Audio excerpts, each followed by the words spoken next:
Hey,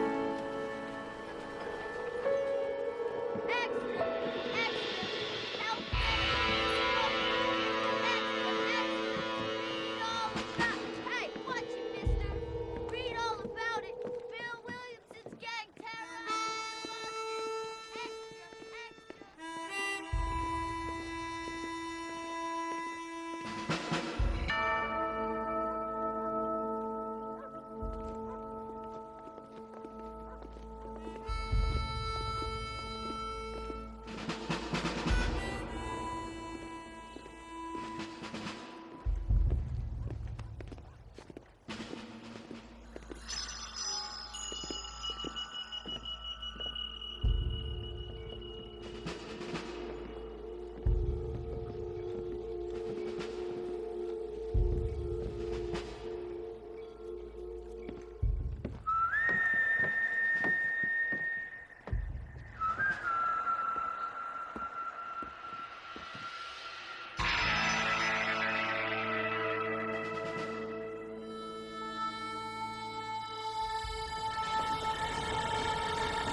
For one, am grateful, Mrs. Bush, that they are finally bringing civilization to this savage land. I could not agree with you more, my dear. My daddy settled this land, and I know he'll be looking down on us, pleased at how we help the natives. Yes, they've lost their land, but they've gained access to heaven.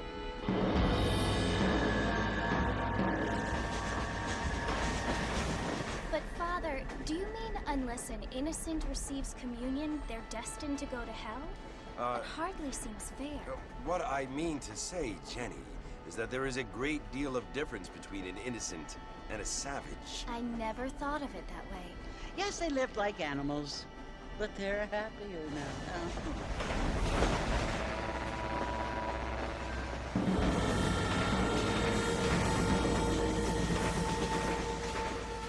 Not only do people now have motor cars, Father, but I heard that pretty soon we will be able to fly. No, only angels can fly, Jenny.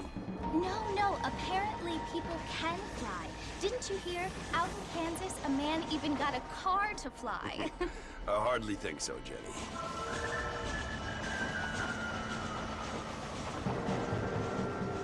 Apparently, Mr. Johns wants to run for governor, which is why he's so concerned with cleaning up the state.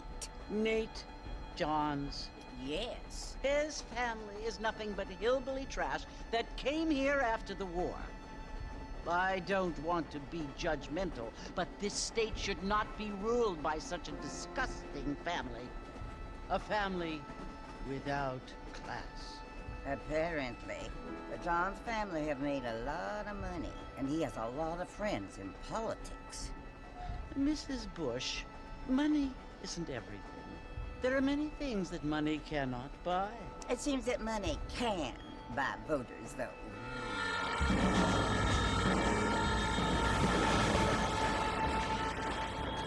What you must remember, my dear, is that we have been brought here to spread the word. And the word and civilization, they are the same thing. They are the gifts. It is the opportunity we have, the chance to live among people who are decent and who do not kill each other, and who let you worship in peace. It's so confusing, Father. Sometimes I find it impossible to make the distinction between a loving act and a hateful one. I mean, they often seem to be the same thing. Yes, Jenny, it is confusing. But you only have to ask me if you need help. Indeed. Well, here we are, Mrs. Bush. Armadillo.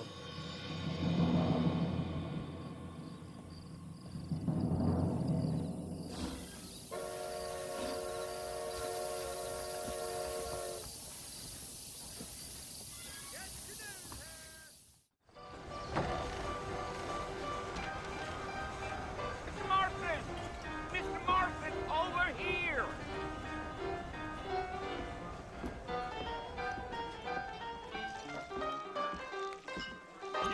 John Marston? Sometimes. I'm Jake. Your friends from Blackwater hired me to guide you. They ain't my friends, but pleased to meet you, Jake. I got the horses saddled up and ready out front.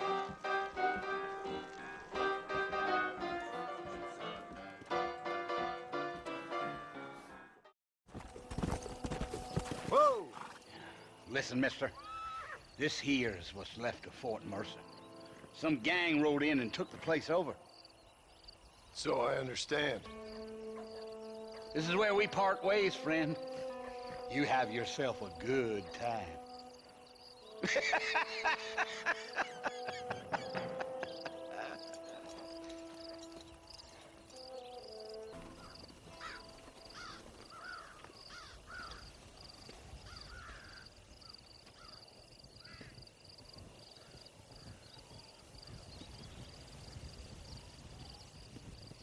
Bill! Bill, I've come for you! Bill Williamson! Come out here right now! Go away now, John.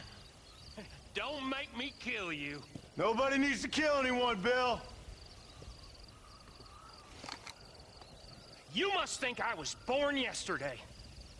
You always did think I was an idiot. That ain't fair, Bill. You were as my brother. I've come to try to save you. Oh. Do I look like I need saving? Bill, please. They want to kill us all. I can help you. Well, you never tried to save me before. You only seemed to save yourself. Bill, I implore you, think about this.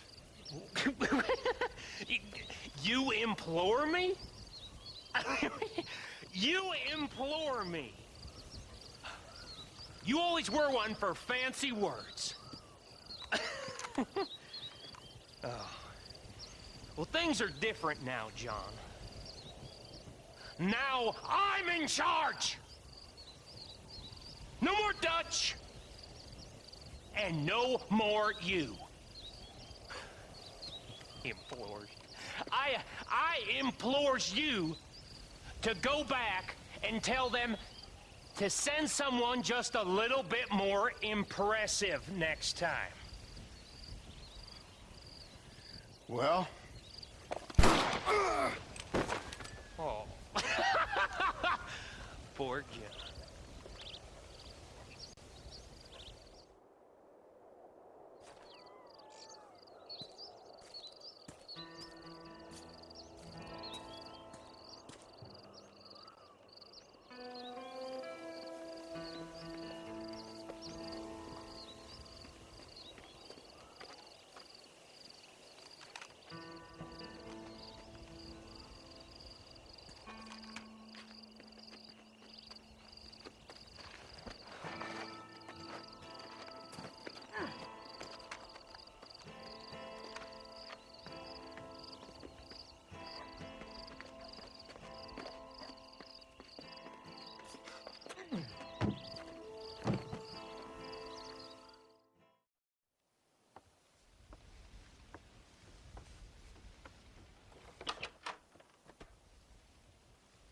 Well, you're alive.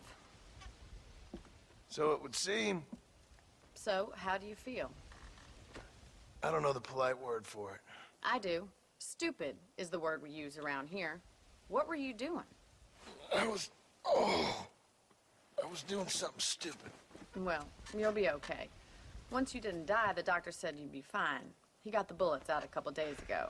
Good. It cost us $15. I'm sorry, madam. Should have left me there to die. Did you want to die? I mean, was that it? Was that why you went straight out to Fort Mercer and picked a fight with the worst bandit in the county? To die, Mr. Mr. Marston. John Marston. Bonnie McFarland. Miss Bonnie McFarland. Well, you may be right, Miss McFarland. I don't know. Huh. So what were you doing? Trying to give Mr. Williamson a chance. For old time's sake. You know Bill Williamson? Knew him. Long time ago. Well, what was he like? Dumb. Just like you. Thank you, miss. See my hat? I have. And, what will you do now? Now I'm gonna take my time and go after him the less kind way. Well, that sounds very fun, Mr. Marston. Quite heroic, just like in those penny dreadfuls my brother used to read. Meanwhile, if you'll excuse me, I've got a ranch to run. Of course, if you're feeling better, why not take a ride with me later? Help me patrol the perimeter. You can earn back some of that money we wasted on doctor's bills. Of course. And thank you for saving my life, I mean. Next time, Mr. Marston, I strongly recommend you don't try to lose it quite so earnestly. I'll bear that in mind.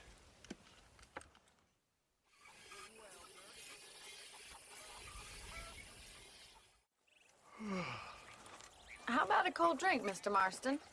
Thank you, ma'am. Getting shot, then riding a horse seems to take it out of you.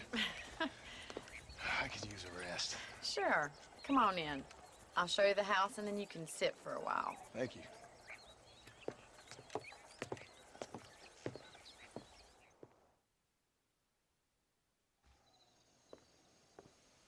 Mr. Marston. Miss McFarland. Remember me telling you about the trouble we've been having with rustlers and other undesirables? I do? Will you help me keep watch on the property line this evening? Sure. I want to see just who is trespassing on our land. This is a fine weapon. Come, let's head out. The country is really beautiful at around this time.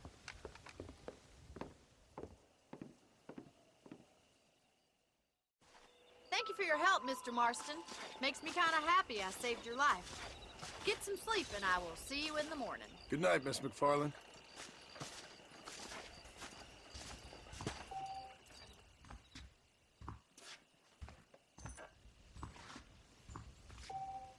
Please be aware of the social disease carried by a certain young lady. Oh, Mr. Marston. How are you doing today? I'm well, Miss McFarland. Thank you. How are you? Well, I'm fine. Thank you. So, how are your ribs? Fine. A little sore, but apart from a couple extra scars, it'll be as nothing happened. Good. Come in, come in. You know, you never did tell me how you met that Bill Williamson or what you wanted from him. No, miss, I did not. Well, why not, if you don't mind me asking? I certainly don't mind you asking if you don't mind me not telling. See, it's a complicated and somewhat pathetic tale, and by telling you, not only would I be putting your life in danger, but also threatening the lives of some people that I hold very dear. Well, I apologize if I seem to be prying. And I apologize for my reticence. Hope you believe me when I say that it's simply out of respect for you. Of course, Mr. Marston. I understand that a city dweller such as yourself likes to have some exotic secrets, so us country folk are impressed. I'm no city man, miss. Yeah, but I saw you get on the train at Blackwater. You with those gentlemen in bowler hats? I'm still no city man. But I'll bet you can't ride, Mr. Marston. I hate to take money from a lady, miss. Oh, you won't be. I'll race you right now. If it makes you happy. We'll see.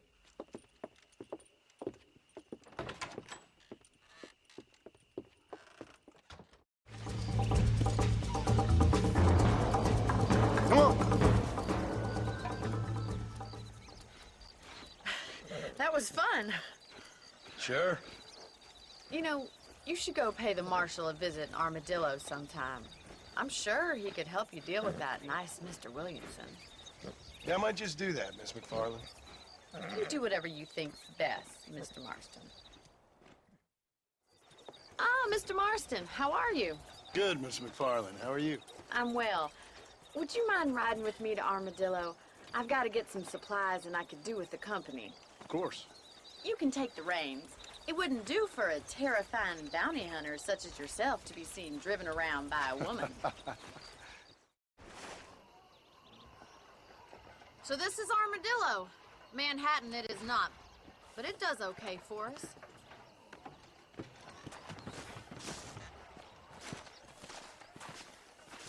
Most important thing for you right now is getting yourself into Dr. Johnson's office to purchase some medicine. The first one's on me. Thank you, miss. I'll pay you back. I'm sure you shall. The doc's a good fellow. He saved your life, so be polite to him. Meet me in front of the general store when you're done. Well, thanks for driving me. It was nice to be able to enjoy the view for once, and a little company never hurts now and again. You're more than welcome, miss. Least I can do. Thank you for the medicine. Why don't you have a look around Armadillo? You can always take a stagecoach back to the ranch later. I might just do that. Travel safely, miss. Try not to get yourself shot. I won't be around to save you this time.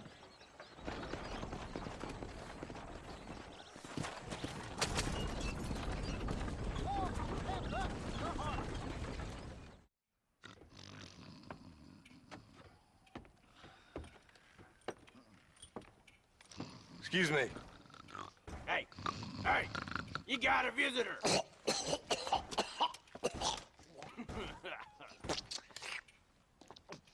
Shut up, you! Now, what you want? My name's John Marston. You wanted to speak to me. I did? Apparently so. Why? I guess because we're both in the business of the law.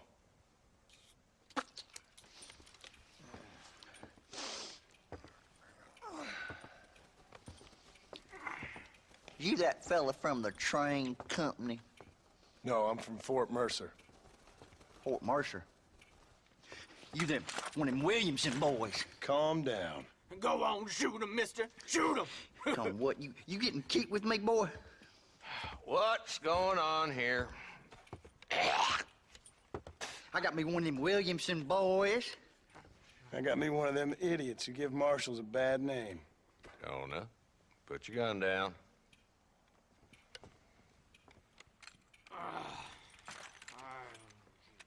You must be the man from Blackwater. Yes, sir. Listen, that dog ain't too bright, but he seems loyal. Jonah, get out of here for a minute. Yes, sir, Mr. Johnson, sir.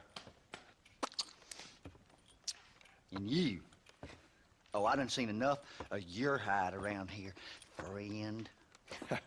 I think there's some school children down the way you can go and frighten.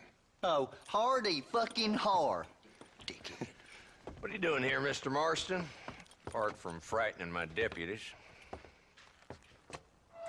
I'm here to capture or kill Bill Williamson. Okay. Can you help me? He's outside my jurisdiction. He's in the next county. Of course, Bill Williamson and his boys have tended to keep themselves away from my town.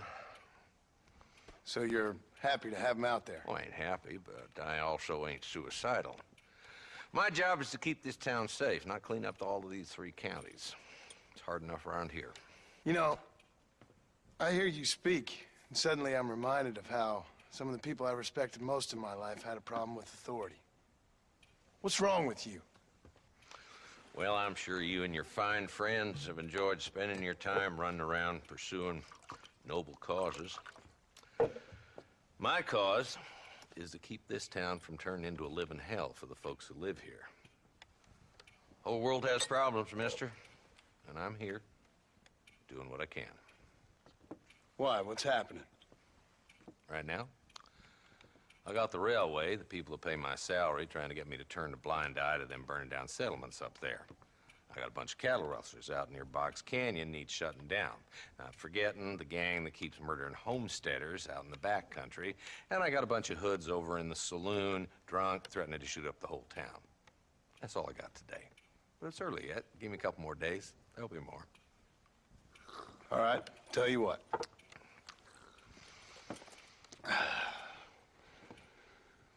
Let's go deal with them hoods in the saloon. Then we'll discuss Williamson. Okay, boy. You're a persistent little cuss, ain't you? Only when things matter.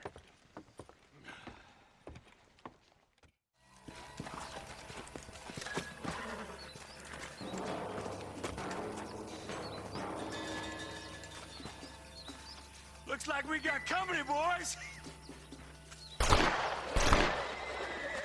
Damn! Take cover!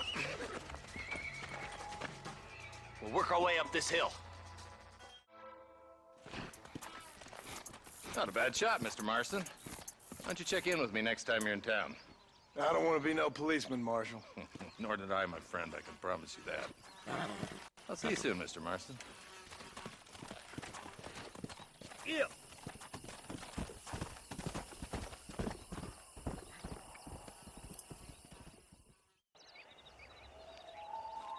Mr. Marston, I've been hearing about your plans. Have you, Miss McFarland? Yes, from Lee Johnson, to settle here and build a life for yourself. I'm afraid those aren't my plans. See, I already have a life. Well, I had one, and I'm trying to reclaim it. Or maybe what you say is I had two, and I'm trying to end one of them so the other can survive. You do so love to talk in riddles, Mr. Marston. Do you do that, I wonder, as a substitute for having anything interesting to say? Probably, Miss McFarland. Oh, call me Bonnie, you fool. Call me Bonnie. Miss McFarland, I'm married. I have a son. I had a daughter, but she died. Years before that, I rode in a gang. We robbed banks, trains, held people ransom. We killed people we didn't like.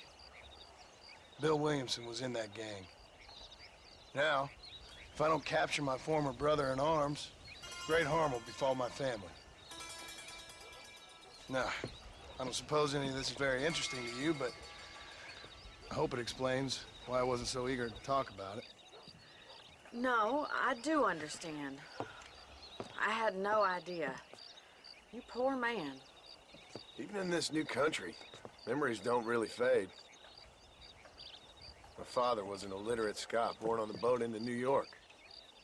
He never saw his homeland, but to hear him talk about it, you'd imagine he only ever ate haggis and wore a kilt. And he hated the English for what they had done to his great-grandparents that he'd never met. People don't forget. Nothing gets forgiven. That's true, especially when it comes to money. And you know, even now, after all his labors, my father's debts are still terrible. I worry every day about us losing the ranch. It would kill him. My father died when I was 8 years old. His eyes were, well, let's just say he was blinded in a bar fight south of Chicago. My mother died during childbirth. She was a prostitute, and he was her, well, I don't know what he was. So I was sent off to an orphanage and ran away and fell in with a gang. My word. What a difficult life you've lived. The leader of the gang taught me how to read, taught me how to see all that was good in the world. He was a great man in a way. But you killed people. Sure. And I've suffered for it. And that's the life I left, or tried to leave. Said too much, Bonnie. I'm an uneducated killer, sent here to do all I can do well.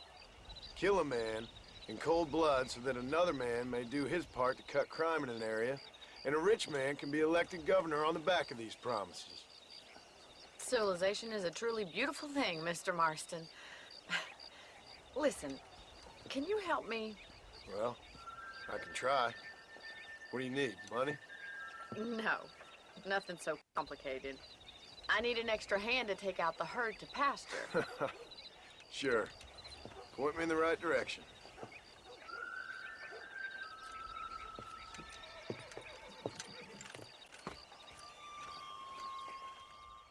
Well, hello, Mr. Marston. How are you? Fine, thank you. How are you? I'm fine, thank you.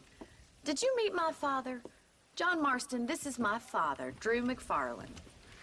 Pleasure to meet you, Mr. Marston. Please. So, my daughter informs me that you're here on some secret mission to remove some undesirables from the county. Something like that. I'm grateful for the hospitality, sir. Well, you know, we've lived here for 30 years now. Came here from the east. The land had never been settled. For 10 years, we fought the Indians. Tough men. Then we had outlaws, and we had drought, and we had smallpox, terrible winters, cholera. I buried more of my children than I raised. Sorry to hear that, sir. I've seen strong men wither and die under that unforgiving sun. That whole herds of cattle take sick and die. But I've never once doubted my life here. No, sir. When I hear about this so-called federal government sending out agents to covertly murder and control people, then I start to worry. I mean, yeah, all right, Williamson is a menace, and men like him are the plague. But isn't a government agent a worse menace? And all that symbolizes, I mean. You may be right, sir. Well, you're a brave man. You're always going to be welcome here. But you tell your friends out east that we don't want to live like that out here. Sneaking around and spying and secret missions. It's preposterous. Trust me, sir. I agree with you. Good. Good. Well, we won't insult you any further. Come on, Bonnie, we got things to do. Mr. Marston, do you want to join us? It's Daddy's favorite pastime. Apart from political discourse, that is. What is? Breaking in horses. Come on. I hear you're a pretty decent rider. For a city dweller, that is.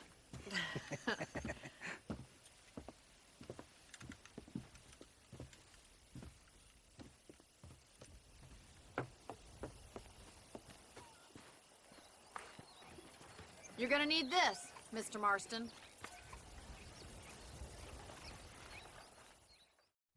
Well done, Mr. Marston. These are fine horses. Hey, Bonnie. Amos was saying some horses been spotted somewhere outside of Armadillo. Let's go, Mr. Marston. We can really do with those horses.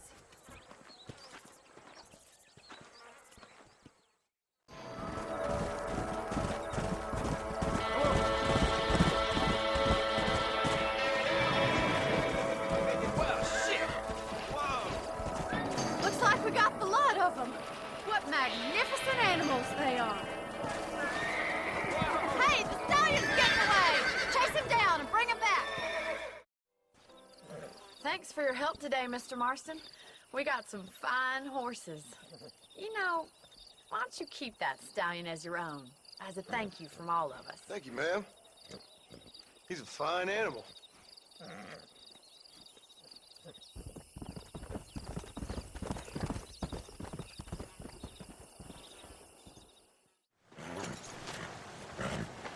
Come on, let's go! Get him in there! Come on! Amos! Hey, miss. I got most of the horses secure and the chicken. Well, thank you, Amos, but it's the herd I'm worried about. I know, they're scattered all over the valley and beyond. The weather is coming in real fast. So what do you suggest, Amos? We leave the herd out there to be scattered by the storm and ourselves left here to die without a livelihood? Can I help? No, miss. If the men get caught out in that storm, they're gonna die. And if we lose our herd, we'll all die, you stupid man. Doesn't sound like we're left with much of a choice then. Come on, Amos. Round up your men. Let's get the herd. Dang.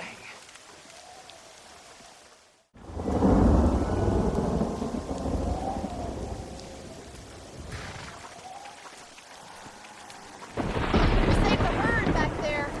You might make a decent rancher one day. Thank you, Miss McFarland. Hello? Hello? It's Armadillo 731. What is it with these things? Hello? It's a new line. Hello? Hello? Sounds fun. What's happening? I have no idea. Yeah, if it's important, they'll send someone down like they did with you. Suddenly, the world is full of days. I remember when we first got here. We used to consider people from Dade County to be exotic. Now guys can get here from the Midwest, and they can do it in 6 days. Things have changed. They've gotten away from me. Hello? I don't understand it no more, boy. Honest to goodness. I'm not sure I do. Marshal! Marshal! Marshal, I've just been up in the canyon, spying like you said. I think I seen me a couple of them rustlers. I think it was the Ballard twins and a couple of Mexicans. They up there right now? Well, it was a group of poor men rounding up Mr. Gulch's livestock, and none of them looked like any of Gulch's hands, so yes, sir, right now. That sarcasm's most unbecoming, Eli. It's gonna hold you back in life, even worse than your lazy eye. All right, let's go. You ride with us again, Marston? Will you help me? I will try. It'll be my pleasure.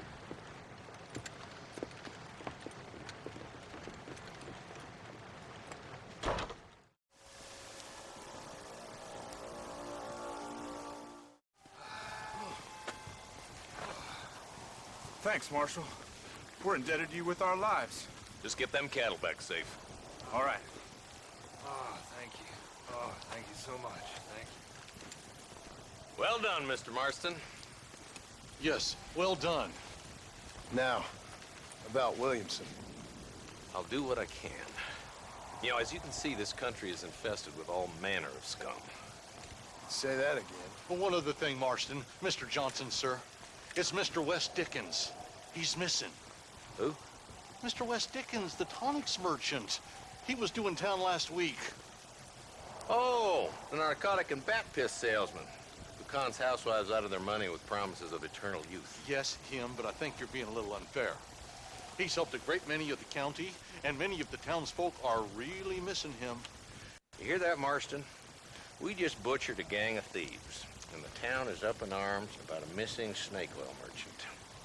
I am so glad to be serving such a wise and respectable people. Come on, Eli.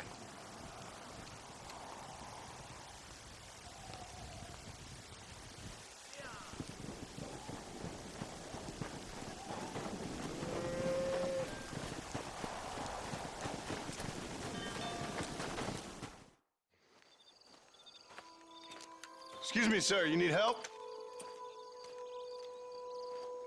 Mister, you alive? Fuck. God damn it. Good heavens. Excuse me? I said, no, I'm not okay. Do I look like I'm okay? You look pretty good for a corpse. Praise be. Move up, mister. Time to get you to a doctor or an undertaker. Whichever you need once we get to town. St. Peter, open up them pearly gates. I'm coming home. Come on, mister. Come on.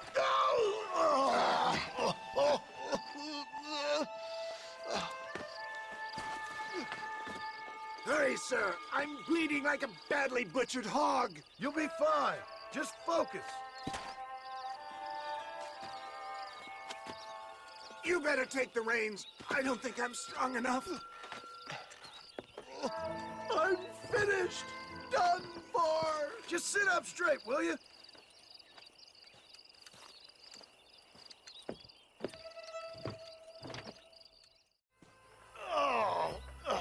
Where the devil are we? Armadillo. We made it safe, you'll be happy to know. Thank you, sir. Thank you. You're a gentleman and a true man of honor. Coming from you, I doubt that means much, but I appreciate the civility. I owe you, sir. And I always pay my debts. Jesus. But if I die, I'm sorry for it. If not, I'll be your man for... Let's get you fixed up first. Then we'll decide what you're my man for.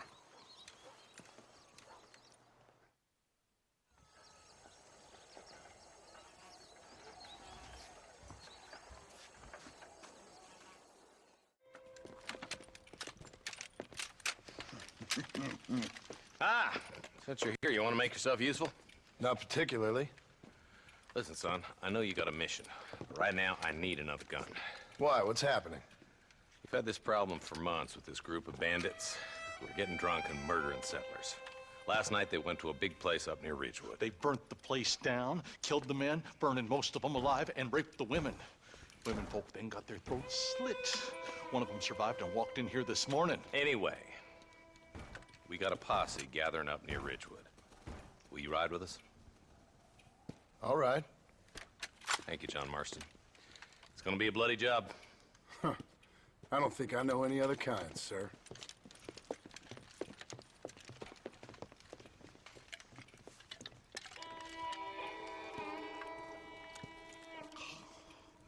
Hey, wait up! Ain't no survivors here, Marshal!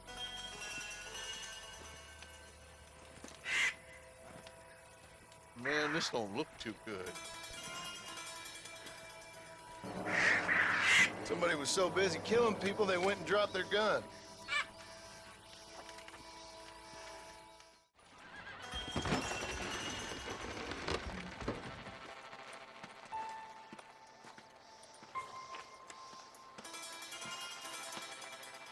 Holy sweet mother of mercy. Please, please don't shoot me. Some bandits came by and took us hostage. They're holed up in the farmhouse. Some of my family is being kept hostage inside.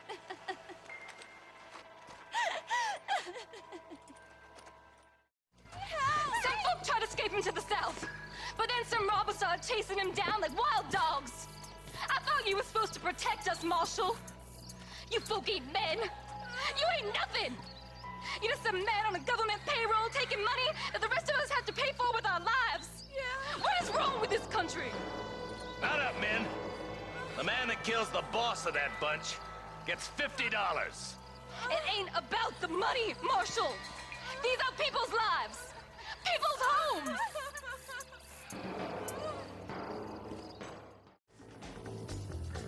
You just walk away now, John. I didn't kill you before, but I sure as shit will now. Get yourself down here, Bill. You know you ain't man enough to stop me. You know I don't want to kill you, but I will. You always did have a high opinion of yourself, John. Dutch always said you were an arrogant son of a bitch. I guess he was about right. Get him, boys! Everybody, take cover! In that shed!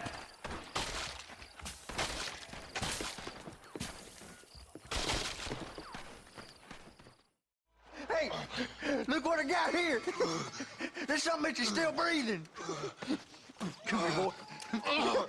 Come on, Bessie, give. Oh. Norman Deek. Fuck! Nice to see you again, buddy. Thanks for your help, John. Norman here is gonna help us get to Bill. Ain't you, Norman? Thank you, Mr. Deek.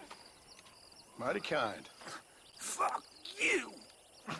Hog time. Let's get him to jail.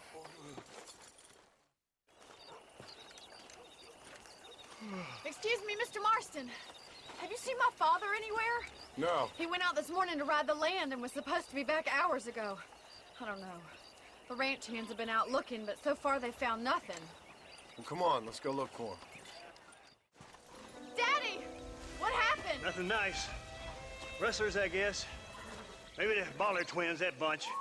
Now you head back to the ranch right now. Fetch the wagon. Yes, sir. Marston, you watch after her. I'll do that, sir. There's no way into the front! Come on!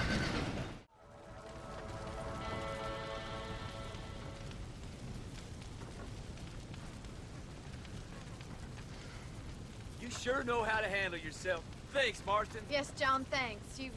Well, you saved the ranch. If you'll excuse me, I've got chores to attend to. Hey, hold on a second over there. Sincerely, John. Thank you. Well, did all I could, Miss McFarland. Sorry about all the damage. That gang seems to really want you out of here. Yeah, well, my father fought Indians. I scarcely think we're gonna be frightened by some white trash. White trash can be pretty frightening. Well, they don't frighten me. Good. John, my family owes you a great debt. I think you got enough debt. You saved my life. All I ask of you is this. If I get back home and get my farm started back up, you'll sell me some cattle. I prefer doing business with people I know. Of course, Mr. Marston. It'd be my pleasure. Well, you get some rest. I've got to go see how my father's bearing up.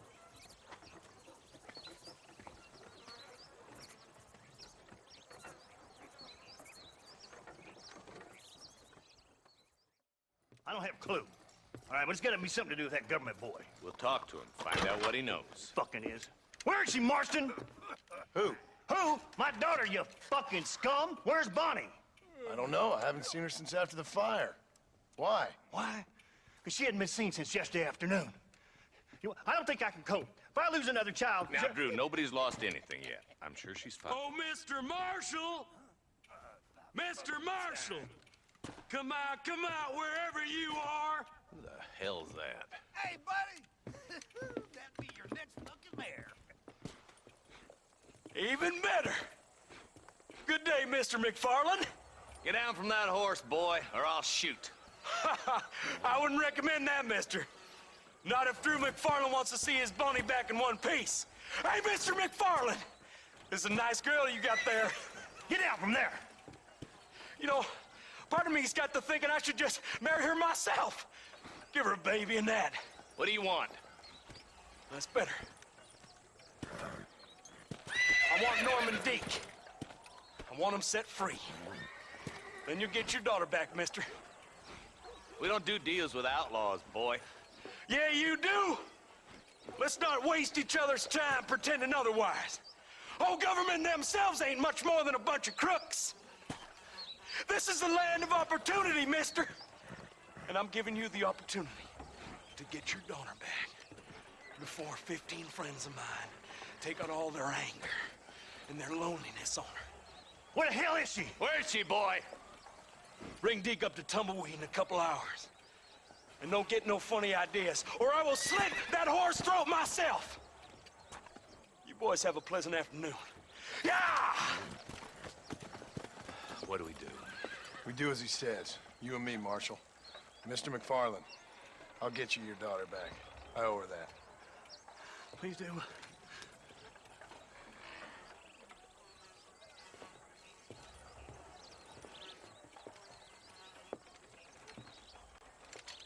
I'll teach you some respect for the law.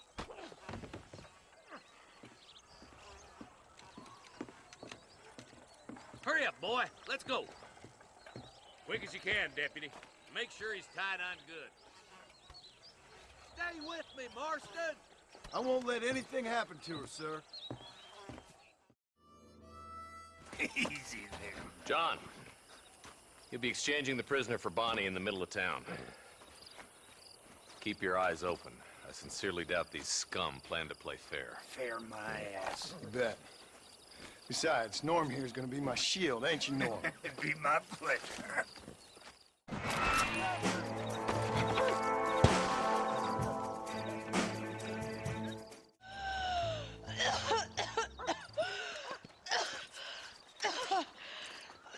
Bonnie, are you okay? I'm fine now, Mr. Marston. Thank you. Thank you. What the hell took you so long, you stupid man? Well, you weren't exactly helping me. If you think I'm gonna lower myself by making a joke about being all tied up, you got another thing coming. Come on.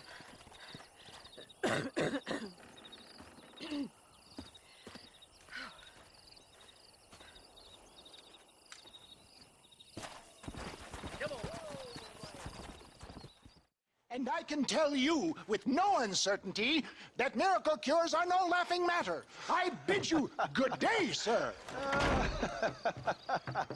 Oh, Mr. Marston, good to see you. How have you been keeping? I'm well, Mr. Mr. West Dickens. Nigel West Dickens of East Cheap, London, New Waverly, New York, and Armadillo, New Austin. At your service. At my service. At everyone's service. At the service of science, of knowledge, of life. How are your wounds? Much, much better. But then they would be. Would be? I know a cure for all ailments, Mr. Marston. Ah, I'm sure you do. And I'm sure for just $2 an ounce, I could live forever. Oh, but for you, sir, I do a bulk discount rate of $1.95 an ounce, as long as you buy 100 ounces or more. That's a lot of immortality. Give it up, old man. That's Mr. West Dickens to you, boy. Give it up, old man. Listen, Marston, I'm broke, but this stuff is good. It works. I need a healthy young man like you. Come along, let's ride over to my newest customer at Ridgewood, and I'll explain while we go. Okay. You hop out here, John. Follow me in on foot.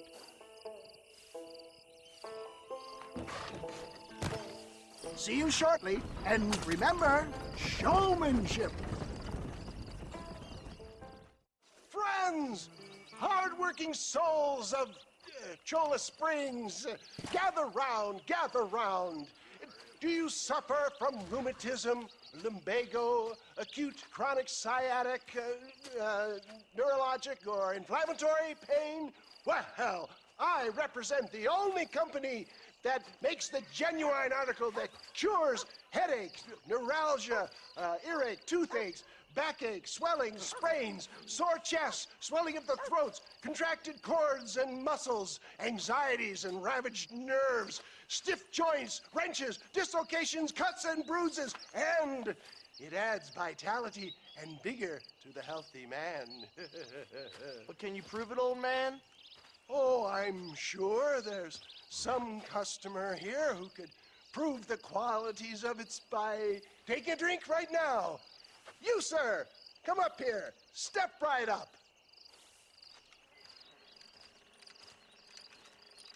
That's the spirit. Ladies and gentlemen, pay close attention. This poor, wretched volunteer, entirely unknown to me, will demonstrate the effects of Dr. West Dickens' own patent tonic. Be you a cowpoke or athlete, this miraculous elixir developed with the wisdom of the East keeps the muscles supple and relaxes the cords. It loosens the joints and gives a feeling of youth and vigor to the whole system. Not possible, I hear you say. Well, doubt no longer. Faith can move mountains, but I ask not for faith. I am a man of science, and today science will be vindicated. Your eyesight is greatly improved. Is that not so, friend? If you say so. That's right, it is. You heard him. What a good sport you are, sir. Now, gaze over yonder at that porch. If you squint, you may just be able to make out the skull that's hanging there. Go ahead, friend. Shoot that skull and demonstrate the miraculous eyesight you now possess.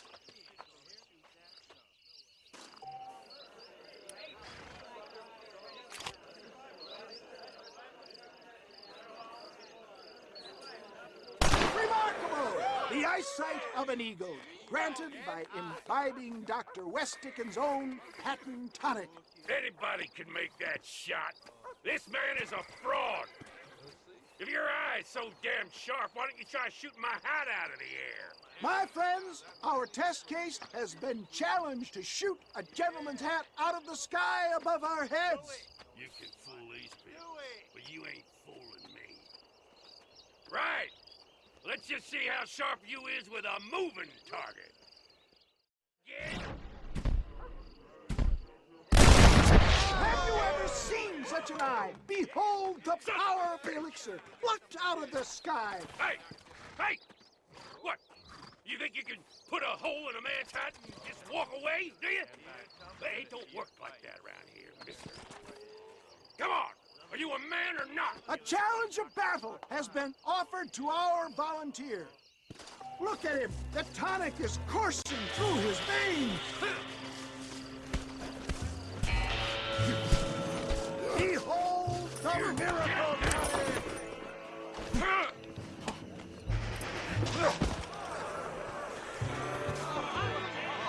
There it is, skeptics and dissenters. Irrefutable proof. Do not let this opportunity pass you by. Look, he's over there. go get it. This ends now. Watch out! He's got a gun! Who the hell do you think you are? You ain't leaving here alive.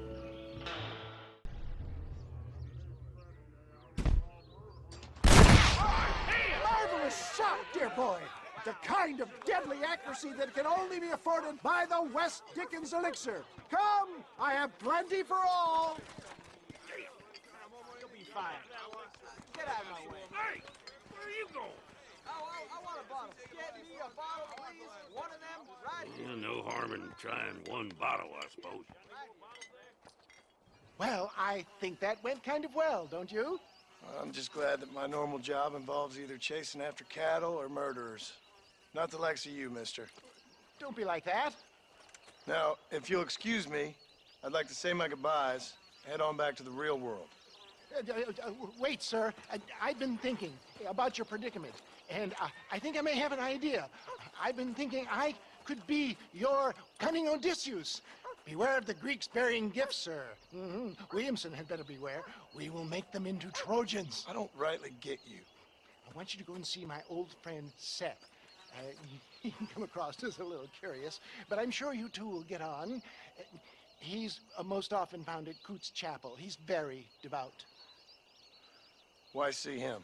Because between him and me, we can get those gates to open for you, and you can walk right in, just like in Homer's great Trojan yarn!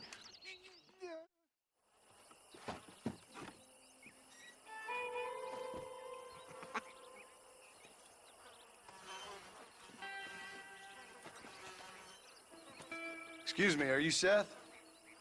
Who are you? I'm a friend of Mr. West Dickens. My name's Marston. John Marston. Goodbye, John Marston. It's been a great pleasure. I need your help, Seth. We need your help. Me and Mr. West Dickens. Let me be frank for 1 second, partner. I hate people.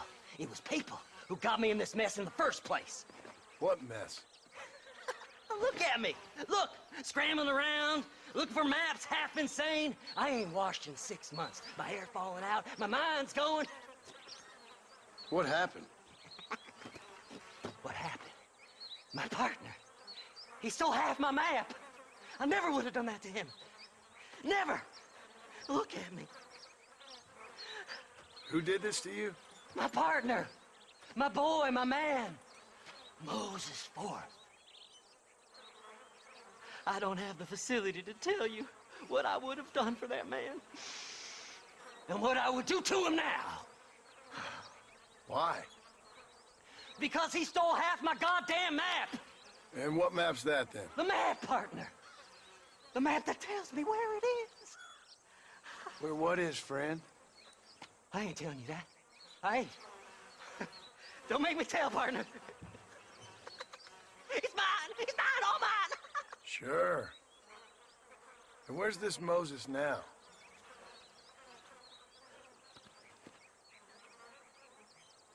He's at Benedict Point. The law got him for exhuming. Some people, they feel differently. Not Moses. Him and me are the same. The self-same. Well, come on, Seth. Let's go see Moses, get you your map back. Then maybe you'll help me.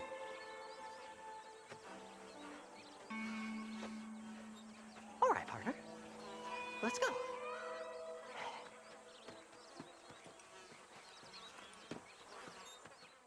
All right, this is it. Let's stop here a moment and come up with a plan. As far as I know, Moses is being held in that shack. There's a couple of deputies keeping guard outside. Can you distract him so I can sneak in for a quick parlay with that son of a bitch? I'm sure I can think of something.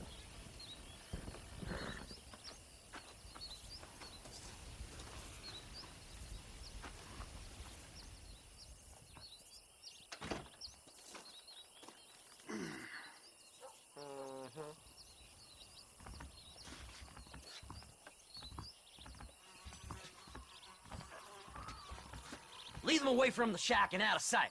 Somewhere out past that hill.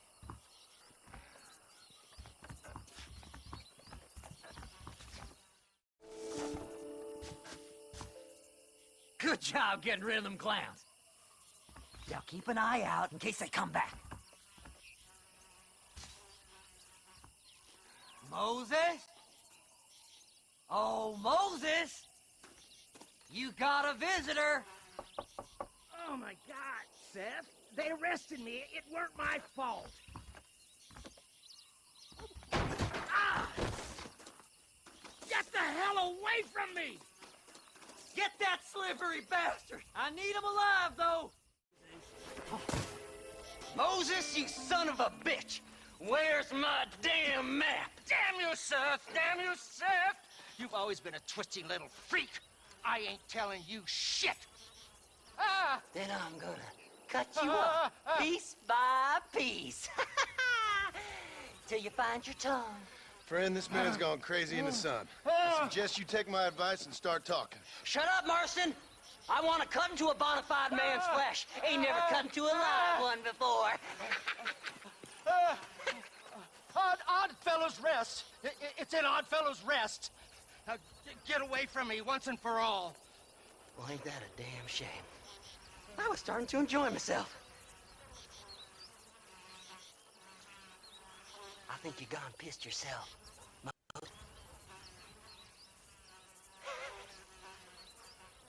Those deputies went and put a bounty on your head. Best we clear it now.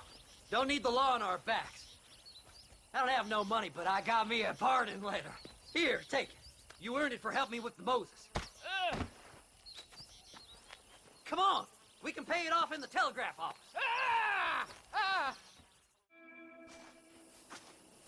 So, mister, thanks for your help.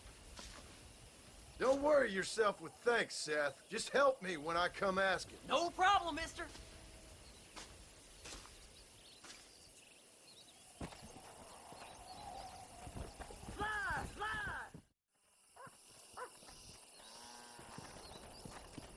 I don't fancy your chances on this angry son of a gun.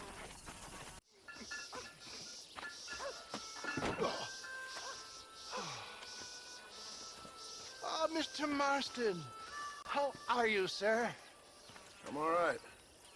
I met up with your friend, Seth. Oh, Seth of the Dead. Yes, interesting fellow. You don't meet many men these days with the moral fortitude to cut straight to the chase like that, do you? Thankfully not, Mr. West Dickens. Yes, contemporary society is remarkably harsh on professional exhumers. But did you know that in ancient Egypt, it was an art form valued more highly than literature? I believe Seth comes from that school of thought. How very interesting.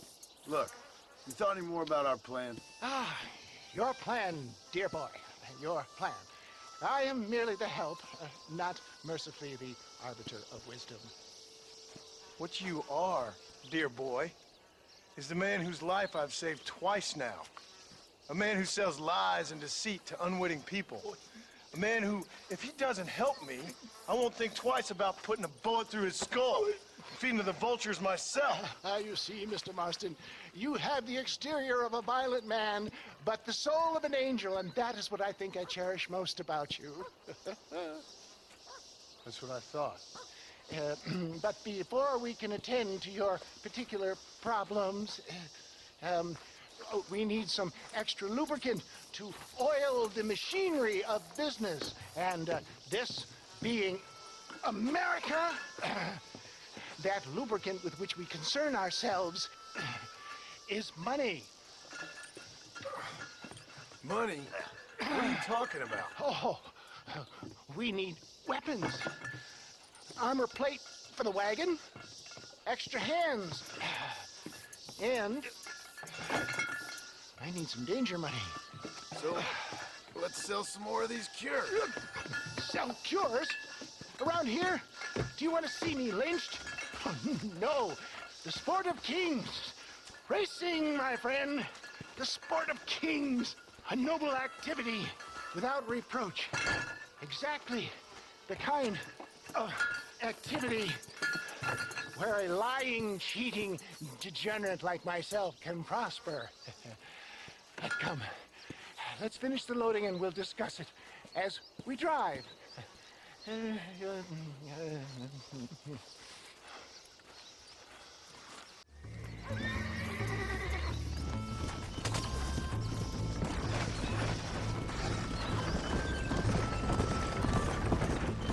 Seth is an interesting fellow, is he not? I wouldn't say interesting, more deeply disturbed. I can see why you two get along. I see the good in everybody, John. It's a flaw of mine.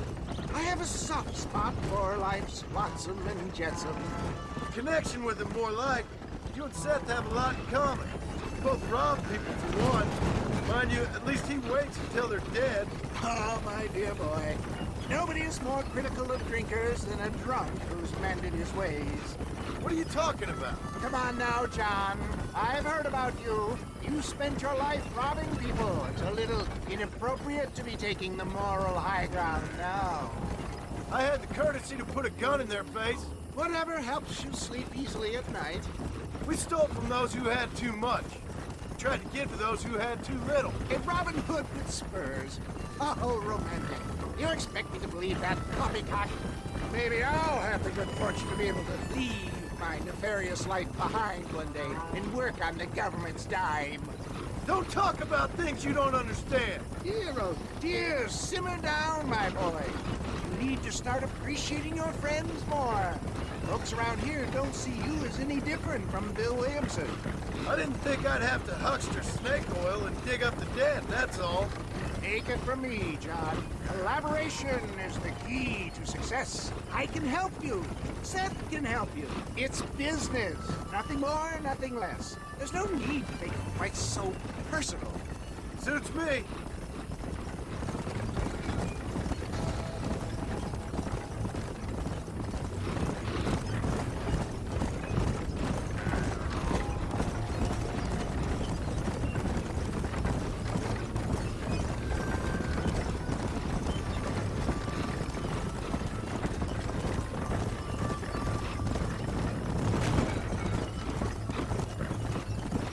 Anyway, John, we must talk about the race. Yes, the race. Oh, come on. Time to purge that negativity and start thinking like a winner. You're going to have a whale of a time. They've been holding these chariot races in New Austin for as long as I can remember. And we need the money. Why aren't you racing then? Me? Oh, no. Not my thing at all. You have already proved yourself more than adept at the reins, my dear boy, and under some stress. These races are Byzantine in their ferocity, and the terrain is treacherous. People will do just about anything to win. Men die. It's a marvelous spectator sport. Sounds like fun. And you are my wild card, John. They won't be expecting you. So what's your role in all this? Think of me as your spiritual guide. Do I have to? You are a free man, of course, but I strongly recommend it. Imagine, just for today, you are not an aging bounty hunter, and I am not an avant-garde business pioneer. No, sir. Today, we are gladiators. Motivation, dear boy. I'm definitely feeling motivated to get the hell out of here.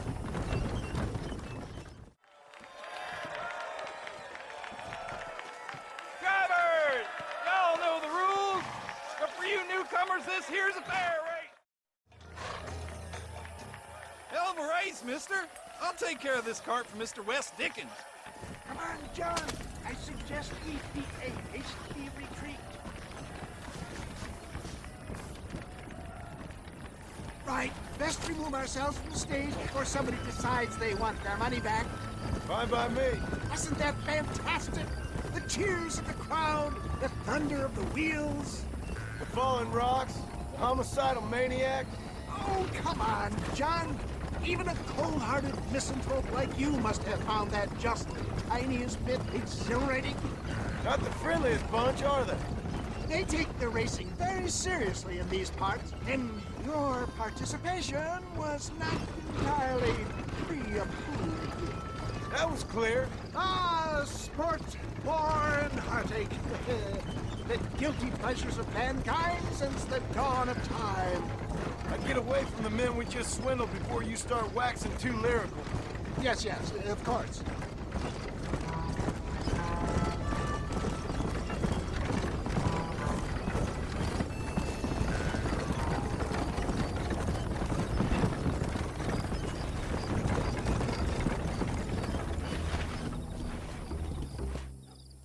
Well, done, sir. Well done. Having you as a ringer has netted us a fine profit.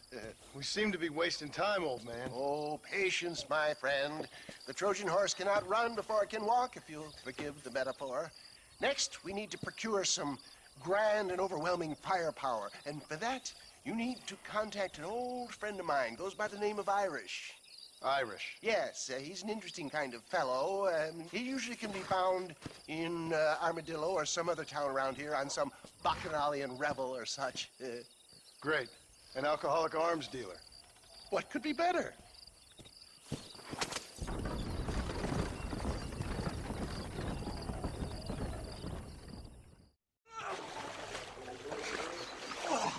Yes, boyo, you messed up properly this time, didn't you? You little paddy bastard. You thieving McCunt. You got it all wrong, Welsh. All wrong. It was French, I promise. He said he was going to rip you off. Now he's ripping me off. Here, keep on talking there, Irish. In about 15 more seconds, your whole whale's gonna turn black. What's up, boys? Fuck off, boyo. This don't concern you. When a man with a sing-song voice tells me to fuck off, it always concerns me, boyo. Look here, this patty bastard stole our gun. Tried to steal our horses. Law's clear on the matter. I never stole nothing, sir. Never did. Not in all my life. That French cunt is playing with the Welshman's tiny and ineffective mind. Hush your mind. Anyway, you all got horses now. No one needs to die. Leave them be. Who do you think you are, boyo? The bloody cavalry? That voice is really starting to get on my nerves, boyo. And you're getting on my nerves. Yeah. Mr. Nigel West Dickens said you'd help me locate a machine gun. And since I just saved your life... I can't thank you enough for taking care of those two degenerates. Untrustworthy, poor in personal hygiene, lacking in the finer qualities of a gentleman. What about the gun? It'd be my pleasure. She's magnificent, government issue. It'll be a bit of a ride, but we'll get there soon enough. Follow me, fella.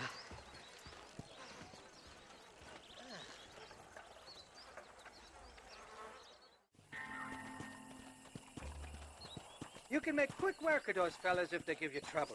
The gun's stored just inside that shack. What about you helping me out? I'll cover you from the ridge. I'm better from long range. It'll be a piece of cake, fella. Trust me. It's not here. That lying sack of shit. Mighty fine corset you got there, young lady. I got you. Let hungry.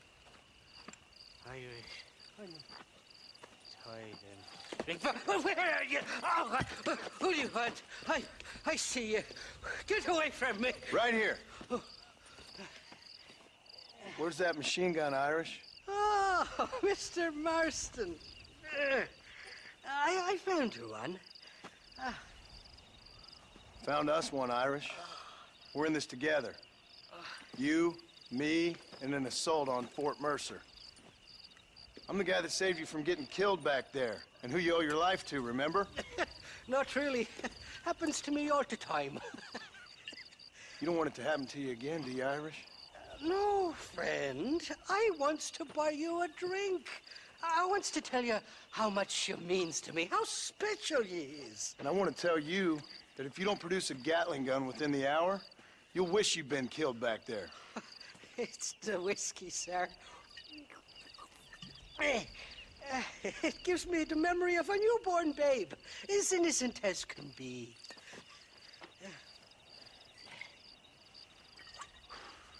And it makes me violently angry.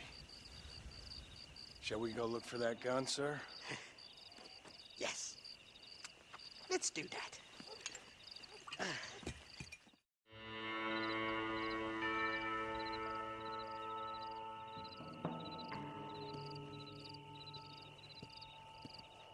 The entrance is plain to see, and there's a shaft them bastards used to haul out heavy ore. You, can use that lift to get you and the gun to the surface. I do it all myself, but the mines play havoc with me sinuses. I'll find us a fine place to hide these horses, and then return with a borrowed flat wagon. I'll meet you at the mouth of the mine shaft. And Irish, I strongly advise you don't run off this time.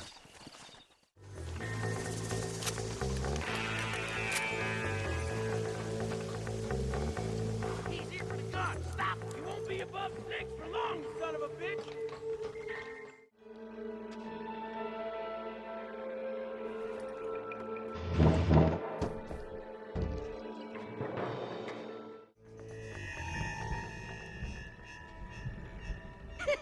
I thought I'd be looking at your corpse being hauled up this lift. Load up and I'll engage the gears.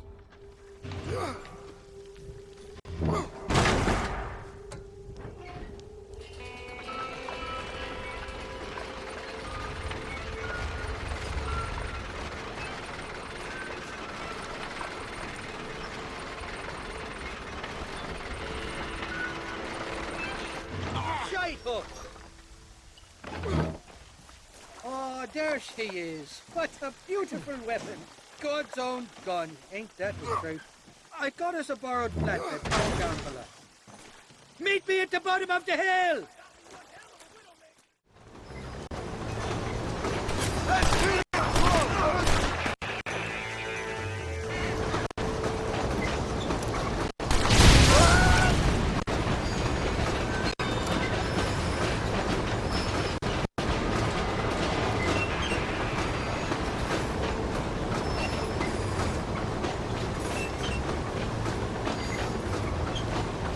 What did I tell you? Piece of cake!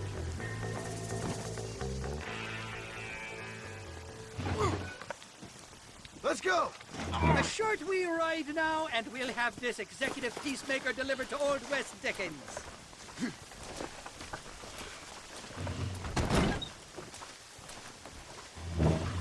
Just make sure it doesn't fall off on the way.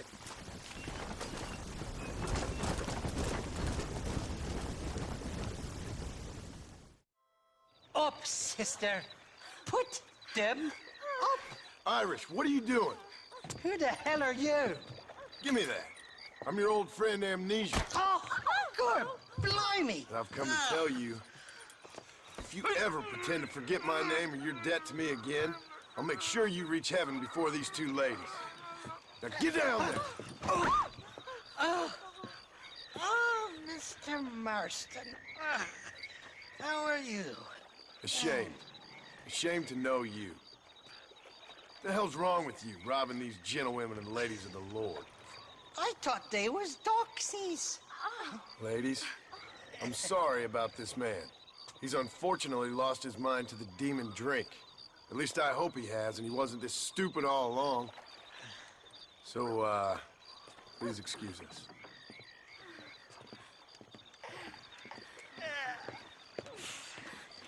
Now, Irish, that Gatling gun doesn't work. I find that rather upsetting, don't you? Oh, heartbreaking. Which is why I was just coming to see you when the drink got the better of me. Come on. I know where we can find the parts for you. Mother-fecking Mary. Shakey's made the arrangements, and he'll...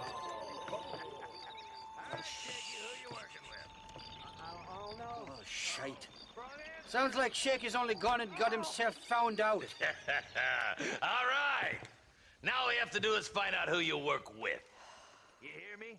Shaky, you wretched fucking son of a whore. Suck my again! Oh! Labor relations don't sound like they're exactly at an all-time high. You sneak in and get poor Shaky loose. I'll go get the wagon. Good luck, Marston. He's a good man, that Shaky.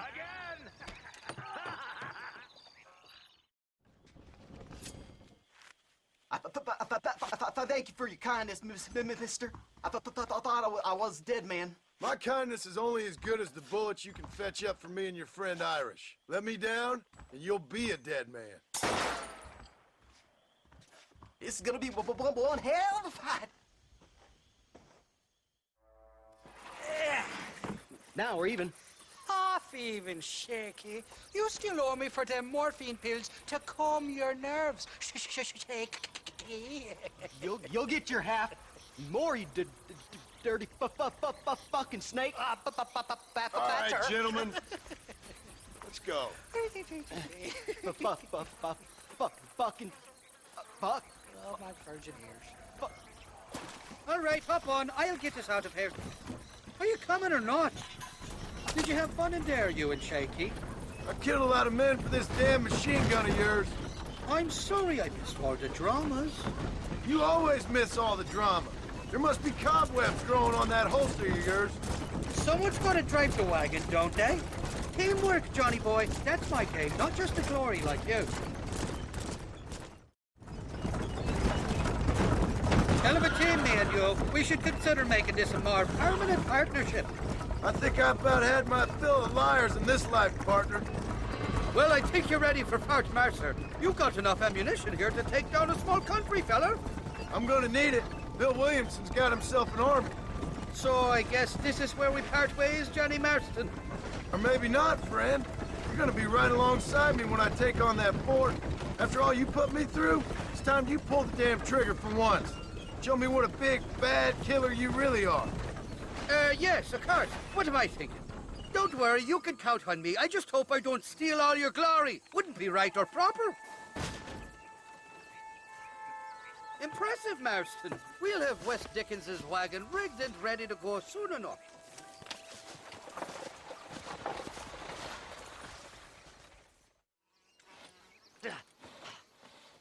Seth, Hey, John. Hey, partner. you what you need? Ready to help me? Not quite. Not quite ready. You see, I wasted a bunch of time looking for that last bit of map.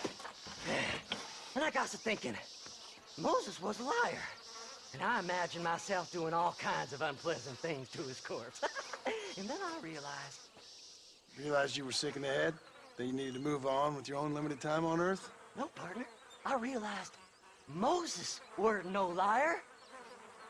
The issue was Aiden O'Leary, who said he had the body. Aiden died in that flu epidemic, and the bodies weren't even buried yet. Got the body sitting in the back of that wagon behind you? Yes, sir. You're not even gonna wait until they're buried before you... Well, they don't care, do you, boys? Honest folk off to a better place. Apart from that Aiden O'Leary fella, I never liked him. They say he lay with his sister. I don't like women, partner. I don't. Not since Mammy died. Seth, what are you gonna do with those bodies? I'm gonna take them back to a nice quiet spot and look for the map. I needs the map, partner. I needs it. Thanks, mister. I reckon I'll sit here a while trying to figure this out. I'm gonna be rich. When you're done with that, get over to Fort Mercer. I need you inside that place. After I find my treasure, mister.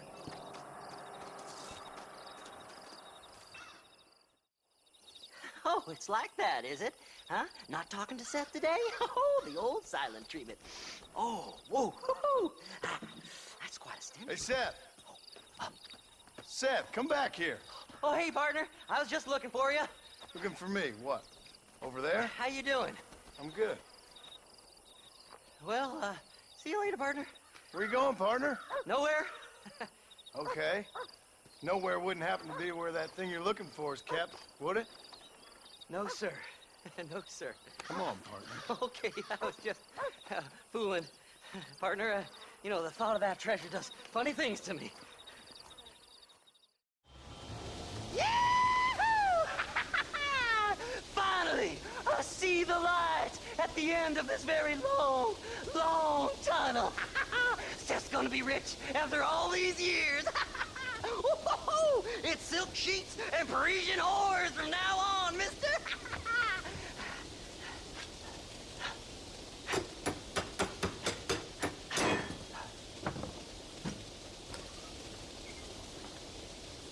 The goddamn hell is this?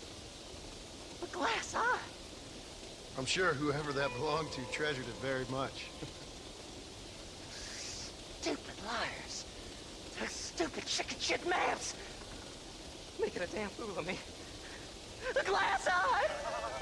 It's a glass eye! Stop with the tears and help me with Williamson's gang. And you can come up with another excuse to go exhume one of your old friends.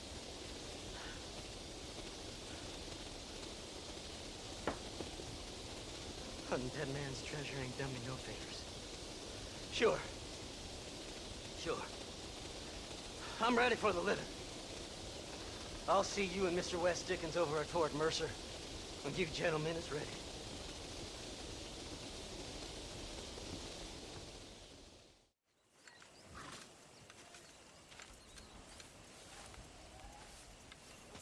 Mr. Marston, sir. John Marston.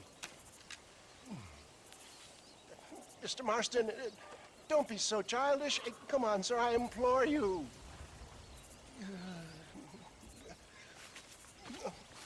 Okay. So I made a few innocent mistakes when last we met. But my plan is still sound. Together we can conquer, if not the world, then certainly Bill Williamson. But first, you need me to do you a favor? You read my mind. I can only deduce you've been taking my tonic, sir, as instructed. It can give the most ordinary of intelligences a remarkable insight. I'll give you insight. I'll show you what your guts look like. Please, sir, this show of petulance is nothing short of embarrassing. Think for a moment, sir. Think. I'm thinking about how much of my time you're wasting. Sir, I am about to do something which I greatly discourage in all wise and rational men. A selfless act for you. But, sir, before I act selflessly, allow me to act selfishly and sell some of my wares.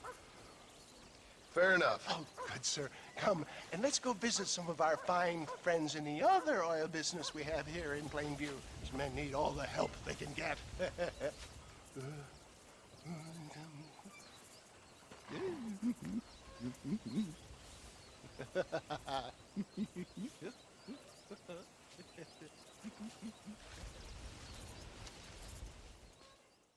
Friends, hardworking souls of Plainview, do you suffer from rheumatism, lumbago, acute chronic sciatic, neurologic, or inflammatory pain? Well, I represent the only company that makes the genuine article which cures headache, neuralgia, toothache, earache, backache. Well, this man is a fucking charlatan. He just got done swindling us down at Cho Springs with this song and dance. I say we tar and feather him right now. I say we shoot the I bastard. think it's time we take our business elsewhere.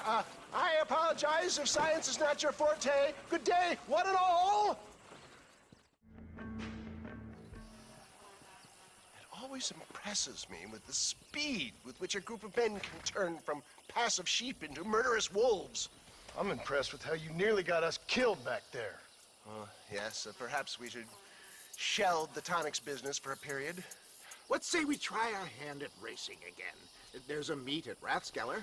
You're trying my patience, Mr. West Dickens. Well, I'm sorry, dear boy, but I'm only an aging vendor of exotic elixirs, not the bloody U.S. cavalry.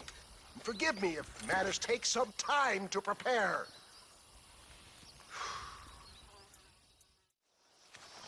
Mr. West Dickens! Ah, Mr. Marston!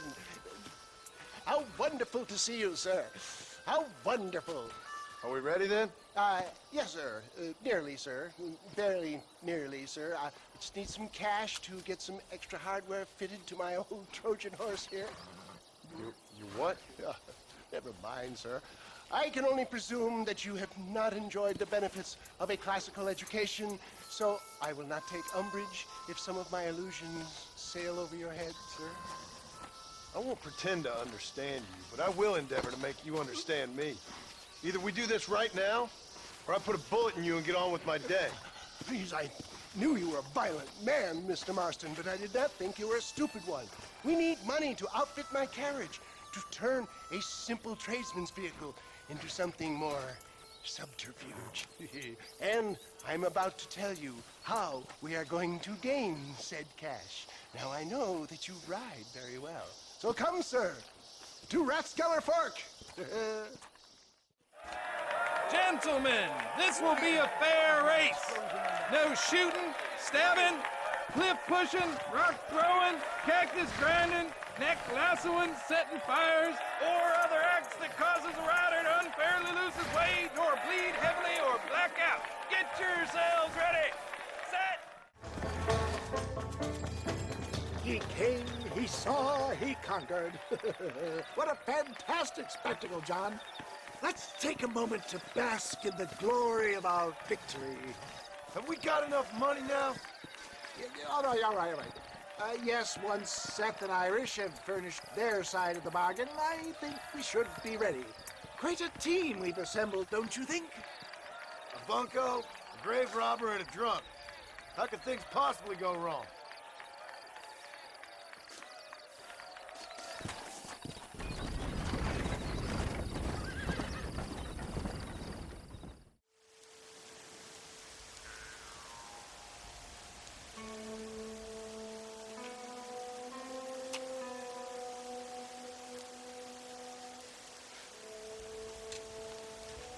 John?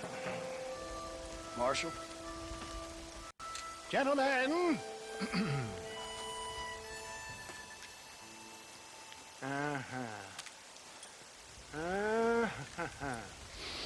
It's time. We must go. Why? What's happening? Seth has managed to get himself inside. But we can't leave it too long, or they will soon realize how very curious he is and remove him from the premises. Or slit his throat and watch him bleed to death. But for a minute, he will delight and amuse them. That's when he'll get us inside. Okay. Marshals of the law, when the shooting starts, take that as your cue to start awarding each other medals. Huh? I mean, take that as a cue to get inside and clean up the mess. Oh. All I care about is Williamson. It is vital we stop him. Agreed. That man is a stone-cold killer. Williamson's a proud fool. The question is which will win out between his pride and his instinct for survival.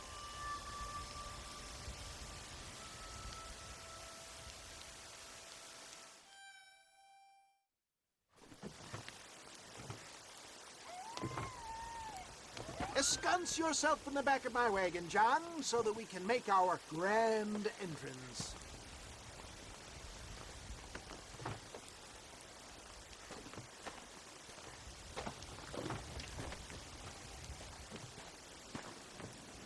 Come on. Let's go.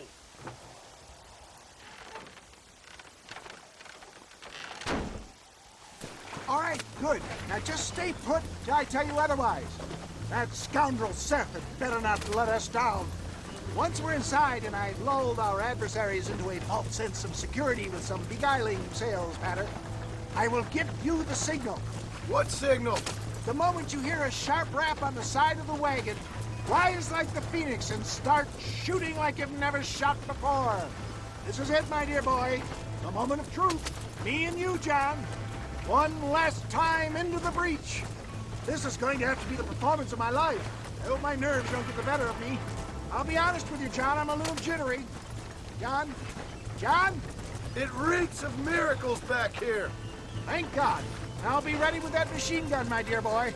I'll be a sitting duck in there.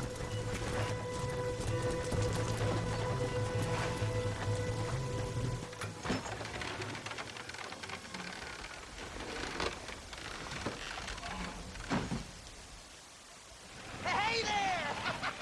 Come on in! Come on in! Welcome to my humble abode! Come on! Yeah! Greetings, my good men. What would you say if I said immortality was at hand? What would you say if I told you I could teach you to fly? What would you say if I told you I could turn a man into a beautiful woman? Impossible, yes, once, but no more. Gentlemen, I bring you wisdom from the East. I have here in this wagon some of the finest goods, the best medicines, and the newest inventions available for you and your families. Exotic trinkets from the far reaches of the earth, elixirs that give vigor and strength. And for you men of physical skill and athletic physique, this miraculous elixir can keep the muscles supple and relax the cords. It loosens the joints and gives a feeling of vigor and freshness to the whole system. Why, some men have reported to me that after drinking it for 1 month, they can chew through steel. What the hell? It's a trap! Get your thumb out of your nose.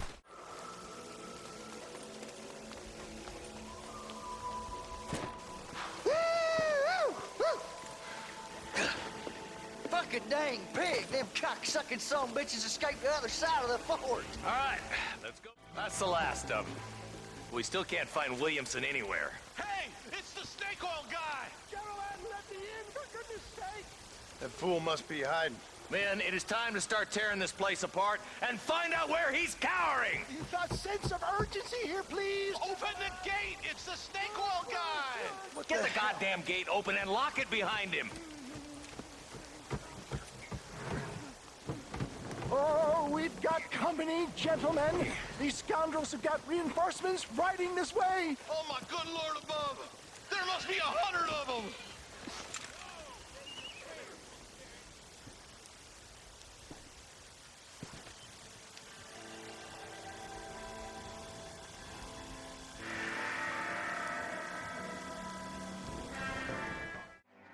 Bill ain't here.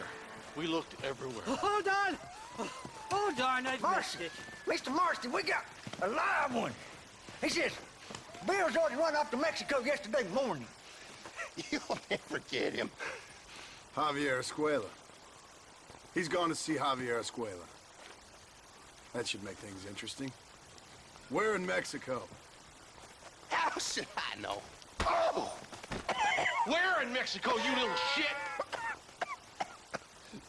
Someplace near Chuparosa, I think he said. That's bandit country. Chupa-feckin'-rosa? Oh, I'll take you there, John. I'm real popular down there.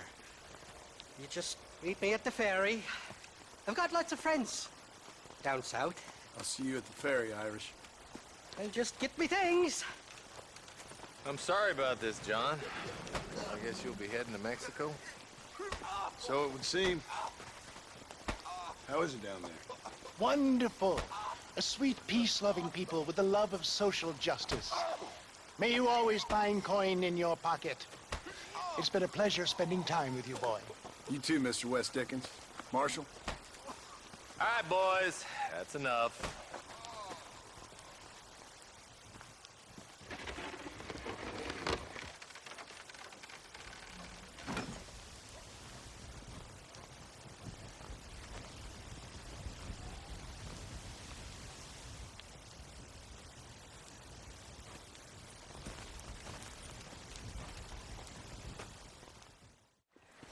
Yes, well, that's what makes you such an interesting fellow, Mr. Irish. Ah, Mr. Marston, I've come to wish you well. How are you, sir? I'm okay. It seems that our friend Mr. Irish here is well connected south of the border. Oh, it's true. They love me down there. It's like a second home. I've got more friends than you could shake a stick at, should you so desire. So you know the way? Oh, it's easy. We just get on me raft here and let the current sweep us away to paradise. Come on then, Dubby. I'm not sure your idea of paradise and mine are quite the same, Irish. Relax. We'll have a great time and we'll find your man Williamson, no bother. I hope so. Hey, come on now. Look at it this way. I know we ain't exactly old pals, but, you know, have I ever done you wrong? No, but not through lack of trying. Hey! Well, you boys have fun down there. I shall miss you, John Marston. Thank you. Where are you headed? Oh, me? Oh, London or Paris or maybe Peking. I'm a traveling man, sir. This land is much too small for the likes of me. Well, try not to get yourself killed. Oh, well, yes, we men of science are not a very loved bunch in this land of myth and superstition. I'm off to the civilized world where men like myself are revered and given medals. Ha! Have fun. The same to you, sir. The same to you.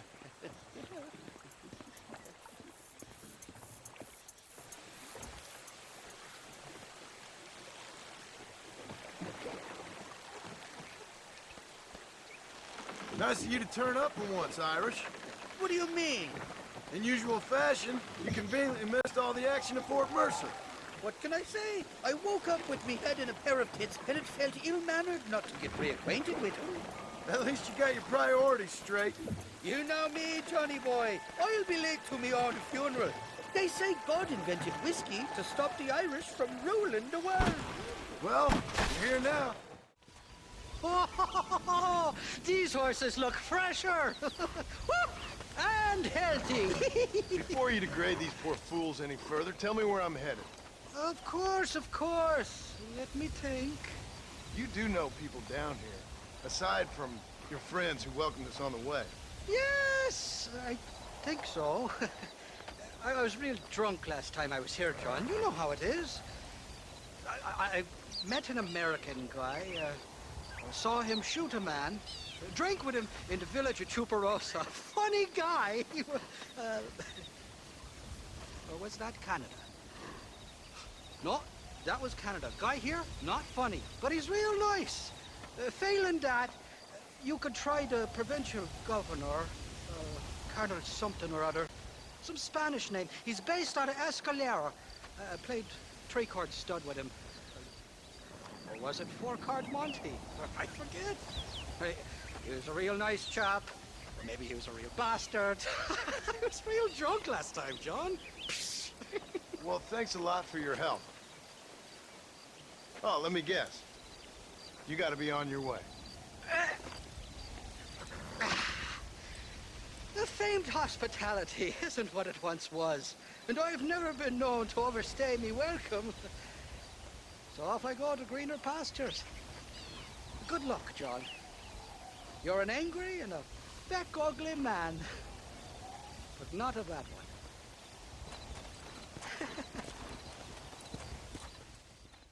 ¿Qué pasó con el otro? No interrumpas, pendejo, deja en la casa. Y les digo, de aquí para acá, chingan a su madre. Cállese, güey. Y de aquí para acá, pendejos.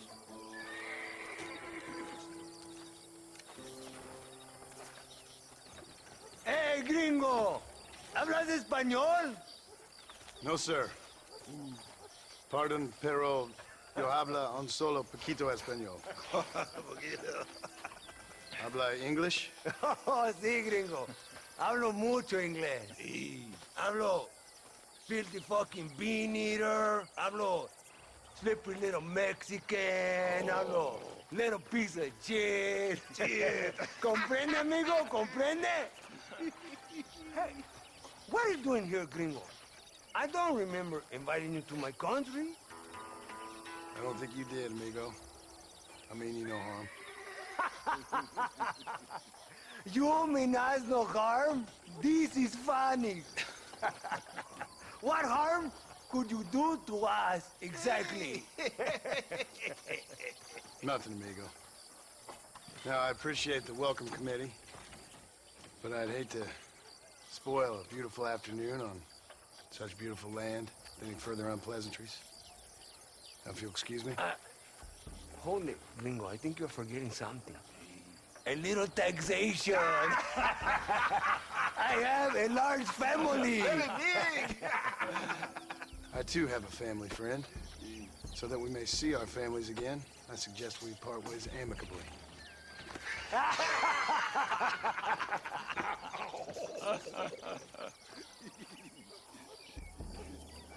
Can I see the boots, gringo? I think you can see him from where you're standing just fine, senor. Take off the boots, Americano. As you wish.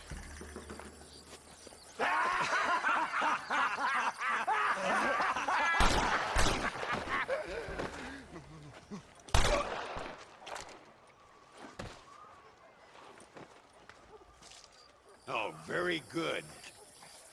Very good indeed, sir. What a great way to improve border relations.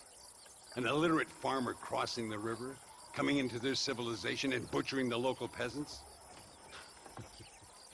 Thank you very much, sir. Don't mention it, old man. You kill peasants, you become a peasant. I never aspired to be anything more. A socialist, huh? No wonder you left America. I'm many things. Most of them bad. But a man of political principles? No. Well, then I fear Mexico may not be for you, sir. Don't you worry about me. Oh, but I do worry. An angry man a long way from home, a man who handles a gun as sloppy as you. I can handle a gun okay, partner. Yeah, as long as you're killing quail or peasants. But if you have to face another man, you don't stand a chance. And you do? I can show you a few tricks. Come with me. Hold on. What's your name? That doesn't matter anymore. And you? I never had a name, mister. I was raised in an orphanage. A real American, huh? Wonderful. Just wonderful.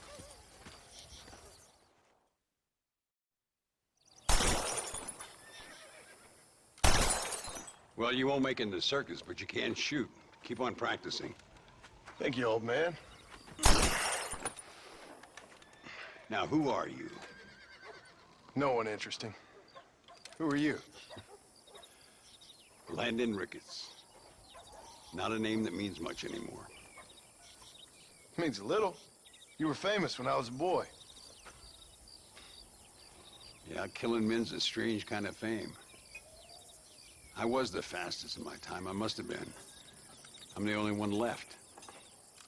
What are you doing here? Living quietly. Waiting. For what? I don't know. And you? I'm looking for a couple of men. Bill Williamson, Javier Escuella. Escuella's from here. It could be. This whole place is teeming with Americans on the run. Mercenaries, locals hell-bent on revolution. Revolution? Another one? Yeah. Never really ends. This whole place has been a hotbed for revolution since before the Spanish left. Now there's another local guy running around promising the peasants their freedom. Just like the last two or three. Local government, foul bunch. Colonel Linde, he runs this place like a feudal king. He's an awful individual. Is that so? Yeah. Until someone puts a bullet in his head. Come on, let's get back to it. You gotta keep that back straight. Otherwise it makes the gun jump. Senor Ricketts, por favor, senor. Our bank wagon's under attack just outside of town. We need your help again. Whoa, slow down, Ramon. We'll take care of it. Thank you, senor. Again, you are the savior of this town. Well, my friend, are you ready to take a less theoretical exam? Sure. I don't think I ever rode with no savior before.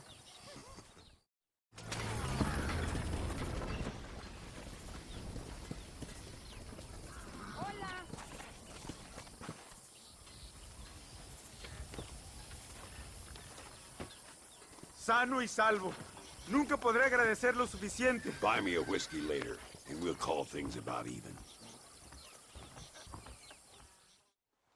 Muy interesante. Gracias, amigos. Mr. Marston, how the devil are you? I'm fine. How are you, Mr. Ricketts? I'm good. I'm glad you're here because these men were just telling me about Mr. Escuella. Javier Escuella? Emilio, let me ask you something. His nombre is Javier Señor Escuella? Is Javier to see? No sé, señor. He doesn't know. I got that bit. Ask him, was he about 5'8"? Mustache? Did he have an American in tow? A big American? Emilio, Estabacon, grande Americano? Yo no sé. No. Again, I got that. But they do have his sister. Emilio's, I mean. She's a fine young woman, a teacher, a human being, not the clothed vermin so many people seem to have turned into.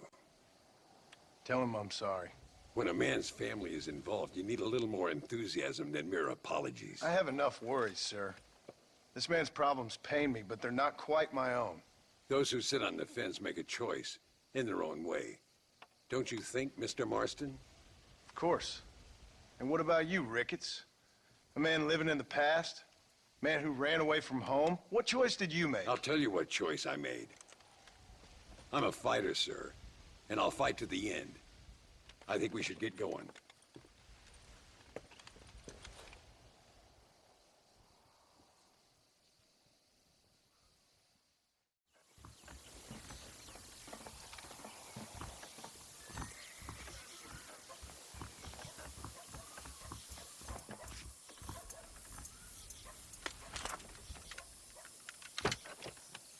It's the only way to travel, so they keep telling me. We'll get off at Casa Madrugada and ride from there.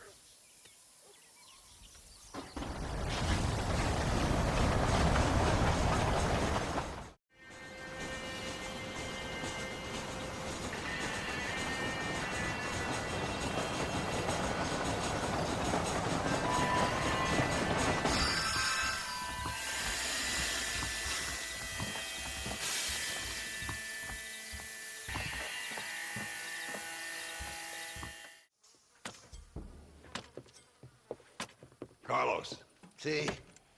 We're here for Luisa. She's still being held up in the caves? Yes.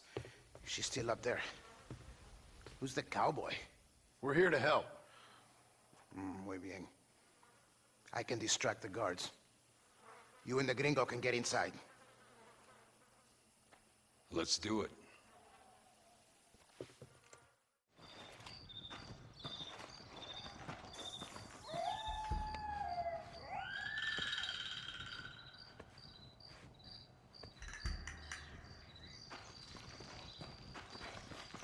Stand back, damn it!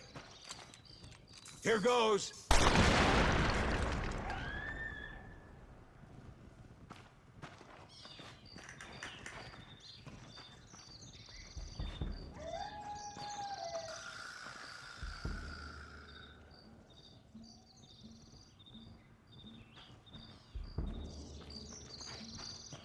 Come on, boy.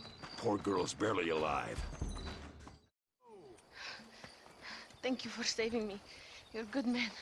Friends of the people of this land. Was someone named Javier Escuella one of the men holding you? No, I don't know. I don't think so. But I remember that name from prison. Bad people spoke of him. I told you, John, he's still in Mexico. Okay, then. I guess we'll keep looking. Yeah.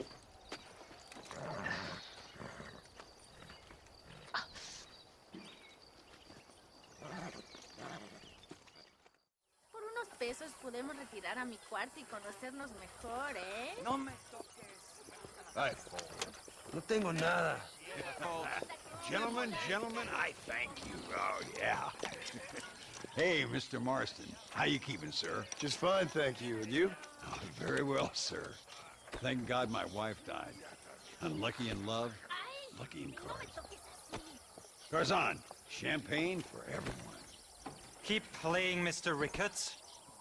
Oh, I'm sorry, Herr Muller. I'll keep playing you in servitude for the rest of your life on Earth, if that makes you happy. Yes, I shall indeed, sir. Well then, your deal. Oh, Marston, would you like to join us? I don't think so. I'm just gonna have a drink. Oh, come on. Sit down. Sit down. Okay, then. Gentlemen? Hey. Na mach schon!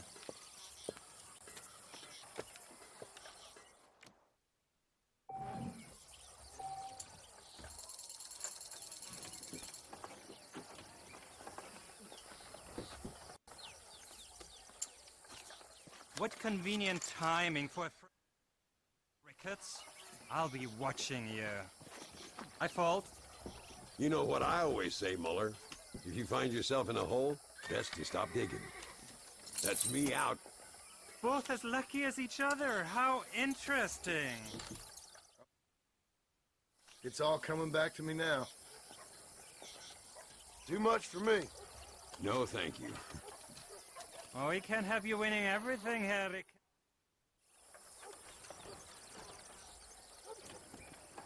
You fucking cheat! Excuse me? You fucking looked in my fucking cards, you fucking cheat! Now, Herr Muller, let's calm down. There must be some mistake.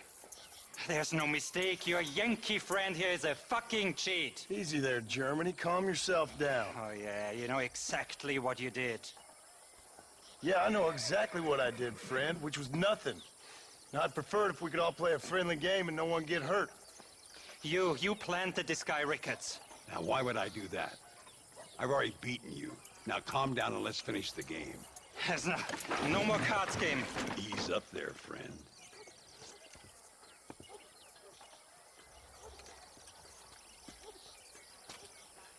There must be a name for this. An impasse, sir. An impasse. We could all die here and now. I'm not fighting you, Ricketts, but the Yankee him I don't like. He's done you no harm, Muller. He's done me no good either. Outside, winner takes the pot. The winner will take what he wants. The other man will be in no position to argue. Sanchez will be my second. As you wish, Germany. As you wish.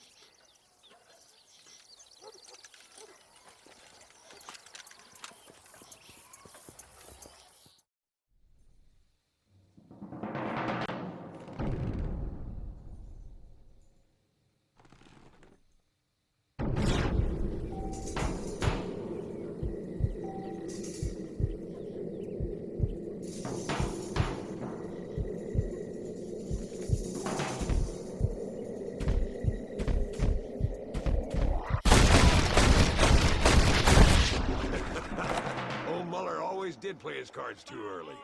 Come on, we've earned ourselves a drink. I think Mr. Muller's buying. Your health. You, the man they call Marston, see? You like killing? Watch me cut her throat. Nice friends you got here, Mr. Ricketts. Tú y yo, Marston. Peleamos ahora, We fight now.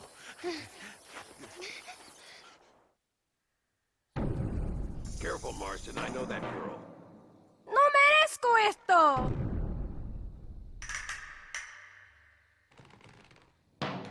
Oh, Dios mío.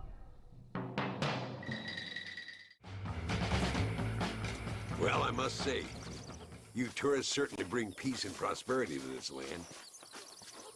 Then again, I doubt Muller will be missed. He wasn't much of a poker player.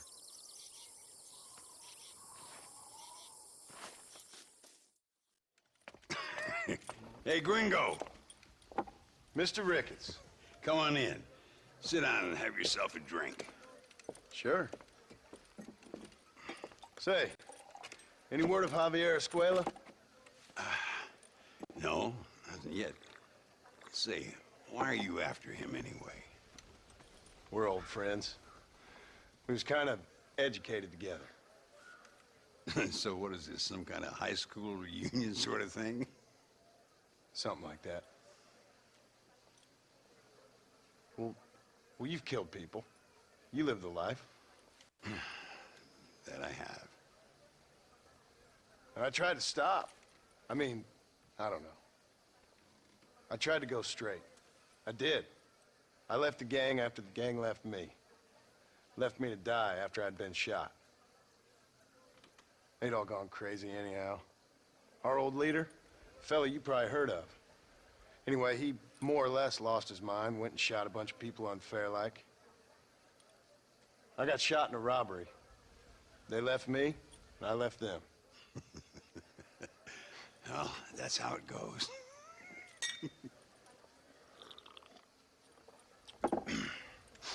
Already had me a woman, got me a farm, then I got me more trouble. Sure.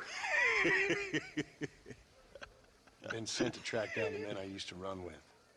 Track them, kill them. Well, if you don't, someone else will. There's no escape. Look at me. I spent 25 years killing men. Look at me now, sitting around here like some low-rent would-be messiah. We're relics. Come on, have yourself another drink and Let's wallow in a little self-pity. Sounds like a plan. Your health. Mr. Ricketts! Mr. Ricketts! Thank the Lord I have found you. And you, Mr. Marston. Here, you sit down. You all right? I'm well, sir. But Allende is sending more men to the death. Prisoners who have not been tried. A prominent writer, Castilla, and a local official whose only crime was not putting the small holders on the street when they were late with taxes. Writers and government officials. For once, I agree with Allende. Some men need to be killed. Mr. Ricketts! I was just joking. Where are they?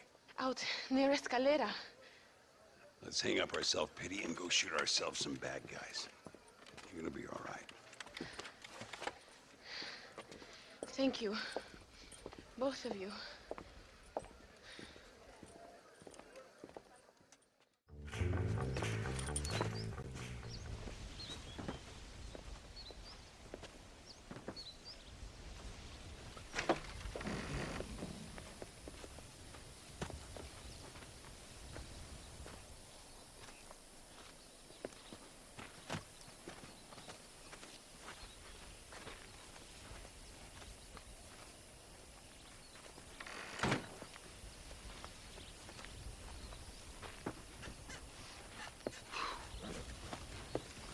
Now, we'll handle it from here. I know you got other matters to attend to.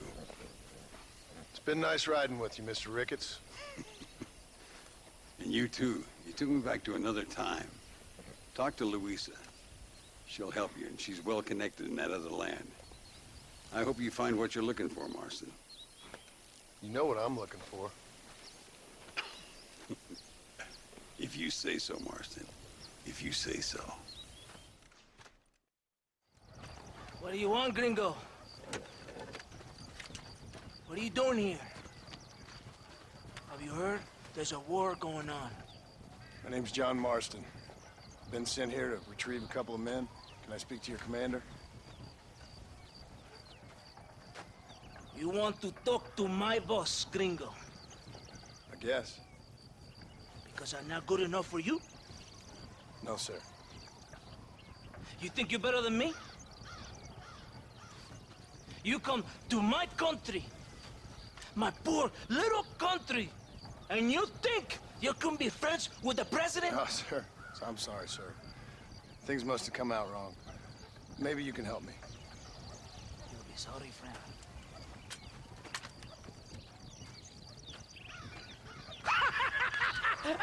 Relax, amigo, relax. How you? Sure. Somewhere between a threatening stare and the soldier's arm to the teeth? Yeah. Yeah, you had me. Welcome to Mexico, amigo! Let's come meet, drink, and then we'll talk. My name is Capitan Vicente de Santa. John Marston. My country is in pain, John Marston. Terrible pain. The rebels have seized the people by the throat and destroyed a way of life. I'm no politician, sir. And I am no soldier, a killer. But we are both beholding to our time. A brave man, perhaps you've heard of him. Coronel Allende. He's trying to preserve the order in our province. To keep our civilization alive. It is tough. The people are confused and usually swayed. Sometimes in the service of what is right, you gotta do terrible things. It breaks my heart. I also am no moralist, sir. I wish I enjoy your freedoms, Mr. Marston. I'm trying to find a man, an American, an outlaw named Bill Williamson. I believe he came here to seek protection from another outlaw named Javier Escuella. You're no moralist, but you hunt outlaws? So it would seem. You heard anything of these men? I am the government, or what is left of it. Outlaws seek each other. They're possibly hiding with thieves and killers who pose as freedom fighters in the hills around here. They're united under one traitor named Abraham Reyes. Where could I find this Reyes? If I knew, I would be there, hunting him with everything that is true within me. Reyes finds you. Like cholera. Something like that. But it's possible, though. My men are trying to lure him into a trap. Possibly you could ride with us. And if everything goes okay, I'm sure the Coronel will help you. Okay.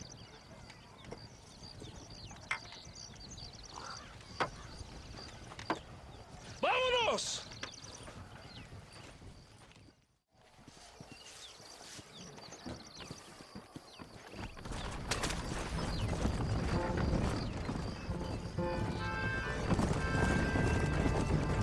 Hold on tight.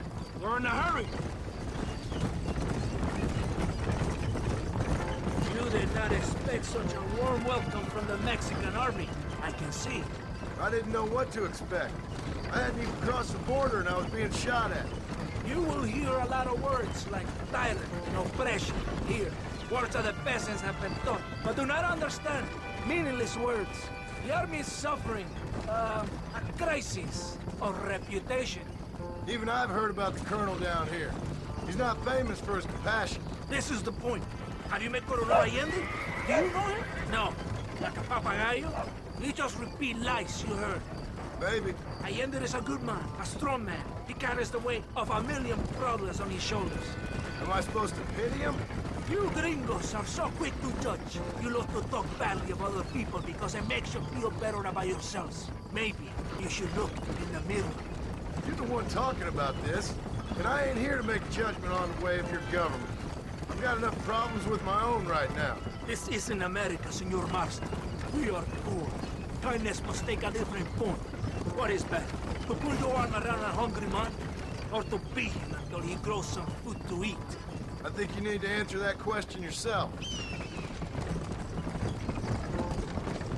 Who are these alus you hunt? This Billy, the cowboy, and his Mexican friend. Bill Williamson's a fella I used to know, and Javier Escuella, well, I knew him too. What do you mean? You know these men? We was friends once. Part of the past I can't seem to get rid of. The past is all that's real, my friend. It cannot be erased. That is the problem with the people here. They spend too much time dreaming about imaginary futures. I know I can't change the past, but I'm sure gonna do something about the future. Whatever helps you sleep at night, amigo. My country is full of American criminals, mostly in the service of the rebel pigs. Mexico is an easy place for a man to lose himself, whether he wants to get lost or not. Hopefully not too easy. I ain't got much time to find these men. There must be a high price on their heads. The highest price. Can I ask how much? I'm not getting paid. It's a long story. I'm being made to do this. I will never understand you Americans. Me neither. We have a system of law in Mexico, senor. And we do not tolerate people who think they can run with their own. However, if you help us, we help you. No one hides from Coronel Allende for long. This rebellion, it is a disease. It is killing this country. Don't the people have the right to stand up for themselves? The right? The right! Don't you throw silly ideas at me. What do you know about the rights of the Mexican people? Very little. I'm just saying there must be something behind this rebellion. I'll tell you what's behind there, Senor Marston. Lies. Insidious lies. The peasants are stupid, and like cows, they can be herded.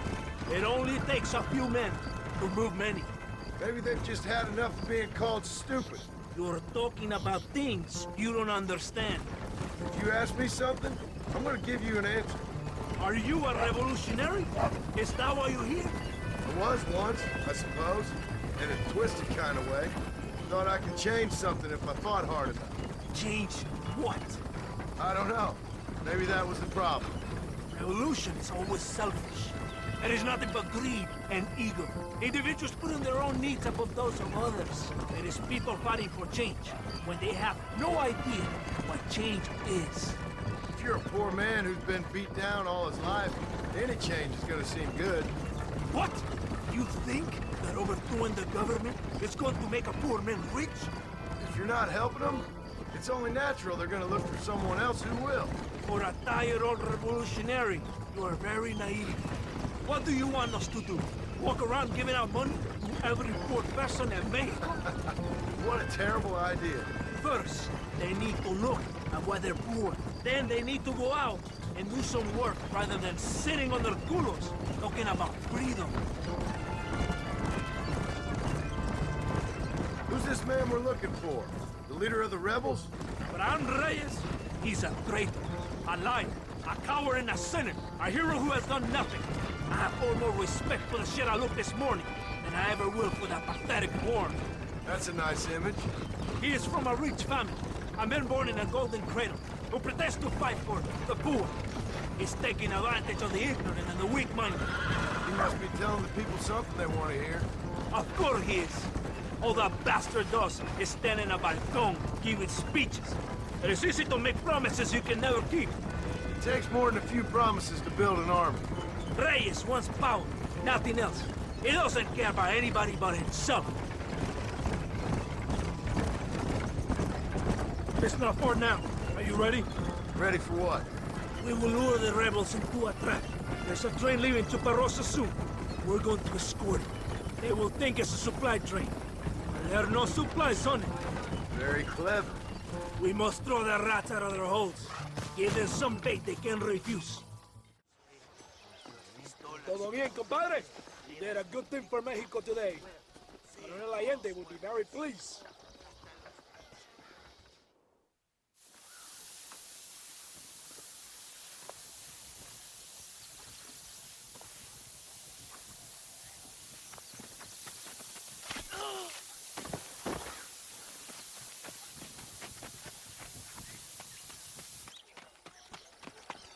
¡Los rebeldes están robando el tren!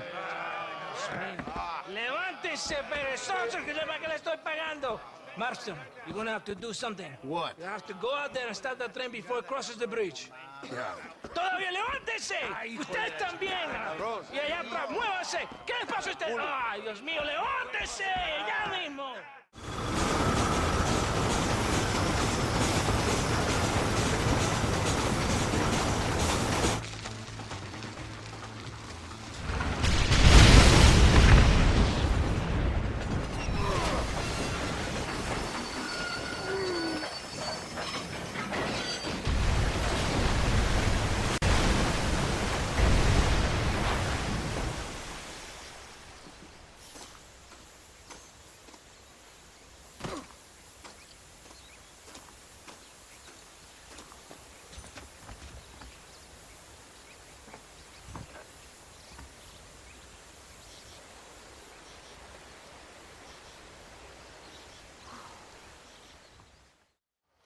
Eres llorón, maricón.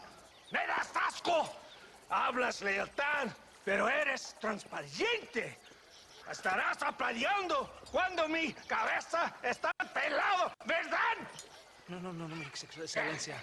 Mis hombres y yo estamos trabajando noche y día por su honor. ¿Honor? ¿Qué eres, un muchacho? Jovencito, sin vergüenza. ¿Qué diablos este cabrón? That's the man who helped us defeat Reyes.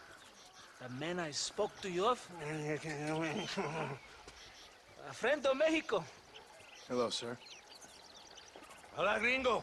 So you are the bounty hunter, huh? Have you found your prey yet? No, sir. Perhaps you come to hunt me, huh? Your country loves to make trouble in mine. Perhaps, but it isn't so.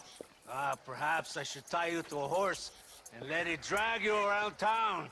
Or let the dogs fight you, huh? Then see what you say. I'd say the same thing. I'm here to bring two men to justice. Nothing more. Your politics or ideas of entertainment are not my concern. Yeah, I suppose not. Pero son tuyos. Sinceramente, espero que me encontraste alguna compañía más interesante que esa bruja que me traíste anoche. Let me ask you this, sir. Do you know anything of the men I'm looking for? Escuella is from this province. His father was a borracho, a drunk who worked as a laborer on land cultivated by my uncle. Men like that are natural allies for Reyes. My people have lived and worked here for 100 years. We brought civilization. And these people, these fucking monkeys, despise us. We brought them God! And they turned their back on him. Now I fight to help them from themselves, to save them from themselves.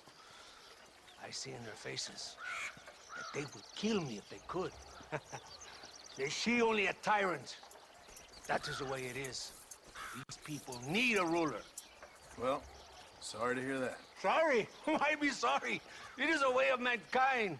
A fight between two forces. Que será, será. What will be, will be. But I know one thing, Senor Marston. Force, force, must be used if you are to have your own way. I'm sure. Now, perhaps you can do me a favor while I find these men for you. After we find the men, then I'll help in any way I can. You are in no position to negotiate. Now, por favor, a bunch of these idiots men are fighting at Tesoro Azul. Now you head there and you lend your support.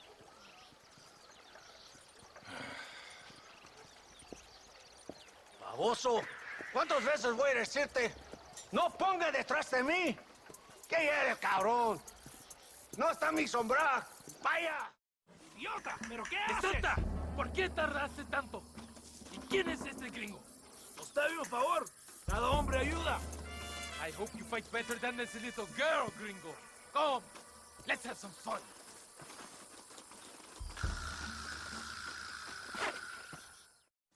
I heard the little oars crying in that house over there.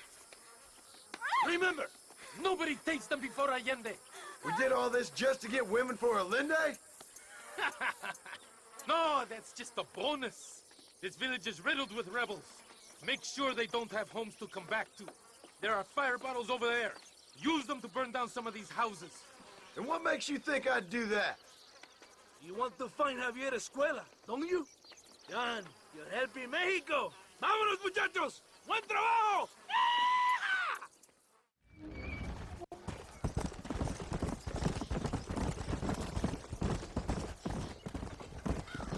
Mr. Marston, ride with us. We've been betrayed.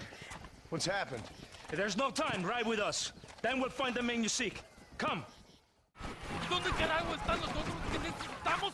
¡Nos van a masacrar con estos bocos! La verdad es que tú y tus hombres se habían encargado. Nos atacaron. Cuidado con ese tono. Marston, come. Ignore the stupid. Shut your mouth off his boy! Gringo, take that sniper rifle over there.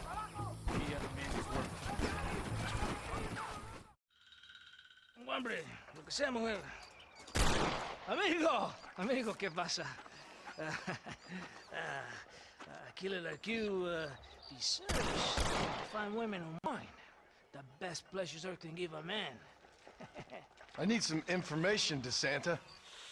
All in good time. My man and I will finish our business here and we can talk back at Escalera. The next time I see you, I need some answers, Captain. Go get drunk, go get a woman! Enjoy life! It's a beautiful struggle! Ándeles lindas y patrióticas. Dale, que ustedes son putas y lo saben. Por favor, no me hables. Oh, mi amor, nadie te está obligando a hacer nada. Solamente quiero que animes al hombre que va a salvar a tu padre. ¿Tú quieres a tu padre, cierto que sí, linda? Huh? What's going on here, Captain DeSanta? Just a little recruitment. Nothing for you to be concerned about. You boys using women soldiers now? Our costumes are none of your concern. Apparently not. ¡Santo mariconcito! ¿Me encontraste algunas chicas? Ay, mamacita, ¿dónde has estado toda mi vida? Ve, mujeres, ay, me gusta. These two patriots were keen to make your acquaintance, Coronel. Fantastic, I love patriots. Hey, Sergeant Marston, you here to fight the war? And we shall make a patriot of you yet. I hope so. Any word of those men? Oh, yes, I heard they were riding with Reyes. I wanted to talk to you about it. De Santo, Hable con él. Tell him what I wanted. His Excellency, El Coronel, would like to employ you in escorting a train down rebel country. The job is dangerous, but you'll have the honor of... Another patriot? Of knowing that you served Mexico in her fight against forces that would destroy our society. How much you offering? 20,000 pesos. And information as to the whereabouts of Javier Escuella. Okay, then. Mexico loves you, Mr. Marston. She has a funny way of showing it.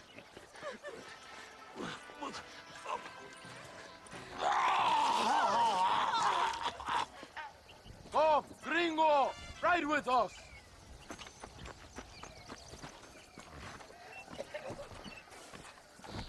Ándale! A Chuparrosa!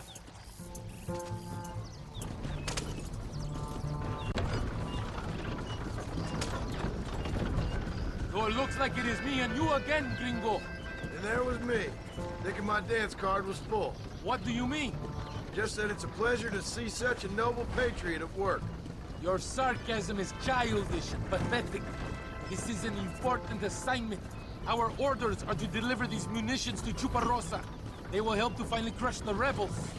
I hate to break it to you, Captain, but I think you're gonna need a lot more than this. I know. Most of the supplies are already in Chuparrosa. We will deliver them all by train to our base camp in 10 Coronas. Our forces are close to establishing control in that region.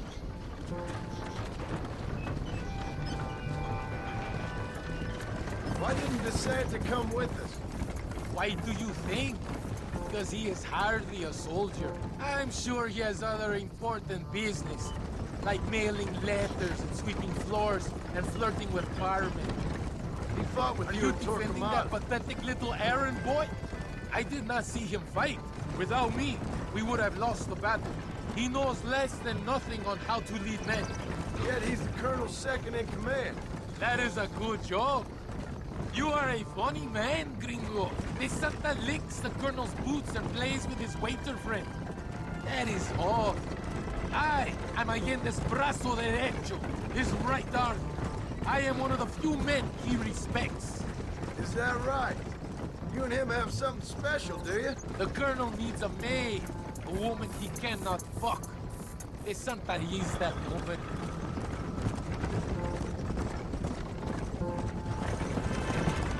The battle at Torquemada was hard. Does it seem quiet to you?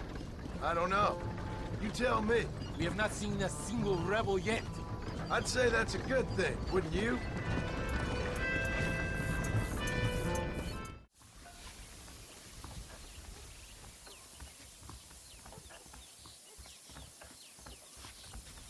I do not think we have seen the last of the rebels. You recruits can't win a fight like this. I need you to man the Gatling gun. I ain't the soldier here, Captain. Do not question me, gringo. Just do as I say.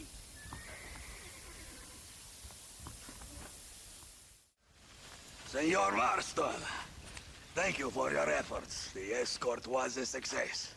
At least some of your men survived. I didn't think to survive myself. My whole life I have dreamed of a glorious death.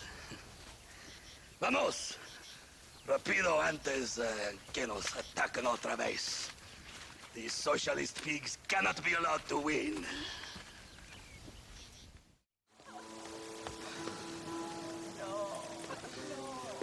Señor Marston, mamá, papá, este es el gringo que me salvó. Muchas gracias. My family is indebted to you. Forgive my English. What's happening? Great and terrible things. The revolution is coming. The country will be in turmoil once more. This time, we hope it's the last time. Does that seem likely? With Abraham Reyes, anything is possible. Where's your family going? My parents and my brother are headed to the hills. My sister has to flee. The army have an unfortunate way of treating women. And you? Don't worry about me, Mr. Marston. I'm living in history. I'm not afraid to die. Your nobility's almost as affecting as your naivete. I would rather be dead than a cynic like you, Mr. Marston. I would too. I know you're not really like that. You saved me. Luisa, ¿quién va a salvar a Miranda? Tenemos que llevar al puerto. Su barco sale al anochecer. No queda tiempo. Mr. Marston, Can I ask one more favor of you? Can you take my sister to the docks? We are sending her to work for a kind man in the Yucatan. She's too young for revolution. Okay. Anything I can do to help out? The boat leaves at sundown. Miranda, vamos. Oh, adiós, Miranda. Ten cuidado. Adiós. Te amo. Gracias a Dios. We made it in time. Thank you for everything. Will I see you when I return? Not likely. I ain't planning on staying very long. In some other life, then. Maybe. You should get going. Travel safely.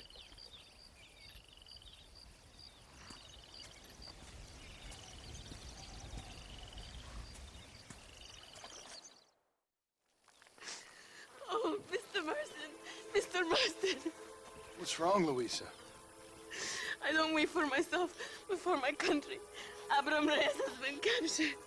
He has? He was coming to meet me at Roca Madera. It's a very romantic spot. It was a beautiful night, yet he was ambushed by patrol. My heart is breaking, but I cry for Mexico. Where's he being held? El Presidio. You know, in our hearts we are married already, but his family do not approve. How could they, when I am little more than a peasant girl? But that's what makes Abraham the man he is. He doesn't care for their bourgeois, snobbery, or elitism. He sees the real me, the woman. I'm sure. I'm going to go and rescue him, or die trying. Oh, whoa. I don't think that's such a good idea. Ride with me to near the jail. We'll figure out how to rescue him. Mr. Marston, you're truly a friend of this land. So everyone keeps informing me.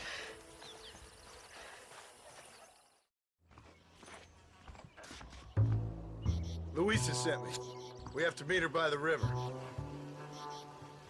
¿Qué? Louisa, the girl you're marrying.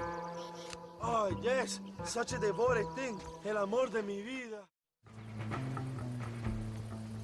Abraham, Mr. Marston. Oi! The revolution will live on thanks to you. Yes, indeed, John. You are as a brother to me. And my people need a man such as you to help our cause. My ranch is in Agave Viejo, and let me say, my brother, that we await you. Well, best of luck to both of you, but I need to find 2 men so I can return to America. No problem. I will help you find those men. And in return, you will win a people her freedom. Viva Mexico! ¿A dónde tú vas, bella? Bye, John. Vente conmigo. Tú sabes que en esta luz puedo ver el fuego en tus ojos. Laura, dame la fuerza para luchar. John Marston! Good news, good news. The Coronel himself wants to speak to you. Come. Dámelo, dámelo, besito, besito. Don't be so conventional. Look at that ass, huh? Magnificent. I'll save her for later, or I'll kill her and all her family. They're probably rebels anyway, huh? Anyways, it's good to see you, amigo. Good to see you. You know, you are a rare find. A gringo who is also a friend of our country. Bienvenido. We welcome you. Okay. Relax, relax. I have some wonderful news for you. Quite wonderful, in fact. You know the men you hunt? They have been captured in Chuparosa. I want you and DeSanta to ride out there, and then you can take possession of them. It is my gift to you for all your help, senor. Although part of me wishes that you would remain here and enjoy more of our hospitality, huh? Thank you. If it's all the same, I'd like to collect the men. I have a wife and son at home whom I miss. Don't we all, amigo? Don't we all? DeSanta, I want you to take care of Senor Marston. Vámonos, cabrón, go! Adelante! Mi amor! Mi amor!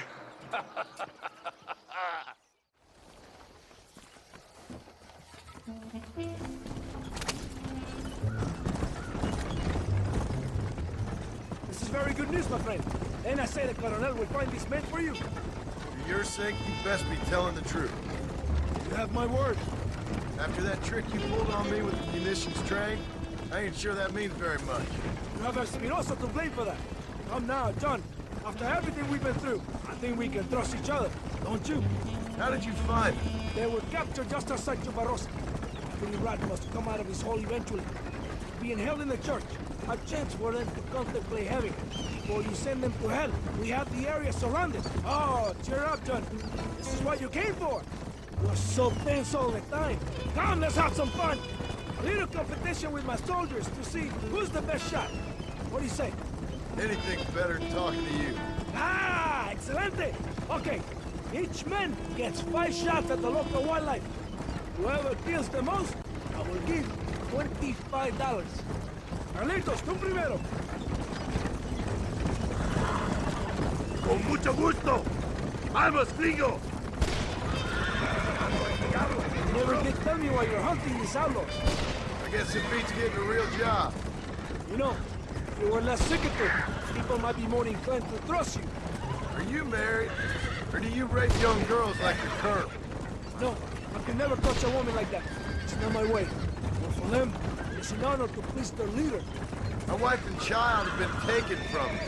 That's why I have to find these men. I can sympathize with you, Senor Marston.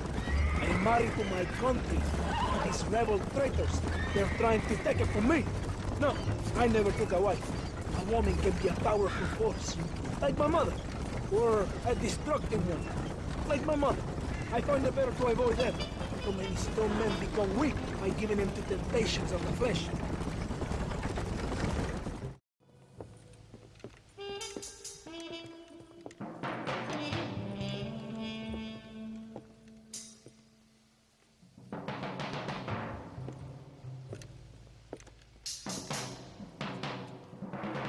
Mr. Marston. Gracias.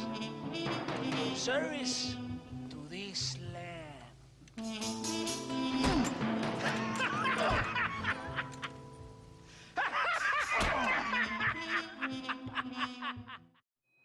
¡Levanten esta pizza, mierda! ¡Levántenlo! Marston. Hey. Marston. You have betrayed this land enough. I hope you have a clear conscience, because you're about to meet God.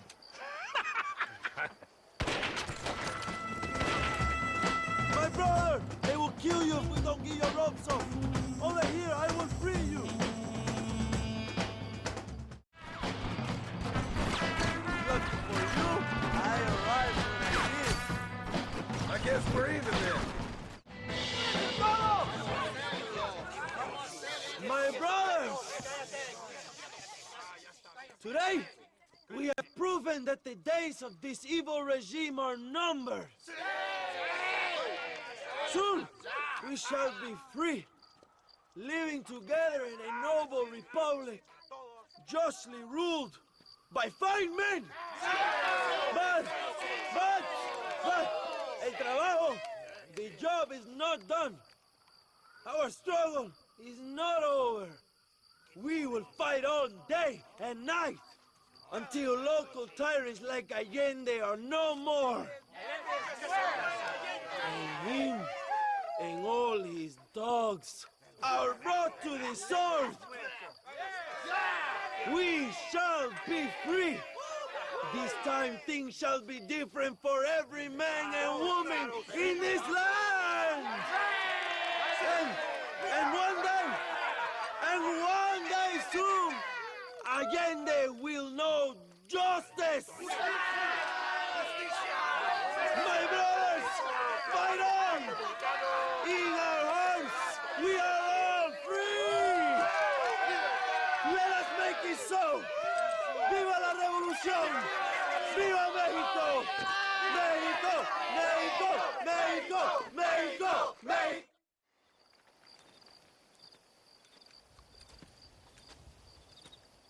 Hey, señor. You want trouble, friend? Manos arriba. Antilas! Tranquilo. Tranquilo, amigo. Tranquilo. Ya lo tengo. Muévese, cabrón.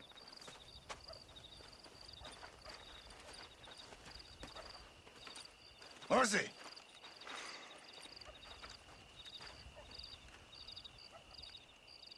El mundo es muy difícil. Tenemos que jugarlo bien. Ah, Mr. Marston, I knew you would come. Thanks for the welcoming committee. I'm sorry, we cannot be too careful. The world is very dangerous. Especially when you greet it with a gun. Please.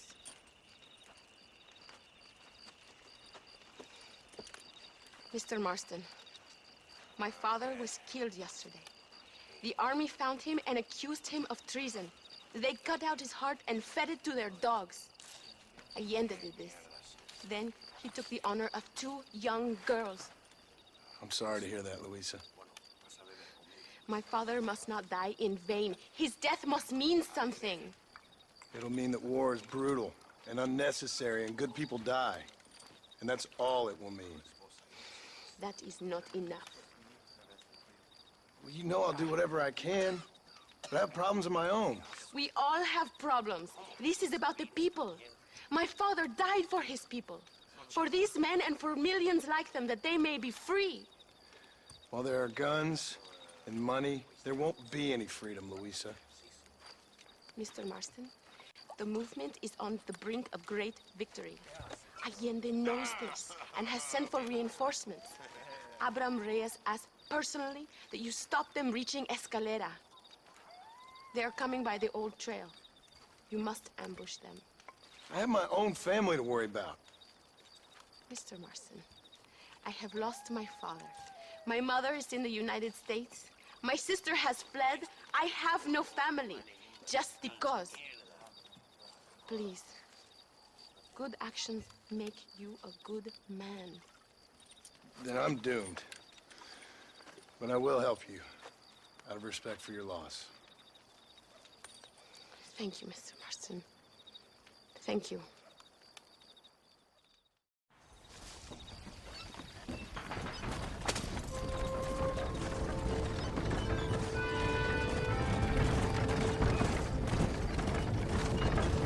I'm sorry about your father.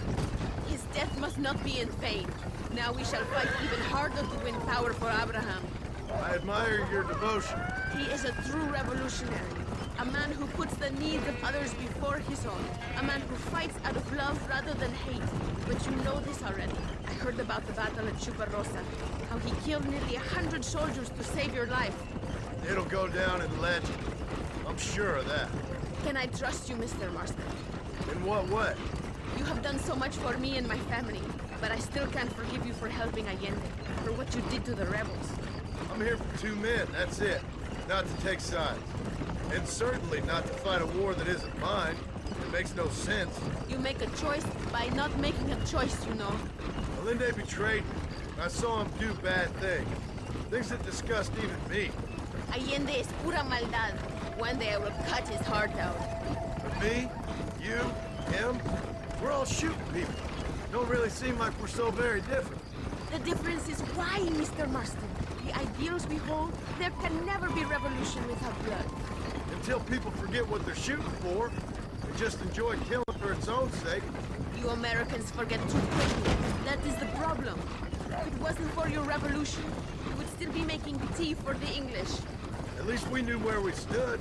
It's more difficult to understand why your own people treat you like shit. It is the same here. We fought off the Spanish. We fought off the French. We even fought off the Americans. Finally, Mexico won its independence, and all we've done since then is fight each other. At least you're keeping up tradition. It will end when Abraham takes control. When the Spanish left, we renamed this province Nuevo Paraíso, New Paradise. One day, it will live up to its name.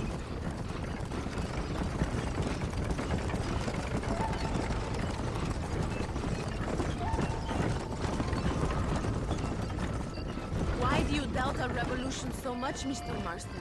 I guess I can't pretend to understand your country's politics. But you think we are fighting for nothing? Take no notice of me. I ain't got much faith in power just now. That is exactly why we must continue to fight for change. Nothing ever really changes. You are a man who has lost his spirit. No doubt. I once believed it was possible to make a difference. The men I'm chasing, they did too. That if we spilled enough blood, we could change the way people think. Revolutions are always won with blood. And after the fighting's done? Freedom.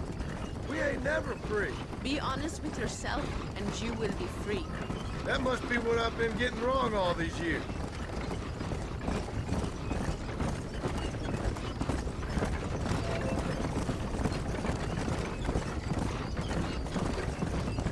Thank you again for helping my mother and Miranda to escape. If only I'd sent my father as well. You did everything you could. They know nothing of my father's death. I feel terrible, but it isn't safe for them here anymore. After we win, they can return to a new Mexico. What about you? I will stay and fight. I am ready to die if necessary. Emilio too. We are a close family. Do you have children, Mr. Marston? I have a son at home and a daughter in heaven. Is he looking after your wife? I hope so. He's not much younger than you, but I don't know. He's still young. We tried to protect him, give him a gentler childhood than what we had. Guess I failed at that. What is his name? Jack. Jack Marston. I ain't been much of a father.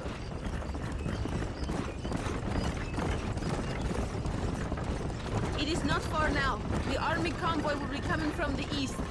We going to steal their supplies? No, destroy them and kill everyone. Abraham wants to send a message. Do you have experience with explosives? A little. It's been a long time. Good, because we do not. You will man the detonator. My men are waiting there for us. They will also need your help setting up the dynamite. I'll do my best. We will do this for my father, John. There they are.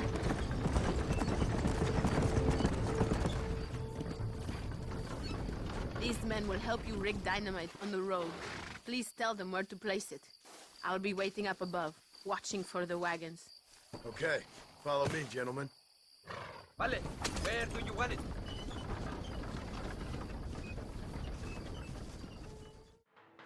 Thank you, Mr. Marston.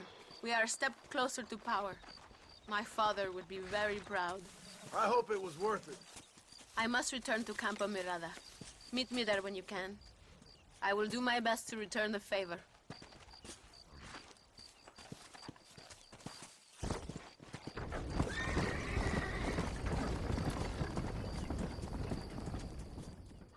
Apúrese.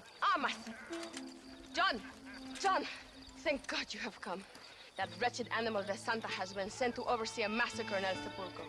Come, we must stop him and finally kill that vermin and all of Allende's other followers.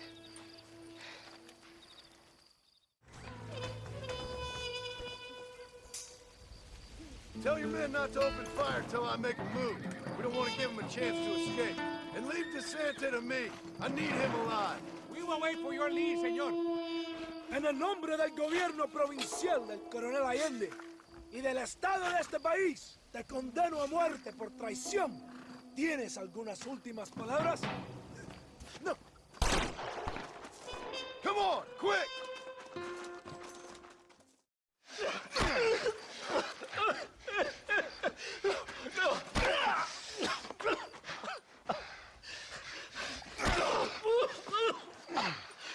You fucking pig! Go back to your country! Where is Javier Escuella? Wait. Okay, all right. Shit. All right. Casa Madrugada. It's hold up there.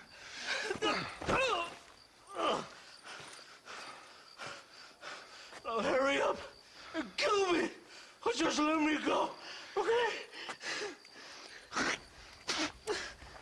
Can we kill this piece of shit now, senor? Or would you like to pleasure yourself?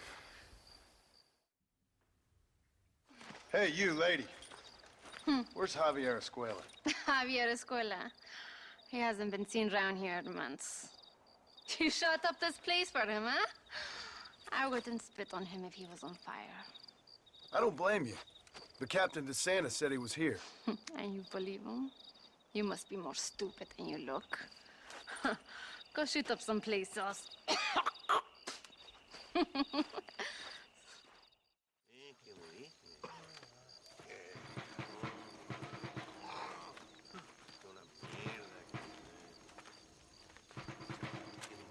Tenemos que movilizar fuerzas en el extremo sur de la llanura para que los flancos del este y el oeste. Where is Abraham Reyes? Here, amigo, here. Well, look who it is. The American bandit turned bounty hunter who is about to win the Mexican Revolution. I don't know about that, mister. No, but I do, Mr. John Marston, I do. A man like you, or me, with just a few such men, I tell you I could rule the entire country. Hey, hermanos unidos, set my people free! Libre Mexico! Libre Mexico! Viva la revolución! Their energy is like food to me. I feel I was sent for them and they were sent to me. Good for you. When I rule these people, I shall be fair and judicious and wise. How so, you ask? Very simple. I know these people. I know this land. In short, I can make them better. It must be pleasant to be a man so at one with his destiny. Ay, Dios mío, I don't do it for myself, John Marston. I do it for my people. Well, exactly. Sarcasm, my friend, should be beneath a man such as you, don't you think? Very little is beneath a man such as me. Ha! Okay, well, in that case, I assume a little robbery will be a pleasant day's work. All in a good cause, of course. Come, my brother. Let us strike while the iron is hot.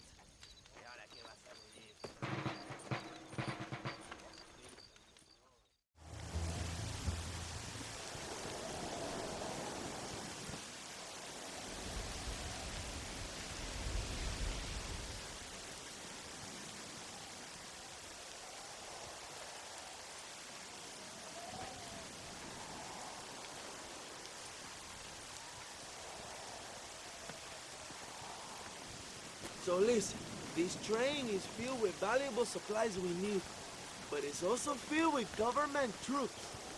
We'll set off a very loud distraction. You can board the train, and then you can disconnect the army cars, huh? Okay. Okay, but listen, we've got to get this done before the train rolls out of the station. You make it sound so easy. Well, did I not promise you fun times, amigo? Eh? There are too many soldiers. We must surprise them. Here, take this knife. You can use it to kill the guards quietly.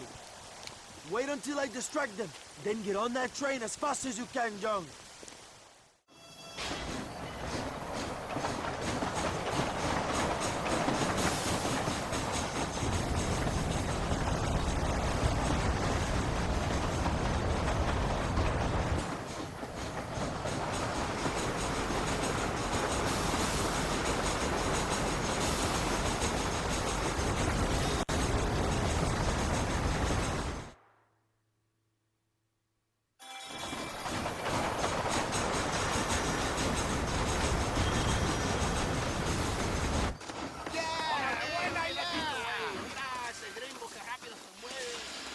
You move like a cat onto that train. Magnificent. Go ahead and blow the armored car and take whatever you need, my brother. Vámonos.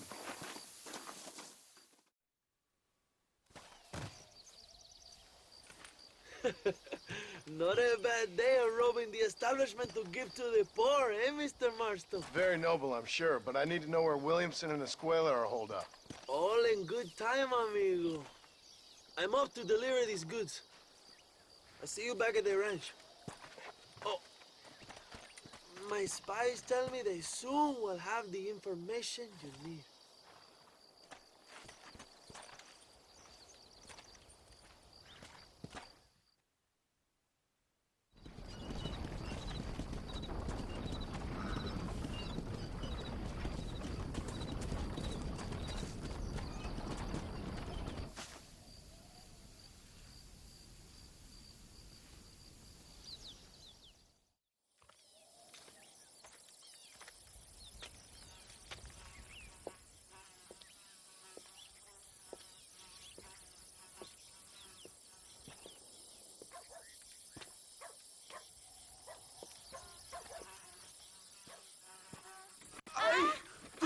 mejor puta que he chingado.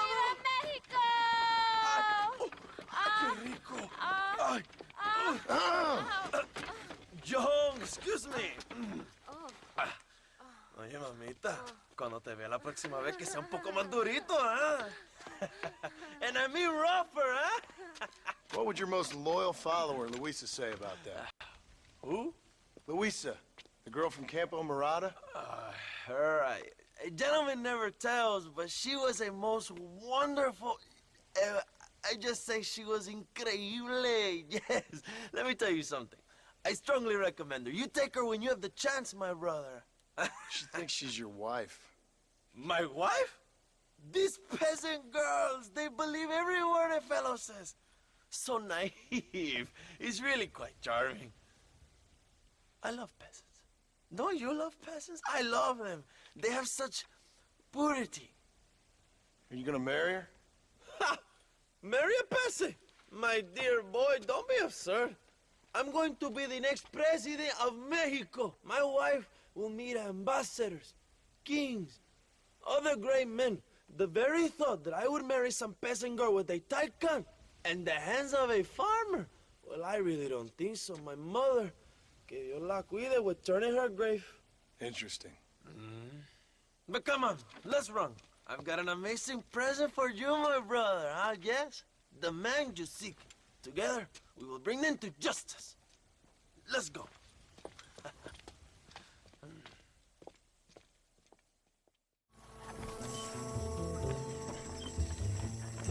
Bien, vamos, hermanos.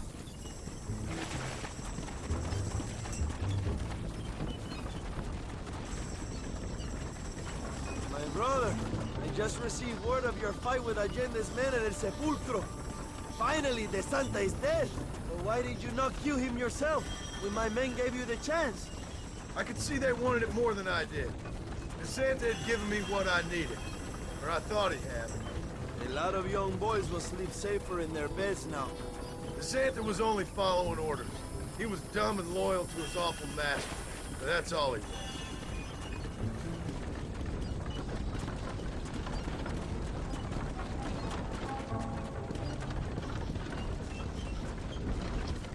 Where are they, Abraham? They are at El Presidio, John. Can you believe it? The place we first met. The scene of one of my greatest victories over Allende's traitors. You could not write a better story. It's a story I want to finish. It is a story we both want to finish, my brother. If my rebels can take El Presidio, then we can move on Escalera. The revolution is happening, John. Are you sure they're there? Escuella and Williamson? Javier Escuella is there. That much I am sure of. I don't know about Williamson. Escuella will do for now. I am told they paid Allende to hide them. They have been in his protection since you arrived in Mexico. You see, you should have trusted your brother Abraham all along. When we have them, then you can start making me feel bad. Immediately after you thank me for everything I've done for you, amigo.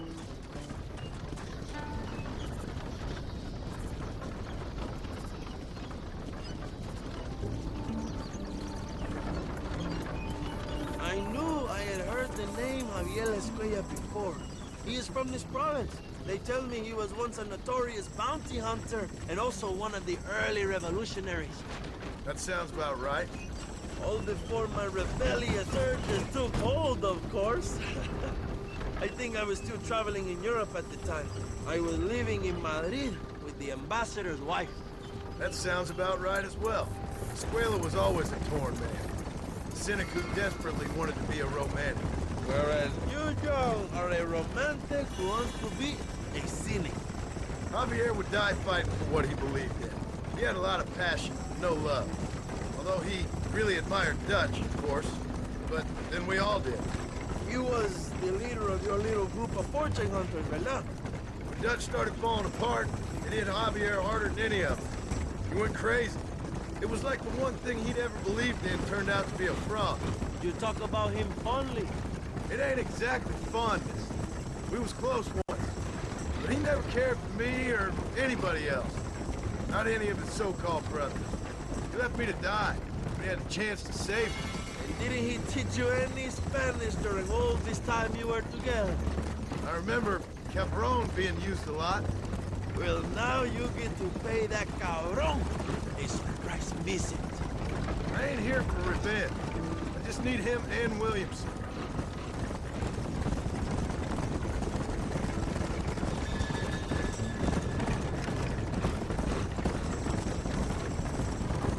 So who was that girl back there? Another loyal supporter of free Mexico. You want a name? You can't even remember the name of the girl you're marrying. Have you ever known Power John? I'm a semi-literate farmer and hired killer. I ain't in the power game. Then you will never have the knowledge that any woman will bear your child. And for her, it will be an honor. I've known about enough bastards without making too many more of my own. A man like me cannot be with just one woman. It would be an injustice to the people I have devoted my life to serve. You have an interesting way of serving the people. Kind of like a national gigolo. I owe it to the future of Mexico to breed, my brother. If I can get noble blood flowing through the veins of peasants, can you imagine how great this country can be? An army of reyes, of kings. I wish I'd never asked.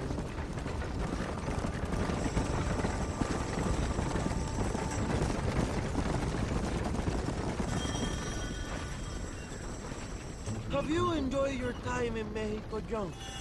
It ain't exactly been a vacation. Why are you talking like this is already over? I don't know. One way or another, this might be the end. What do you think of the Mexican people? I ain't sure. Some of them been kind, but a lot of them tried to kill me. Come, my brother. I know what you Americans call us. Greasers, sun greeners, pepper guts. For a land of immigrants, you don't like foreigners very much. I don't care who a man is, what he does or where he's from. If he treats me right, I'll do the same. It's that simple for you, isn't it? You would make a fine socialist. What about the Chinese workers here? I hear you ain't exactly made them very welcome. That is different. They are an inferior race. You have all the makings of a great leader, Abraham.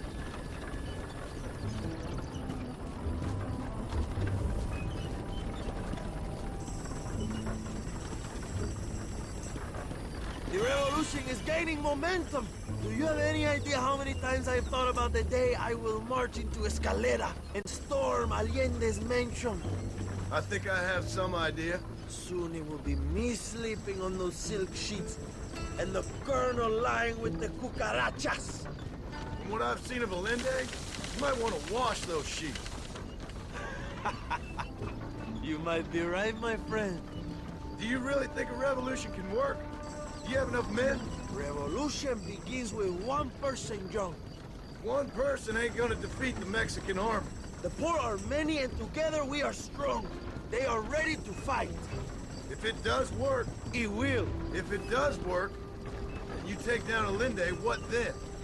I will give the greatest speech of my life. But after all the fighting and all the speeches are over, what will you do? I will march on the capital and take on Sanchez himself. All right, when Mexico's yours, and you have all the power you desire, what will you do with it? Like any great leader, my brother, I will delegate.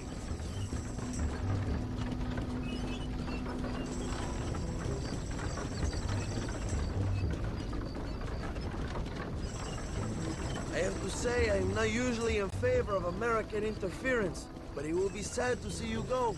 I ain't going nowhere till I have Bill Williams. What will you do when this is over? I want to go home, work my land, and grow old with my wife. That is hard for me to imagine. It's hard for me, too. But I've pulled this trigger too many times now. I'm getting tired. Well, get ready to pull it a few more times. El Presidio will be heavily guarded. Oh, I think I got a few more left in me. Maybe one day you can return to Mexico like Lando Enriquez, a famous outlaw come to die in the sunshine. I can always use a cynical American renegade on my staff. I'll bear that in mind.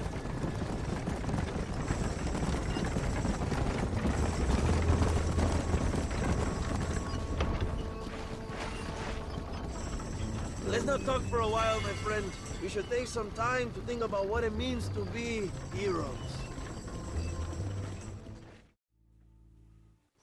My men will launch a ruse attack on the side entrance to the fort. Meanwhile, you, my American friend, will drive this wagon at the front gate and jump off when you're close. It's been packed with 5 crates of TNT. That sounds crazy. How long's the fuse? Yes, like I say, fun times. It's plenty long enough, I think. I see you in there, amigo. Now, Joe!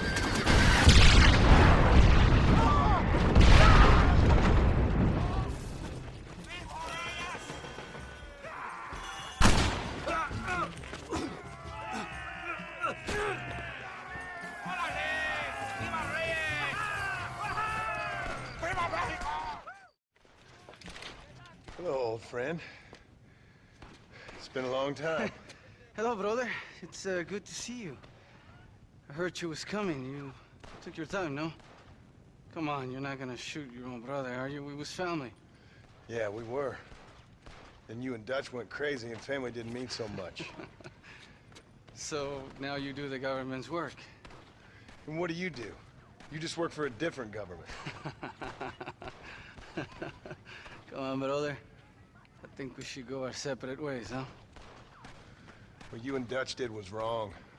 And the way you left me was wrong. Now, I hate to judge, but as it turns out, it's you or me. The way I see it, might as well be you. We thought you was dead, brother. I promise. I'm telling the truth. Besides, I can give you Bill. In Dutch. Dutch is in Colombia. I can take you straight to him. You left me to die? Whoa. To save your own skin, and now you expect me to care about you? You got it all wrong, brother. I've always loved you. Even now.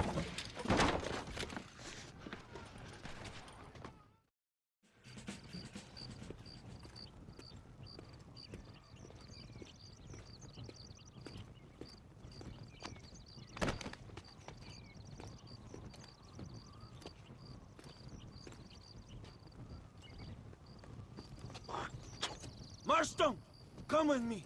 The army sent reinforcements. Come.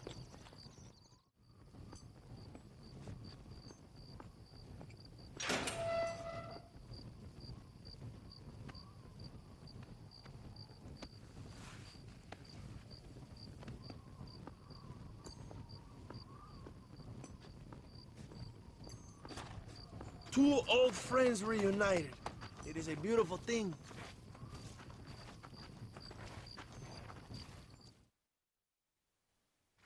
Mr. Marston, fancy seeing you down here.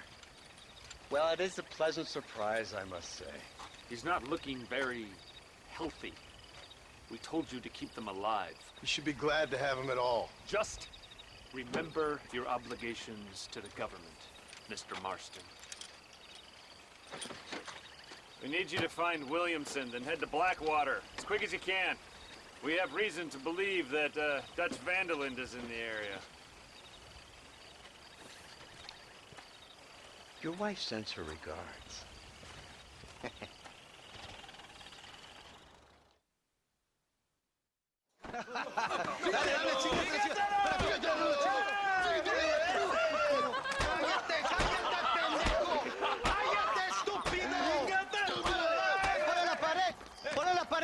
Voltealo. Quítate, estúpido. Le voy a dar un balazo. Quítate. Quítate, pendejo. Quítate. 1, 2, 3. ¡Todo por la revolución! ¡México! ¡Vamos! No, para atrás. Usted para atrás. Para atrás.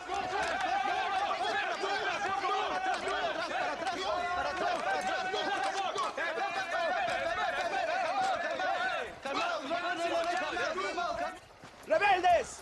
¡Escuchen cómo explotan los tiros! ¡Otra vez! Welcome to Mexico. My brothers and I are just discussing the future of our country. Okay, let this man go. And who are you, gringo? I'm no one. But unless you want this town to tear you and your boys to shreds, I suggest you let him go. And you think you could tell me what to do, friend? Oh, you should listen to him, friend. Look at that.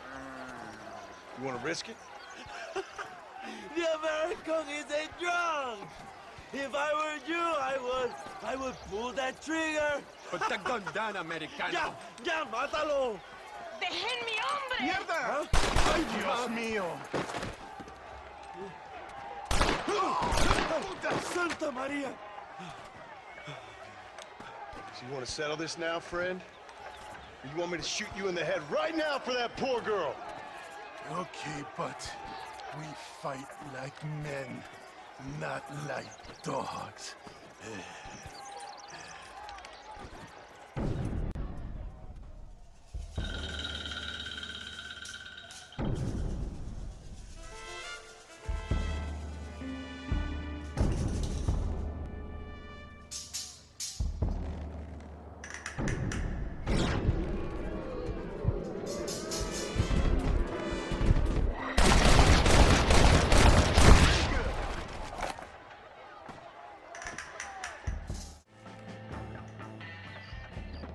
What the hell are you doing?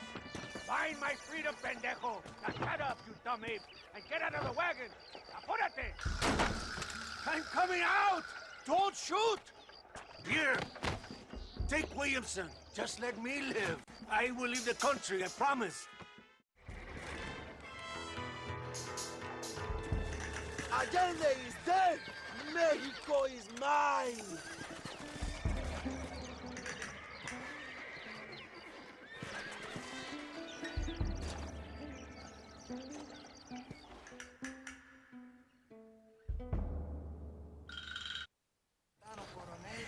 My people are free, and it is all thanks to you, John. And to the people who laid down their lives. People like Luisa. Oh, yes. She was very brave, and she will be missed. Who was she again? Your peasant girl wife-to-be? Oh, yes, of course. She will have a day named after her. Laura's Day. Luisa. What? Oh, yes, I know Laura as well. Magnificent girl. Like riding a pompous bull it was, amigo. You never saw anything like it. Anyway, enough about sport.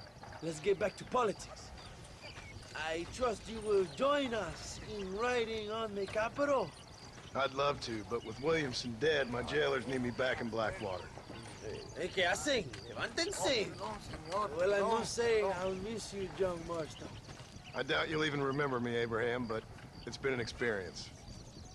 Good luck with the revolution. If you win power, remember why you wanted it. Well, travel safely, amigo. Vamos.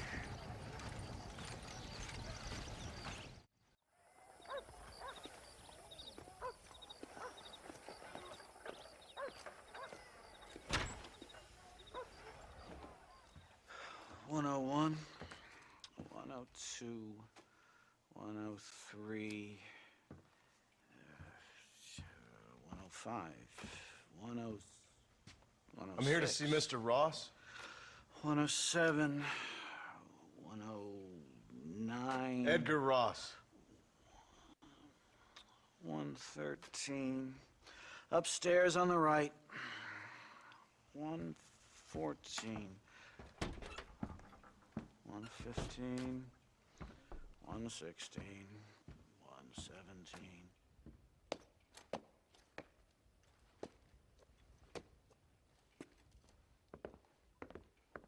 Mr. Marston, so glad to see you. How was your journey? Where's my wife and son? Being well looked after. Well looked after. I want to see him. Mr. Ross wants to speak with you. We've had some important developments. You want me to take out a gun and blow a fucking hole in your head right here? Right now? You want that? Mr. Marston. You want that? Mr. Marston, I ask you to calm down. Why? Why? I did what you asked. I got you Williamson and Escuella. It's over. Stop playing games with me. No one's playing games with you, Mr. Marston. But if we were to play some games, there'd be some interesting ones we could play. Think, sir? Like hanging you for murder, or confiscating all your property, like that little farm of yours, or having you put in an electric chair. Those are the sort of games we could play. But we choose to play a different game. So calm down and play along with us. Where's my wife? You know, I forget, but I hear it's very nice this time of year. Mr. Marston, please, I've never insulted your meager intelligence. Do not insult mine. We've done this little deal for your freedom in exchange for all your men from your old gang. You gave us Williamson and Escuella. We still don't have Vanderlyn, but now we know where he is. Then go and shoot him. No, sir. I want you to shoot him for me. And then I'll let you be. The last thing I want to do is make martyrs out of all these people. He could be killed by some petty squabble by another lowlife. We believe Vanderlyn is holed up with a group of renegades near the wreck of the Serendipity riverboat. Yes. Another group of renegades. Obviously, the first group, your group, has, shall we say, been disbanded? Disbanded. Anyway, Mr. Fordham, Mr. Marston, shall we go? Oh, Mr. Marston, your wife and son are doing well. Let's both try to ensure things stay that way. Okay? After you, sir.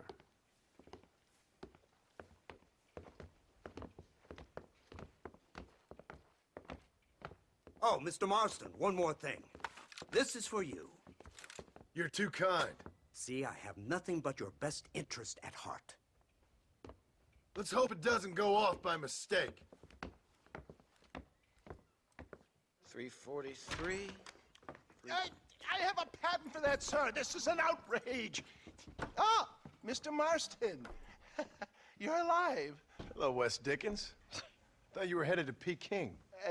So did I. So did I. A long story.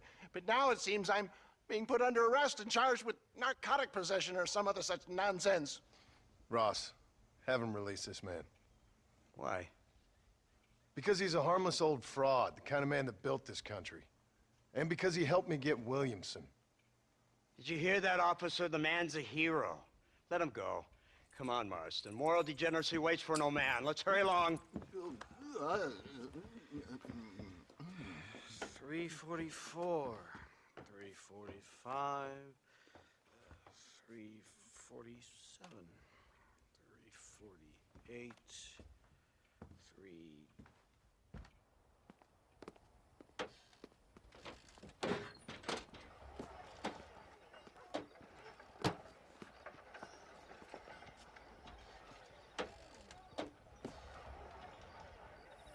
I thought you were supposed to be a changed man!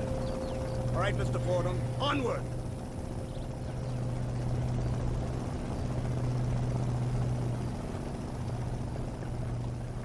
Isn't this something? Lawmakers and lawbreakers working together for the good of civilization. Like you always say, sir, the higher the stakes, the smarter you have to play the game. I can't imagine I ever said anything quite so trite. In any case, I'm not sure Mr. Marston would agree with us. Unfortunately, Mr. Marston isn't broad-minded enough to appreciate the unique opportunity we're offering him. Son of a whore. You best watch your damn mouth! And it's strange you should say that, Mr. Marston, because according to my files, you are the whore's son. Now, what else can I recall from the files? Ooh, let's see. You killed hundreds of innocent people. You've robbed at least 40 banks that we're aware of. They told us there was a prize when we got to 50. I'm glad this is all such a joke to you. I want my family. And I'm sure all the men you murdered wanted their families too. Come now, you're stupid. But you're not that stupid. We both know how this has to be. And it could be all over today. As soon as we find Dutch Vanderlyn, you can go back home and play being a farmer again, or whatever else you've been pretending to do for the last few years. First it was Bill, now it's Dutch. After Dutch, it'll be somebody else. Where does it end? It ends when we say it ends. You're in no position to make demands. Like you live. You don't just walk away from that. Buy a few chickens and make it all disappear. You should be dead or rotting in a jail cell by now. We are giving you a chance at new life. A chance at redemption. You can't erase your past, Mr. Marston, but we can.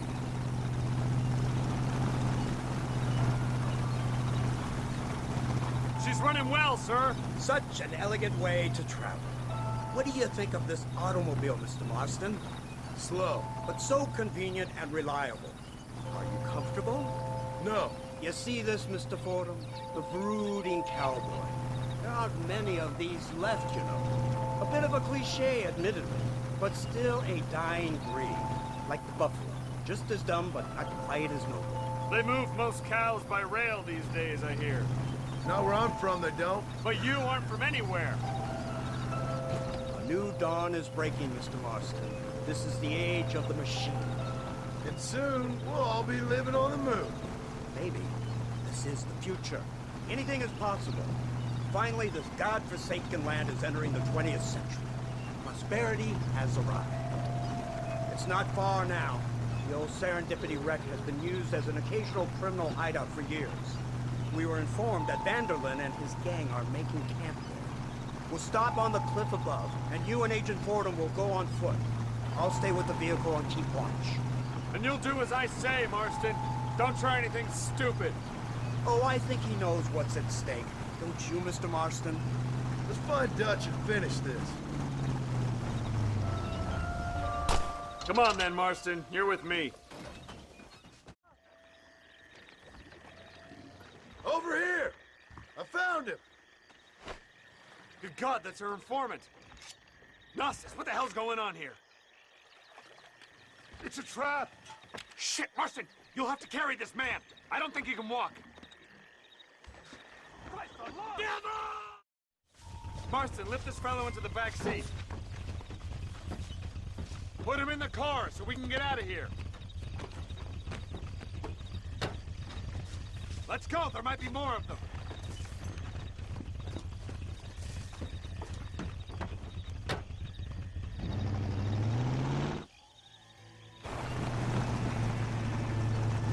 Christ alive! What the hell happened down there? It was a trap. They were waiting for us. And who is this savage? A prisoner? This is the informant, sir. Do you speak English?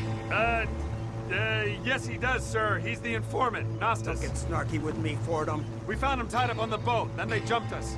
Nice of you to help us out. Hell of a plan sending in 2 men to take on an entire gang of outlaws. Especially when one of them's an office clerk. Or social secretary or some such. Just shut your mouth!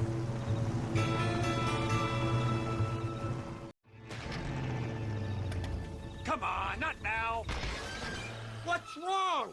I don't know. The motor just gave out. Well, fix it, you fool! We need to get this man to a doctor! Of course, sir. It's Dutch's men! Marston, we'll hold them off. Fordham, we'll fix that damn engine!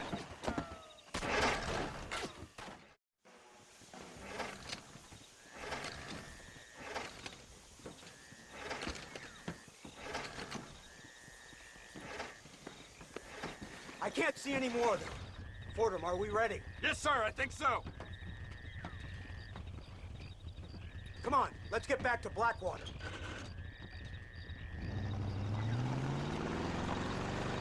Damn, that was close. We're lucky to be alive.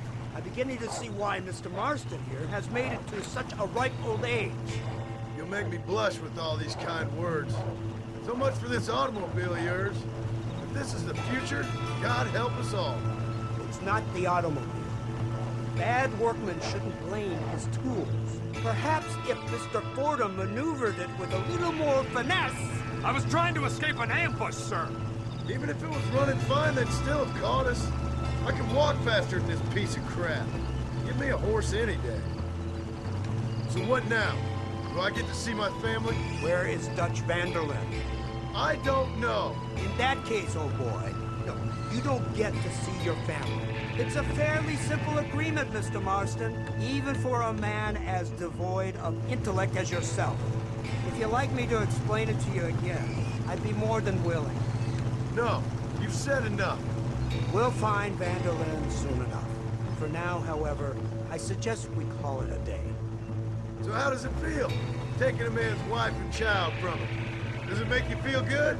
How does it feel to kill hundreds of men in cold blood? You're a coward. You're a murderer. Actions have consequences, Mr. Marston. Come now, try to look on the bright side. The bright side? There ain't no bright side. Your family is enjoying a much-needed vacation, and in far more luxurious surroundings than those to which they are accustomed, I assure you. Soon you will be able to start a new life together absolved of all your sins. I can think of far more upsetting alternatives.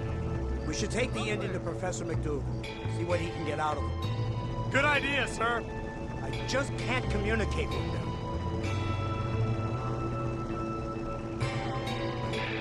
Here we are. Thank God for that. So, this is the office of an anthropologist named McDougal. He was thrown out of Yale for degeneracy. We should tell you something.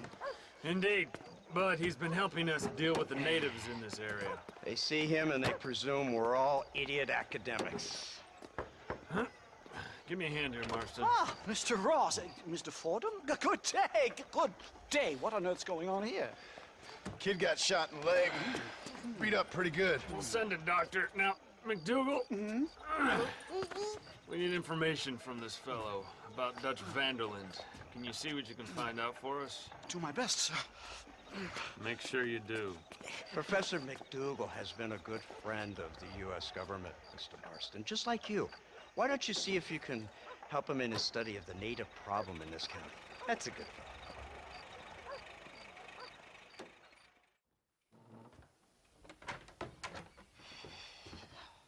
What a pleasant surprise, Mr. Marston. An informant just told us some interesting news. Our mutual friend, Mr. Vanderlyn, is about to pay call on his bank manager. What do you say to having a little financial discussion with the fella? This way.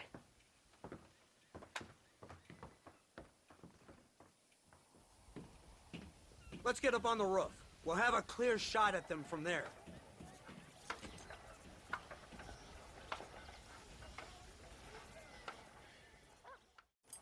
That door is the only way in and out of the building, so cover it tight. Do you see those horses to the left by the building across the street? Dutch's boys hitched them there. They'll have to run that way to make their escape. Don't start shooting until they're out in the open. If we spook them, they might retreat back and hole up inside. Don't shoot till I give you the signal. Keep your sights trained on that bank door. Boy, I'm gonna delight in finishing you. Don't shoot till I give you the signal. Marston, head into the bank with Hopkins and Manning. Get Dutch. Be careful. There may be some innocent people there.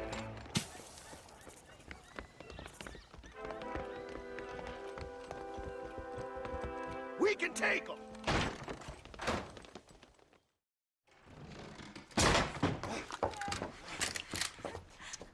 Oh, it's nice to see you, John. Hello, Dutch. How's Abigail? Well, I hope. Ain't seen her for a while. 'Cause you've been chasing me? Let the woman go, Dutch. Of course. Of course. How's your little boy? He ain't so little now. No, he must be what? 15? 16? Doesn't time fly? Don't adjust. It's over, man. Of course. Of course. I surrendered, John. You're the master now. I've been my master since you left me to die. We all make mistakes, John. I never claimed to be a saint, but equally, I never took you for an errand boy. Just trying to help my family, Dutch. By making compromises we all have to. Now let her go. It's over. You want the girl, John? You always were the romantic sort. You know, gentlemen, this man here, oh, he married a whore. Used to ride with us. We all had her. Oh, but he married her. And you know that makes him a better man than us. He's a better man. Have the girl, John. Easy, Dutch. She's a parting gift from me. Oh! God damn! Where's Dutch, Marston? He got away. Scared to shoot him? Too much to handle? When the opportunity presents itself, I'll put a bullet in him, don't you worry. Won't like myself for doing it, but I'll do it. Ah, good man, good man. You know, at the end of this, you'll probably get a medal. I know I shall.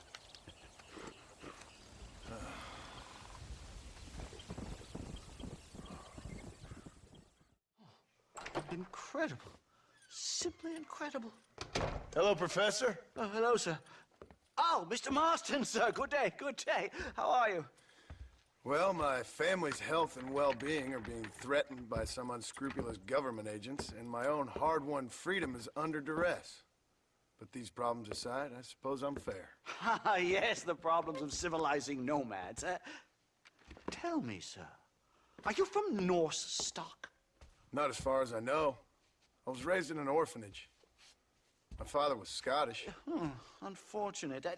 You'd make an interesting case for my theory of natural population characteristics. Really? Well, yes, a white man, obviously, but with a savage spirit. Trust me, sir, I mean savage in the best possible sense. Natural nobility, but also simple, pure. I've been looking at some blood samples through my microscope, and you know what? No.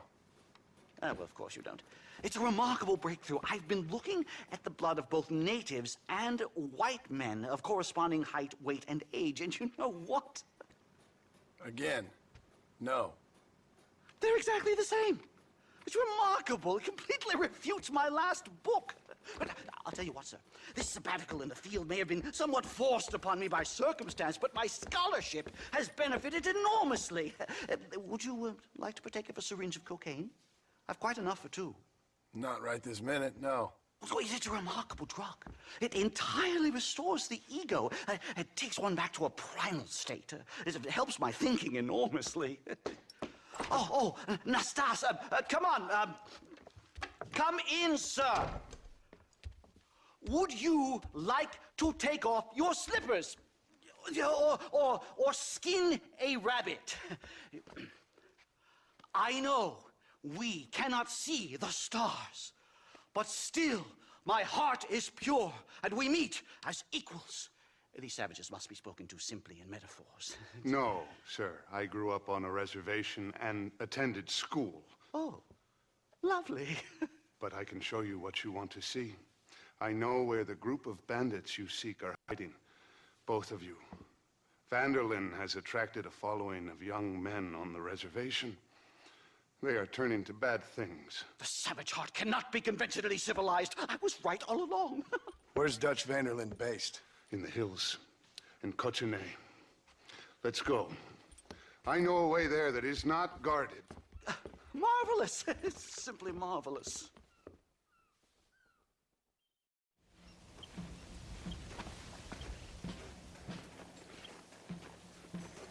Remarkable.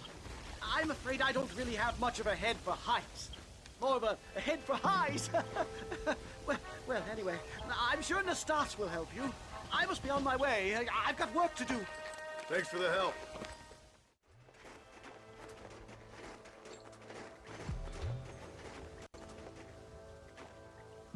This way!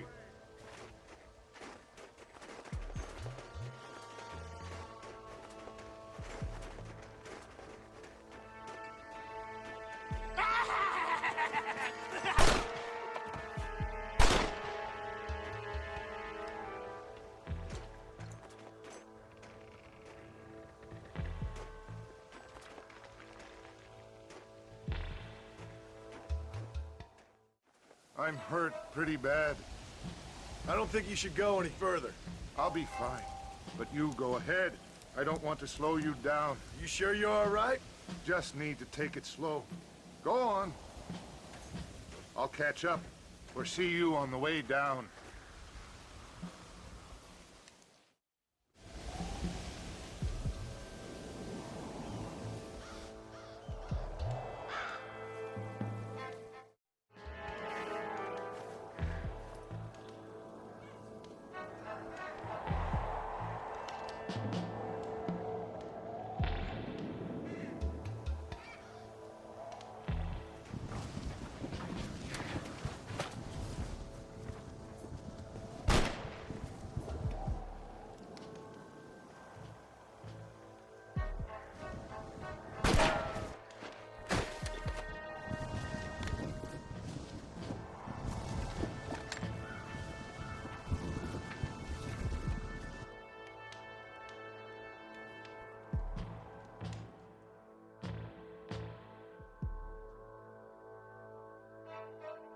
Mr. Marston?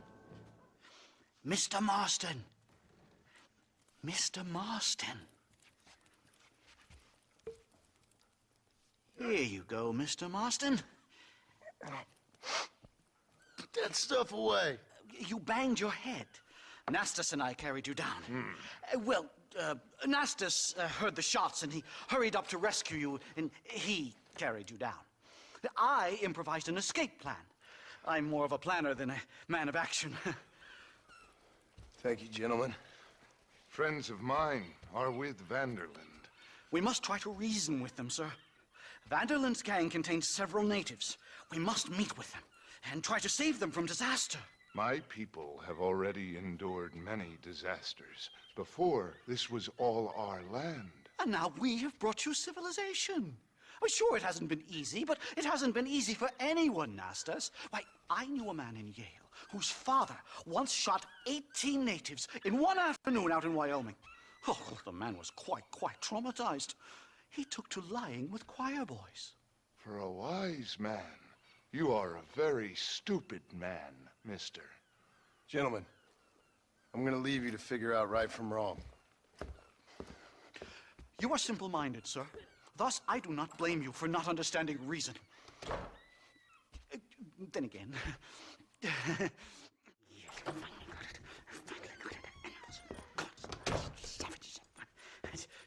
Marston, sir! It's good to see you, old bean. Good to see you. And you too, Professor. Forgive me. I am in a state of remarkable agitation, partly due to standard narcotic impulses, but also due to the fact that I have finally solved the riddle that has tormented my mind these past 8 years. What's that? The nature of the savage soul. What makes some societies great, like ours, and others, not worse. I would never use a pejorative such as worse, but lesser. Meaning? What makes these beings less human than us? Closer to beast on the continuum between animal and God. You know, I argued with Fortescue at Yale about this. It caused a minor scandal. But I shall be proven right, sir. I shall. Mark my words. I shall show them all what civilization is all about. The redskins and the nubs at Yale. Come, sir. I have a way to sate both our desires. I will bring you, Vanderlinde and me, the evidence of savages reverting to type. Come, sir.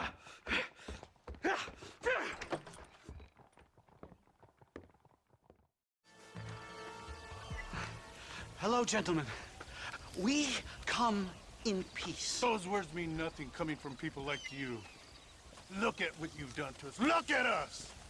We live like animals, scrabbling in the dirt.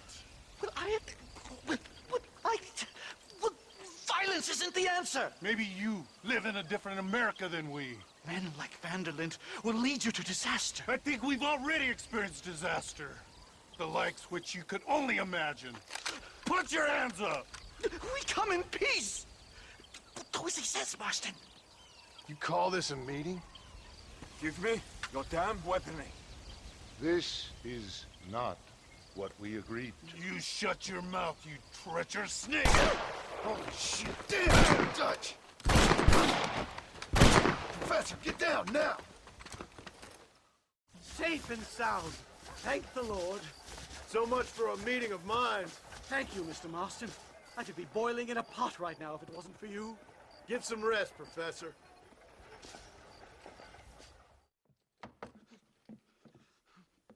Professor!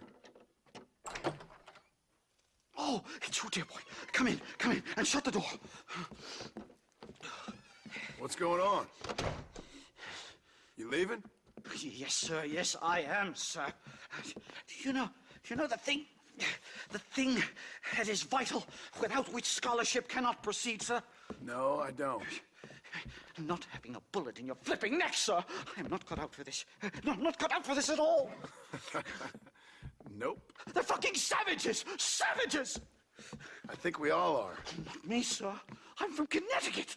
I'm a professor at Yale. I write books. I do not deserve to die out here. Where's my tincture? Oh, yes.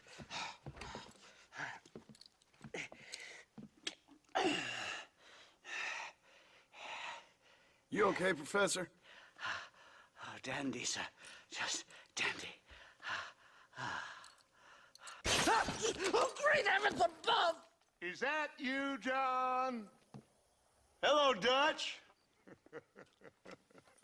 I think that's what they call two for the price of one out here in this wonderful place. Maybe so, Dutch. You and your friend there, the professor, we're gonna kill the both of you. Why you want to do a thing like that? I don't know. Sport, I guess. Fair enough. Why don't I come out there? We fight. Let the professor go and send your boys back to their families. Well, that sounds like a beautiful plan, John. Only problem is, my boys here, they already lost their families a long time ago. We aren't thieves, John. We're fighting for something a bit like you. Only we're fighting for an idea, not just for ourselves. That's beautiful, Dutch. You always were a fine speaker. I was. Now, would you kindly send that academic out here so we can show him what we really think about the art of anthropology? Please, sir, what are we going to do? I'm gonna hand you over to him and watch him tear you limb from limb. What? I'm just kidding. We're gonna run across the rooftops.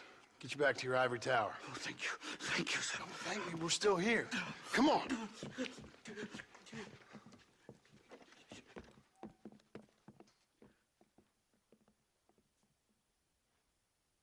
Oh. Yes. Oh, come here. Oh. Good day, sir. Madam. Look here, sir. What is the meaning of this outrage? You two stay down and shut up.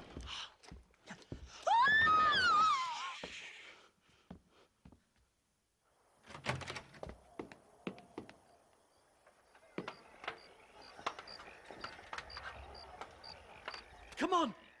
We can get to the roof this way.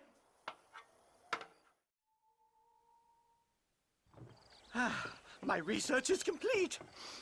Much as I thought. There's no civilizing this savage land. I could have told you that for nothing. Ah, but they'll give me a prize in New Haven for this. Well, they bloody better. Well, goodbye, Mr. Marston. Best of luck, dear friend.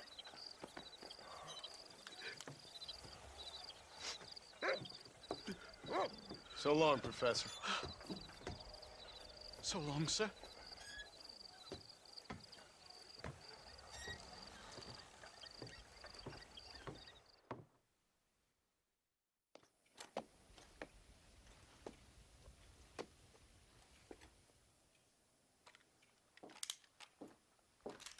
What do you want, Marston? My family. I've done what you asked. No, you haven't. This is the land of opportunity, and I gave you the opportunity to save your family, and you failed. How could I possibly reward you? Marston, you're a public menace. We should have had you killed. I wish you had. But since you didn't, where's my family? Oh, spare me the noble savage fall on the sword tripe, will you, oh boy? It's nauseating. You don't wish to be dead. You're an insignificant creature desperately clinging on to life like the rest of the scum in this town. Yeah, I know, it's tough. You like Dutch. He's a charming fellow. He makes sense. He's like one of those nature writers from back east. Only he takes things a tiny little step too far. Rather than just loving the flowers and the animals and the harmony between man and beast, he shoots people in the head for money and disagreeing with them. He's a goddamn killer. Now,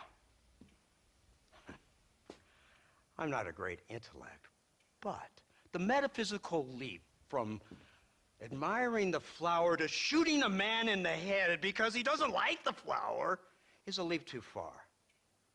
So, I know it's easy. You see, me and Archer, we're the bad guys. We enforce the rules. Now, while the rules may not be perfect, they're really not so bad. Exactly. What's the alternative? Yeah. See, I'll tell you what the alternative is. It's not complicated. It's about one man and his gun versus another man. Sure, civilization may be dull, but the alternative, Mr. Marston, is hell. And the way you enforce this civilization, this freedom for men to like or not like flowers, or whatever in God's name you were just talking about, is to kidnap a man's wife and son? Well, I know there's contradictions. I'm not going to lie to you. Yeah, as I said, I'm not a great intellect. Now, after the debacle with the army and the bank, we have to put Mr. Vanderlyn to rest ourselves. Will you help us? Do I have any choice? Now that you mention it, no. Then what was that pretty speech in aid of? I don't rightly know, but it sure felt good saying it. Shall we, Mr. Marston? Let's go.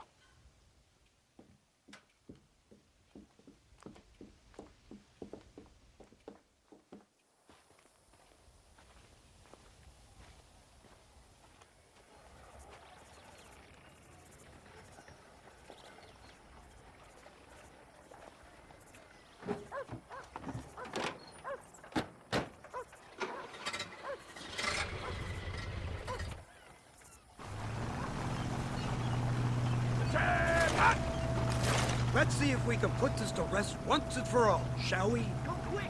Take a look at this thing! Have you seen this? It's got a gun on the back! Oh, my Lord day. I never seen such a drafted iron dragon. That's the devil's work if I ever saw. They told me about these.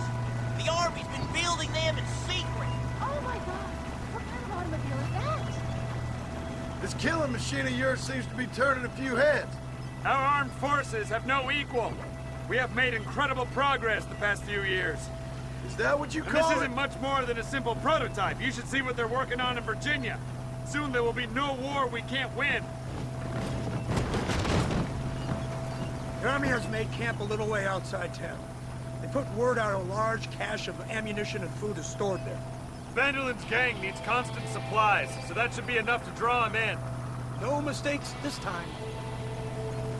You hear me, Marston? I thought you were talking to Fordham.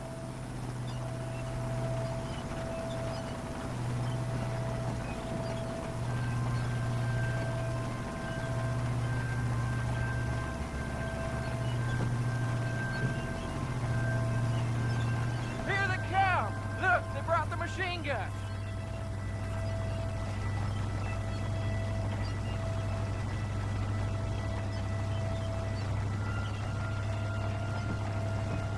What's the word, Captain? We spotted one of Dutch's men about an hour ago. I think he took the bait. Let's get in position then.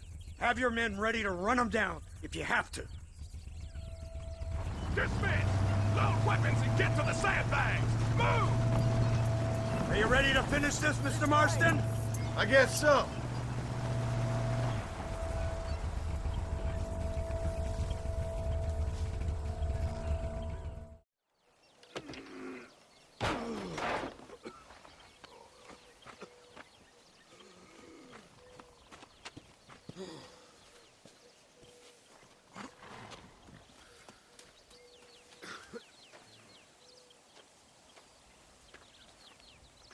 Well, Mr. Marston, it seems like your mentor Dutch no longer looks quite so kindly to his student. That man is insane. So it seems. I think we need to get him before sundown. As you say, Captain. Otherwise, he'll be gone again. And what if I say no?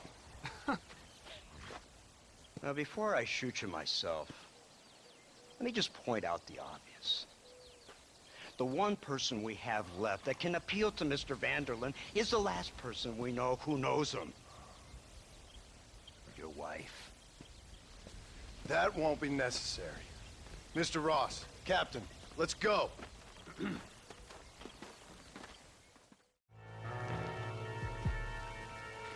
You, blow that gate open. Move, soldier.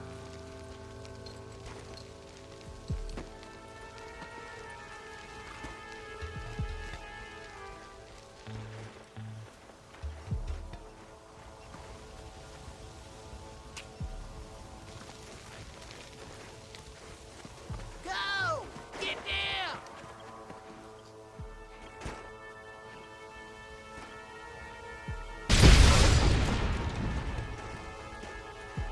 Forward! Move in!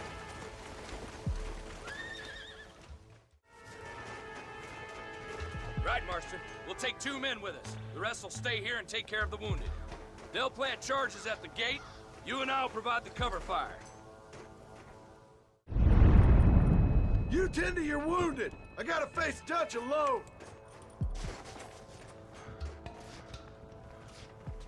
Looks like it's me and you, John. You should have stayed at home. Son of a bitch!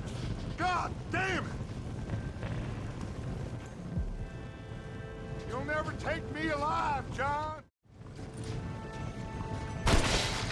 It's over, John. I ain't leaving here without you.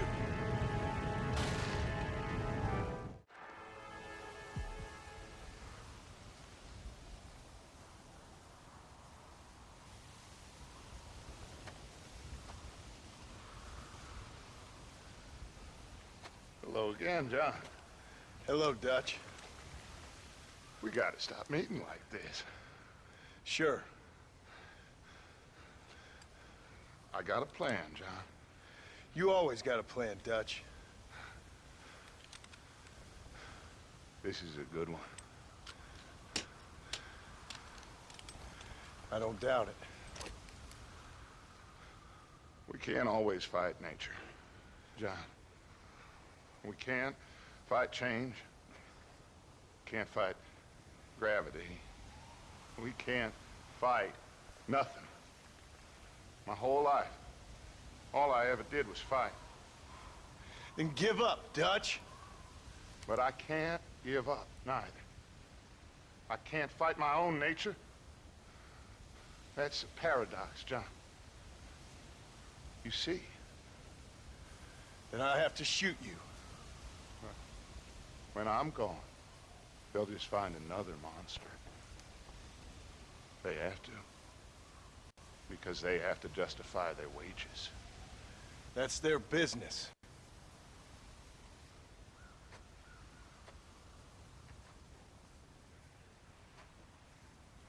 Our time has passed, John.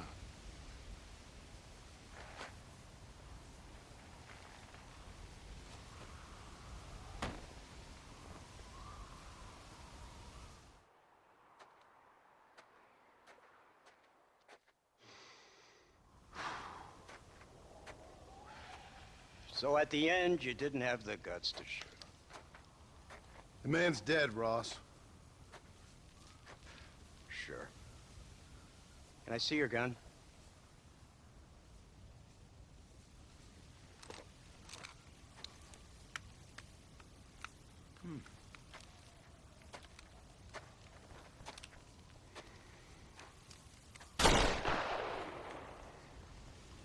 Oh, trust me. It looks better in the report that way. Where's my family? Your wife was killed in a prison riot last week. So, I'm only joking, dear boy. They were sent back to that Scrabble ranch of yours in Beecher's Hope. They're quite safe and sound. They better be. Thank you, Mr. Marston, for everything. I know this wasn't easy for you, but I have to say, you've done your country proud. Yeah, exactly. See you around, John. Try to stay out of trouble. Come on, Archer. Let's go find somebody else we can annoy.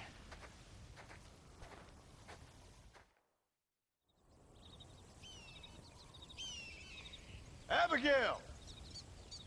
Jack! Anyone here?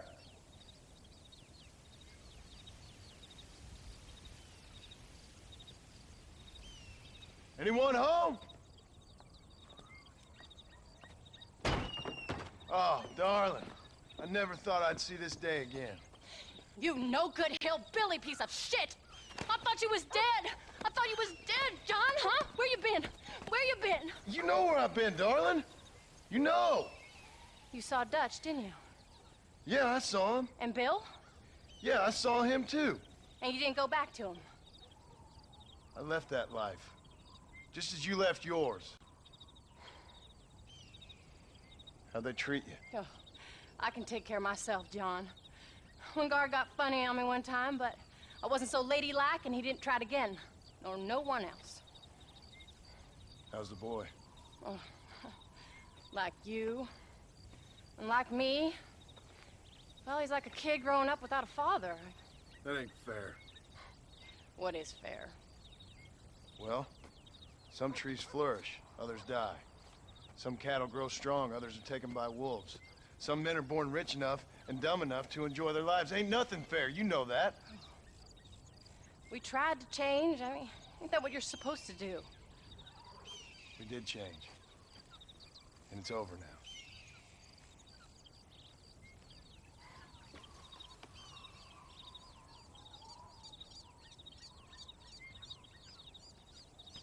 Jack! Jack, come here, boy. Hello, sir. Come here. How you been? Coyotes ate all the chickens and poachers took the cattle. I tried, Father. I tried. I know you did, son. I know. And don't you go blaming me, boy. Don't you go blaming me. I ain't blaming no one, old man, but since you're still alive, there's 4 mouths to feed.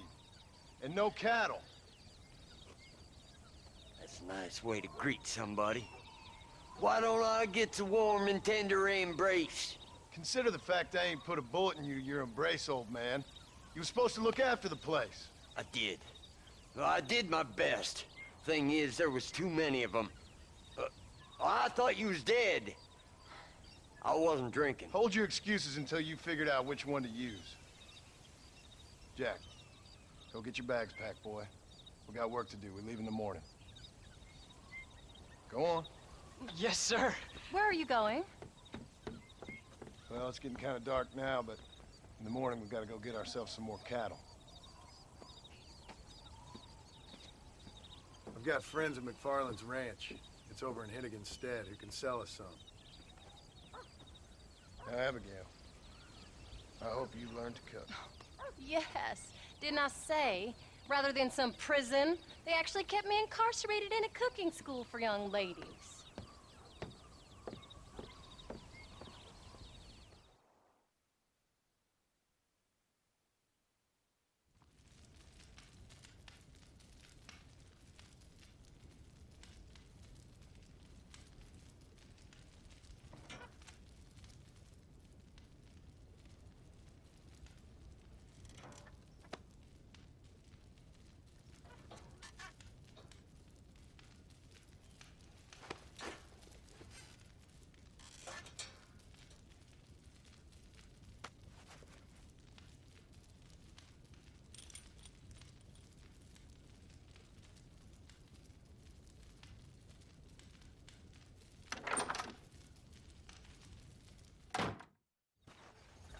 John Marston! Now, there's a face I thought I'd never see again. Some of our public servants in Blackwater sent you back on another homicidal errand to protect and save us from Lord only knows what. Thankfully not, sir. I was hoping you might still be able to sell me some cattle. My boy, it would be a pleasure. Bonnie's out in the crowd now. She'll be more than happy to help you. Whoa!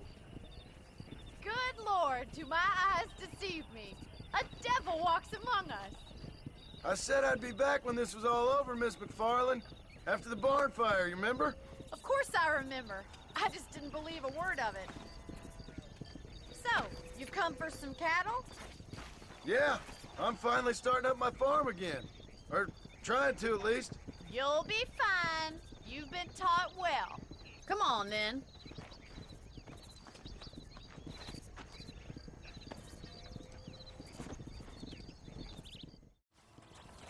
Did a good job, son. Nice shooting.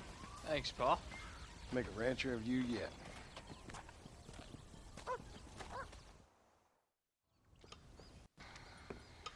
What you cooking?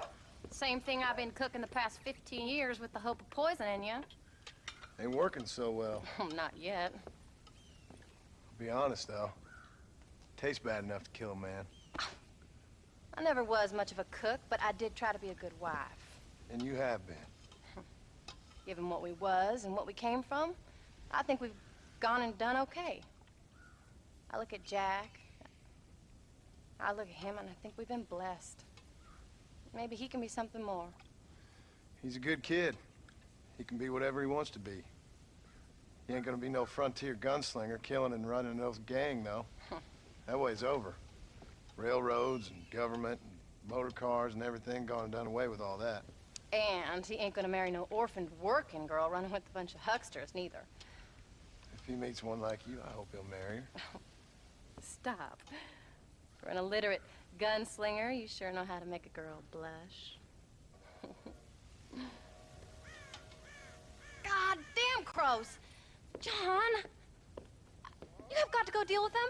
They've broken into the silo again and are eating all the corn out from it. Of course, my angel. Wait, get out of there. All right, all right. Come on. Scat. Shh.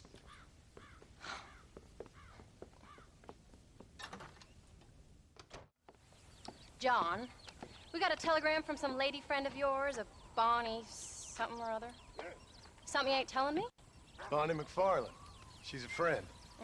Saved my life when I went after Bill and nearly got myself killed again. Oh, and now you two in the habit of sending each other letters. How very nice. It weren't nothing like that. What's it say? I don't know.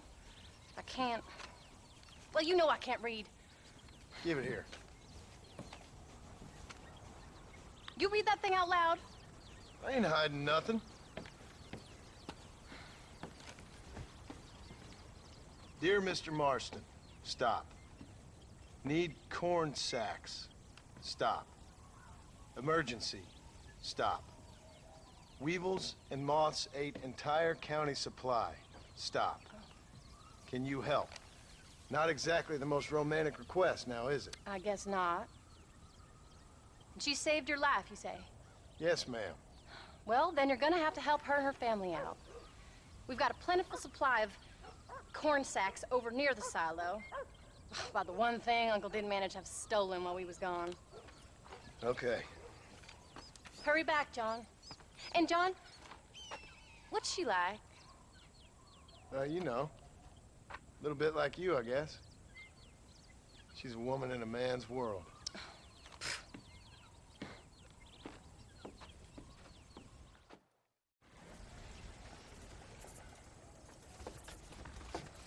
You came.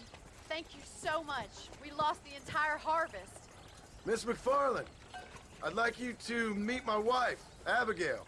Oh, ain't you quite the gentleman all of a sudden? It's a pleasure to meet you, Mrs. Marston. Likewise. Thank you for saving my husband's life, and for teaching the miserable goat some manners, among other things. I didn't teach him anything. I know better than to try to change a man. You should meet my father. Oh, people can change, Miss McFarland.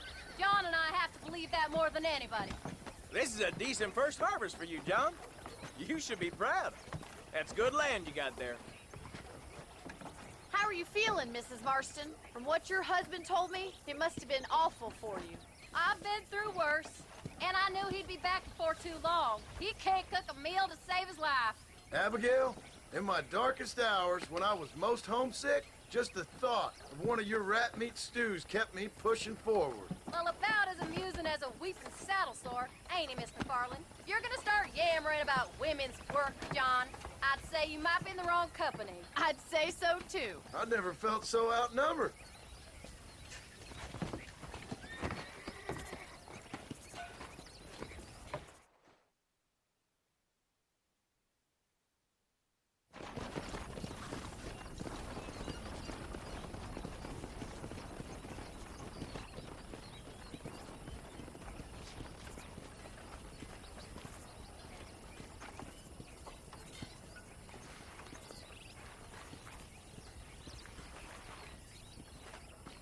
ma'am.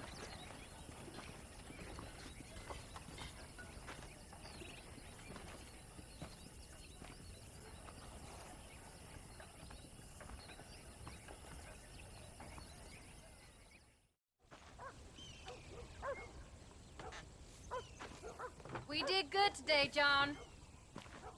I guess I better go fix us something to eat.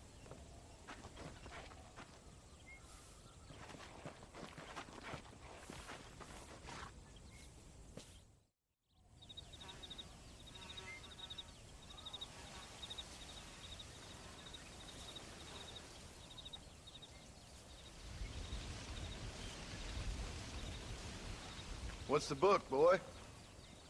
Nothing, sir. What's it about? Well, it's an adventure, sir. Set out in the West, and it tells this amazing story of how people killed the savage Redskins, and how this man, this brave man, hunts the man who killed his father. I'm glad you're enjoying it. Talking of adventure, how'd you like to learn to track elk? Really big ones in the valley this time of year. We could use the meat. Well, I know you'd rather read your adventures.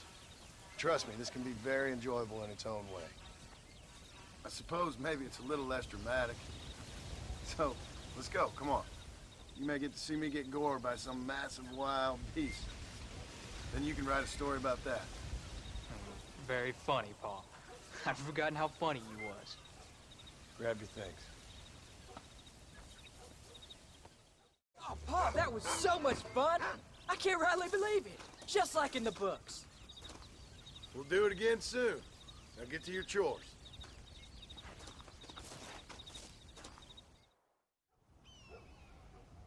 You're tensing up. I'm not. You are. Your back's tense and it's making the rifle jump.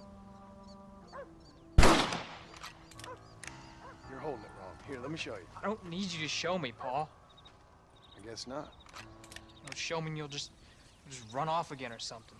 It's better I teach myself. I ain't going nowhere. Whatever you say, Paul. Don't be like that. Sorry.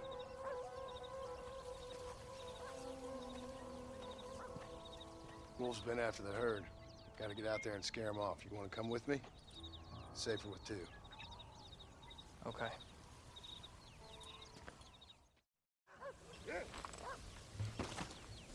You're turning into a decent hunter, son. But try to stay out of trouble.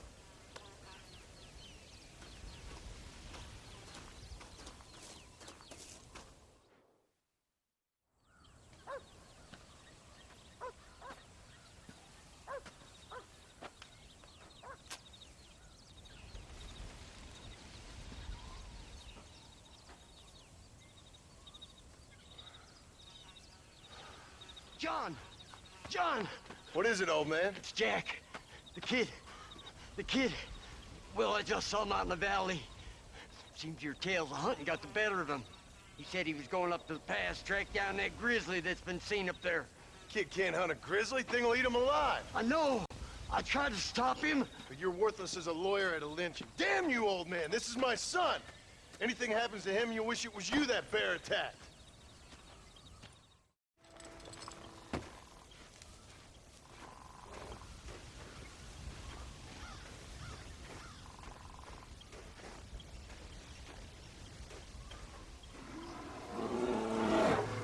Paul, help me! I'm hurt! Jack, stay down!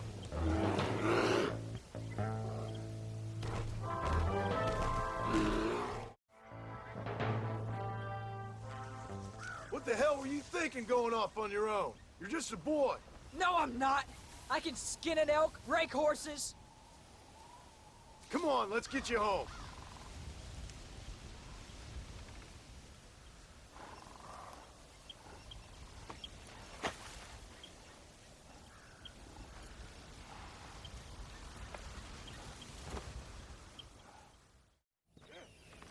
I'm sorry I made you worry, Paul. Don't be too eager to grow up, son. Ain't as much fun as it looks. When you're ready to hunt bears, I'll take you.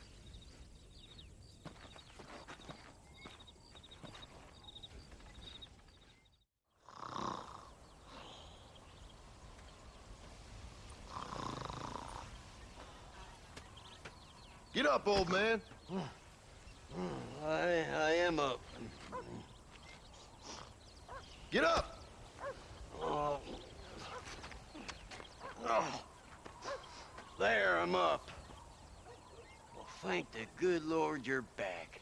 Nothing worse for an old man than sleeping in the warm afternoon sun.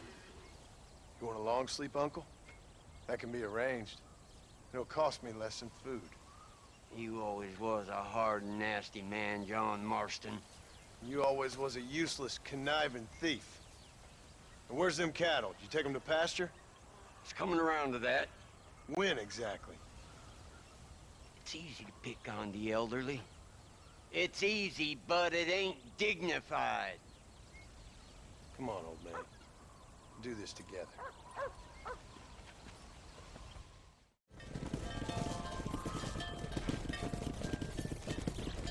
You look after the herd. I'll ride back. No thanks. You got your pound of flesh from me today. What are you looking at, old man? There's some Mustangs and some such out there beyond that ridge. Wondering if it was worth getting you and going around some of them up.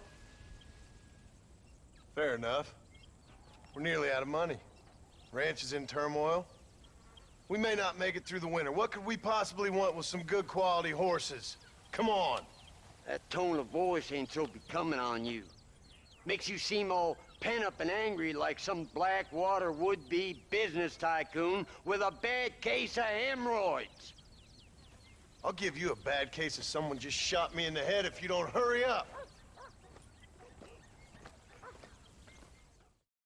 Make sure there's enough fresh hay. We need to keep them strong. All right. Damn, a little gratitude wouldn't kill you.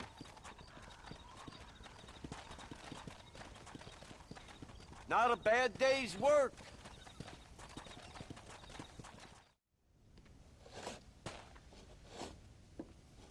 Hey, Jack. Hey, Paul. Need a hand with that?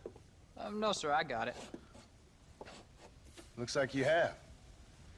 You know, you're real good with them tools. Thank you, Paul. You'll make this land real nice one day. Me and your mother do our part. By the time your turn comes, hell, this could be the nicest farm in the county. Maybe, Paul.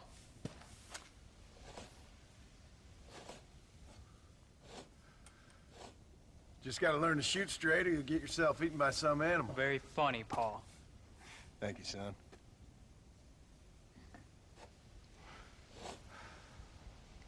Soon it'll be quail season. We should have some fun then. Is there anything you don't like shooting, Paul? Well, I ain't met the thing yet, but as soon as I do, I'll let you know. You can even put it in one of them books you read. Yeah, maybe I'll do that. Today, John Marston stopped shooting. Now, I ain't no literary man, but I don't think that'll sell. People like shooting in them things. I think you may be right there, Paul. So, you ever hear talk about them machines that can make a man fly? Well, sure, Paul. Everybody knows about that. You know they're going to be bringing one of those machines around the country next year for a demonstration? One of them machines can turn men into angels. One of them machines can turn men into angels. John, come here. John, come here, quick. Take a look at that. Jack, go into the house, lock all the doors. Whatever happens, don't come outside. You hear me? Whatever happens. Okay. Come here, son.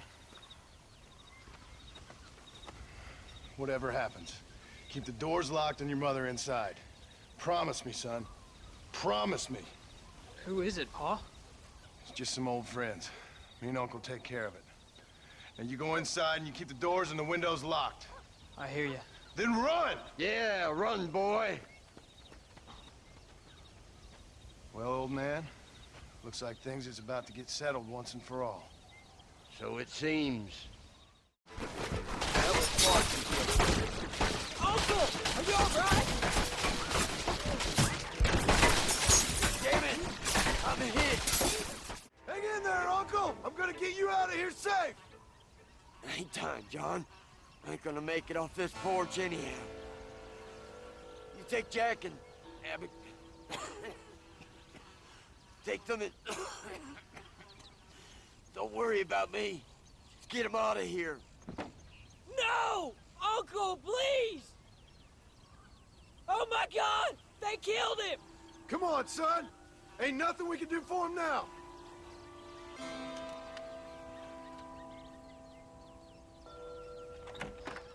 We're leaving the farm. I'll watch from the silo. You two go to the barn, get the horses ready. John! I'll meet you there.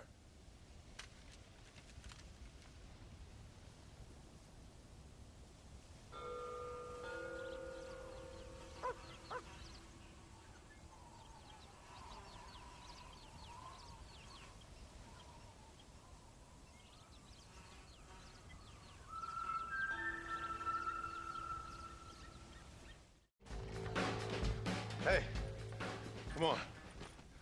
Now listen, Jack, darling, get on this horse. Get out of here. Go find a place to hide. You're coming with us, Paul. I'll catch up. You keep riding and don't look back. And don't be worrying about me, you hear? Now get going. You stay out of trouble, John.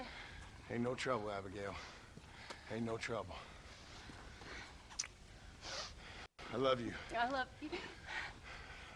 Now go! Get!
Oh, bury me not on the lone prairie where the coyotes wail and the wind blows free. And when I die, don't bury me 'neath the western sky on the lone prairie.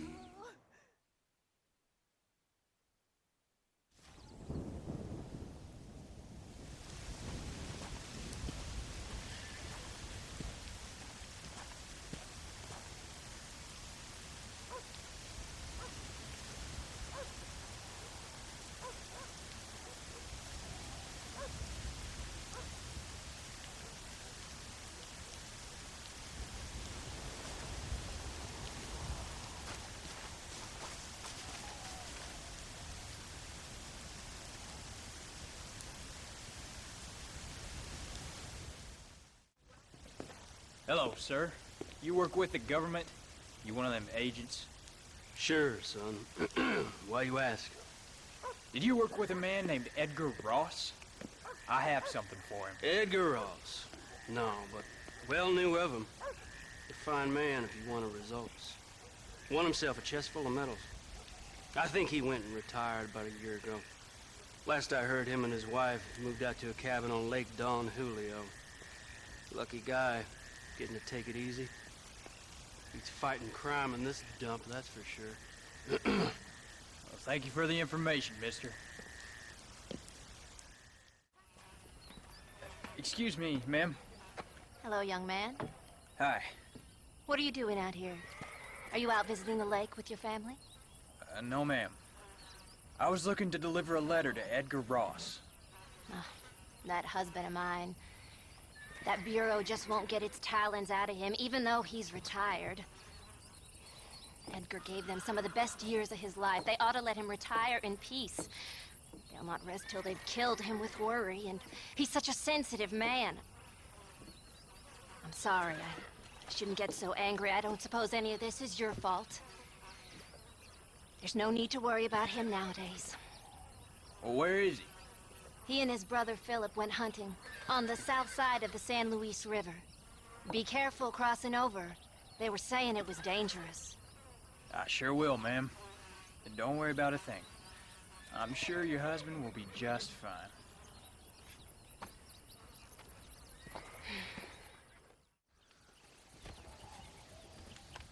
Hey there, mister. How's the hunting? Oh, pretty good, son. Got me a few rabbits, coyote, elk. Still looking for some trophies for the parlor. I've got a letter here for Edgar Ross. You know him? I heard he was down in these parts with his wife. Of course I know him. He's my brother. Gone down river, duck hunt. Must be a pretty important letter to have come all this way. Oh, yes, sir. Real important. I'll be on my way home as soon as I deliver this message. You best be off then. Just don't get on his bad side. He's got a filthy temper. Excuse me. You Edgar Ross? Do I know you?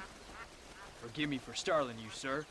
I have a message for you. My name is Jack Marston. You knew my father. I see. I remember your father. I've come for you, Ross. You, boy, have sure shit found me. You killed my father. Your father killed himself with the life he lived. You killed him. I saw you. You keep saying that. You sent him to do your dirty work. Then you shot him like a dog. And I'll shoot you like one too, you little piece of trash. Now get out of here before I kill you as well.